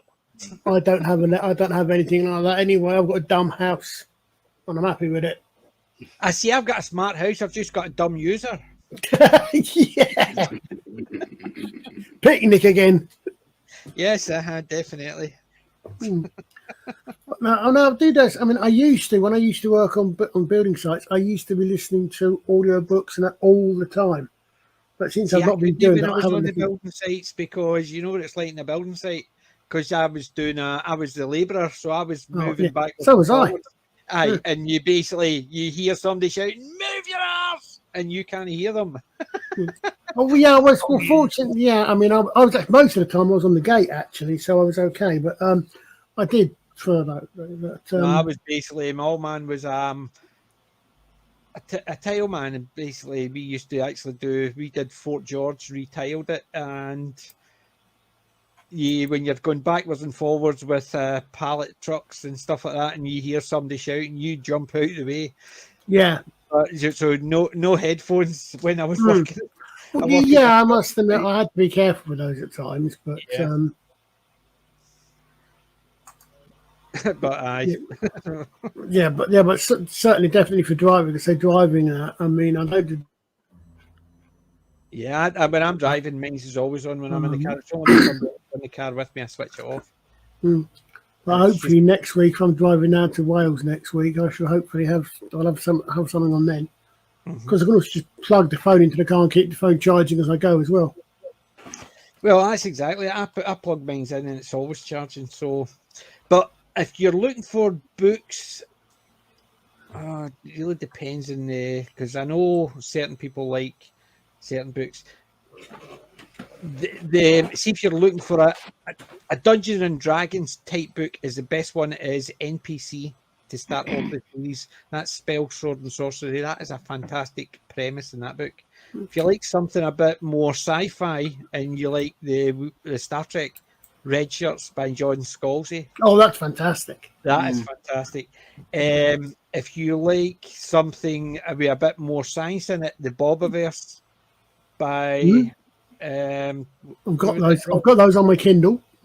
Yeah, well, the Bobiverse is great. It's listening to as well. If you like the Bobiverse, I would definitely recommend pointing you toward Andy Weir's The Martian and Project Hail Mary.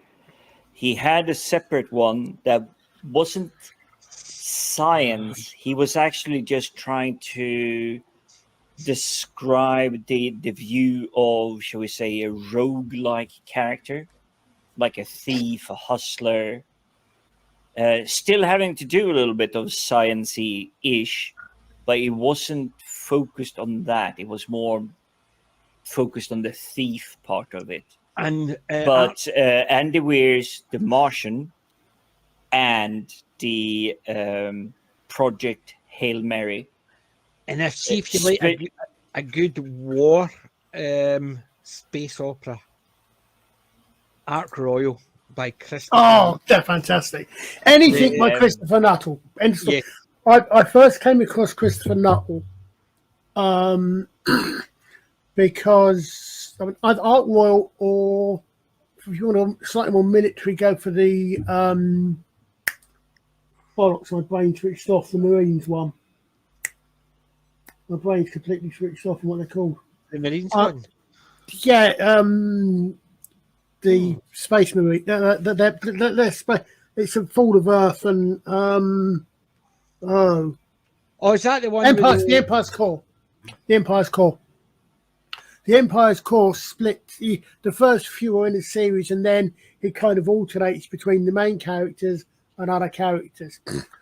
But I first came across him because he did a couple of, I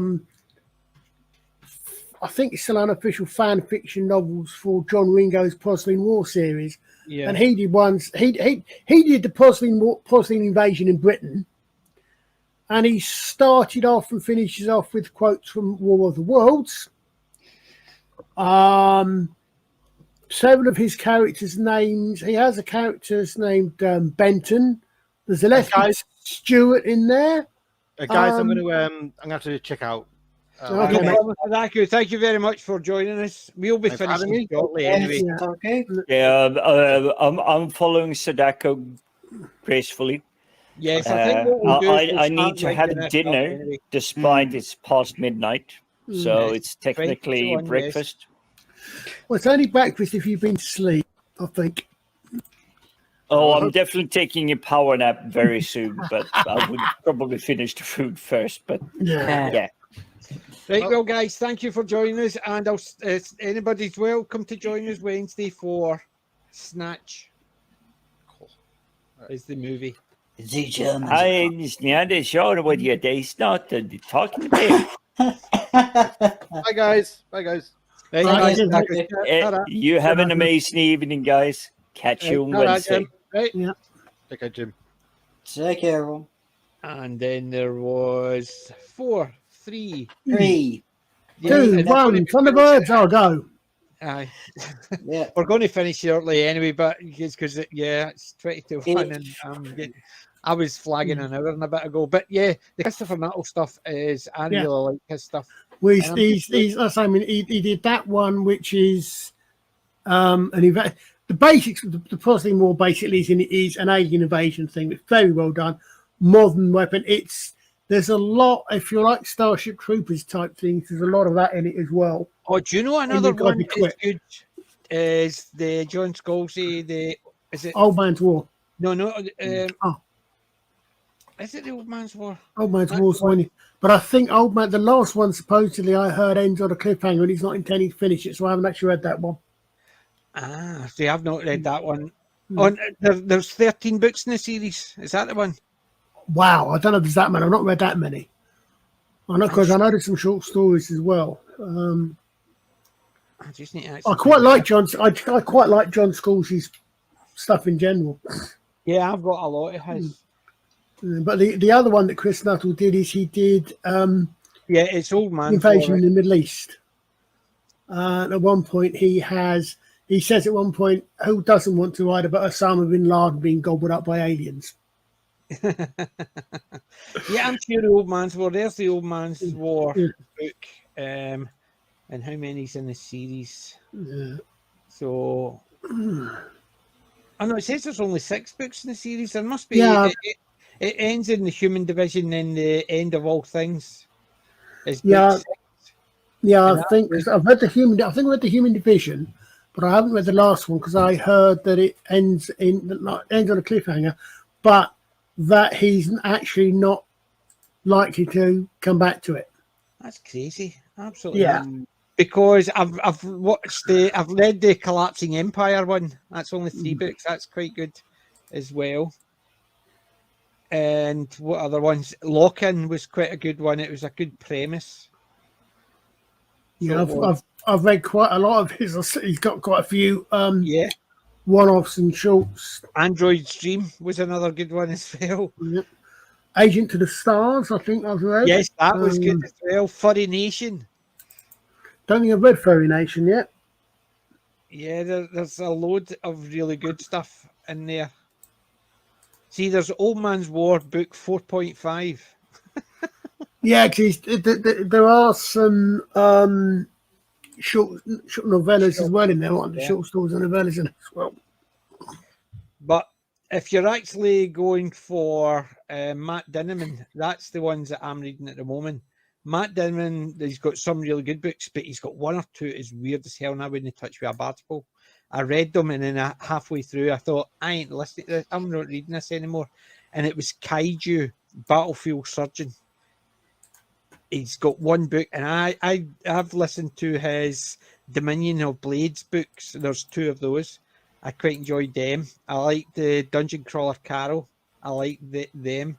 And there's other ones that the Grinding, a novel. It was okay, wasn't great, but that Kaiju was just sick. So it was. You have to be a psycho to actually enjoy it.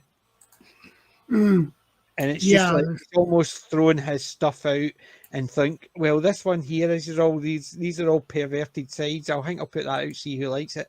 I started listening to it, and I didn't even get halfway through it, and I thought, and I handed it, but I'd basically returned it to Audible and got a different book. But he's Dungeon Crawler Carols. I love. He's on book 5 at the moment. Mm. So, but do you know another one is good? Is the one I was telling you about, the most recent one. It's the NPC. Where is it called? Where is it? Come on, NPC. No, it's actually Everybody Loves Large Chests. There's 6 books in that series at the moment. It starts with Morningwood. Everybody Loves Large Chests. It's basically following the. Yeah, I'm reading Morningwood at the moment. Although it's like a lot of I seem to have hit a sort of thing on a lot of things. It's basically designed for a teenager, so there's a bit extra sex in it, and I think they're just put in just because. Yeah, well, I think But the book series is good if you ignore the bits where it just seems to go into his perversions. But there is one of the most recent ones. I'm just trying to find the most recent one because I got the Shadow Master book is out as well. That's book 4. I quite enjoyed that. I just can't find this most recent one. Where is it? I need to find NPC. That's what I need to find because NPC is the first book in the Spell, Sword and Sorcery. Drew Hayes. That's who it is. Drew Hayes is the Spell, Source and Sorcery books are great. They're absolutely fantastic. It starts off as people playing a game, and then their party gets killed, and then it flicks over to the NPCs in the world, thinking, "Oh, we're all going to get killed because the mad king will kill us all because we killed people who work for him." Yeah, So I remember you talking about that. So there's 5 books in that series, and the 5th book I've just got. So that's going on to my reading list. So I'm going to read all of the books again. When I say read, do you know what I mean? I'm going to actually re-listen to. But Drew Hayes does some really good ones because there's the Case of the Damaged Detectives. I thought that was actually okay, but he's also got some horror, the Case of the Haunted House. So there's 5-minute Sherlocks, they're called. Oh, I tell you what, I've got. I'd like to get some more of. There's old books again. Oh, okay, damn. I can't update my Caliban anymore. It requires Windows 10, not a problem. There's a series, there's a game sort of kind of based somewhat on ancient mythos. It's a role-playing system, but there's a few novels in that series which are detective books. And they're quite good because they're like one of them is they're set in what's it's called? I think it's Mythos or something. But they're set in various magic D&D type realms, but they're based in various they're based off of various cultures throughout human history. So I mean your main character is from an Egypt-based culture, but there's one where the culture in England is sort of, or in Britain is sort of pre-Roman Celtic and things like this. Yeah. And they're all, they're quite good. Have you read the ones with Cato and Paulo? No, I haven't read those ones. I've read Lindsay Davis's Falco and Flavio Albi ones. It's basically I'll need to dig one of the books out, but the only reason I never read the final book is I got it, and me and my friend used to actually share the books. So when I went to give loan her the book, she says, I'll get it. I'm actually not feeling well at the moment, so I'll see you when I get back. And she had cancer passed before, so the book's been sitting there unread because I can't bring myself to read it. But they're a good series. Hold on. Yeah, there are a few. I mean, I've said before, quite a bit of my interest and my general knowledge from history and medieval comes from well researched authors of historical mysteries. Yeah, it's the Eagle series. I'm just trying to remember it. Oh, you mean the Simon Scarrow ones? Simon Scarrow, the Eagle. I've read the first one. I've got a lot of those. Yes, I've read the first one. Yeah, really good. They're set. Because macro. Because they're set, aren't they? The first one I think is set within Caesar's invasion of Britain. It is 42 AD. Quintus Lucius Lucinus. Cato has just arrived in the Germany with the new recruits, the Second Legion, the toughest Roman army. And it's basically I've read the first one of those ones, but yeah. So it's about Cato and Quintus Lucius. Well, this is another genre. There was an expansion way back when I was a lot lot younger, when I was a teenager and young adult. I used to what you could mainly get. You got historical romances, and they weren't necessarily romance as in Mills and Boone, lovey-dovey. A war movie, a war one where they were just trying to get back to the love of their life. No, it wasn't even that. It was romance, as in the French meaning of the roman, a novel. So you got the likes of Jean Plaidy, was one of the really big authors. She wrote a lot of these things, and then you had this, and they were historical novels. I think there was romance in them because they're novels, and romance is a real part of life, especially if, for some reason, a lot of these were written by women. The main characters were female. Not that there were any female characters before 2015, of course. But then you get Edith Pargeter, takes up the pen name of Ellis Peters and creates this guy called Brother Cadfael. Yeah, the Cadfael ones. The Cadfael ones come out, and shortly after that, you suddenly seem to get literally an explosion of historical murder mysteries. Was it David Jameson or something like that? It played Cadfael. David Jacobi is Cadfael. Yes, I've got all those somewhere. The Simon Scarrow, the Eagle ones it's all about Centurion, Macro, and Cato.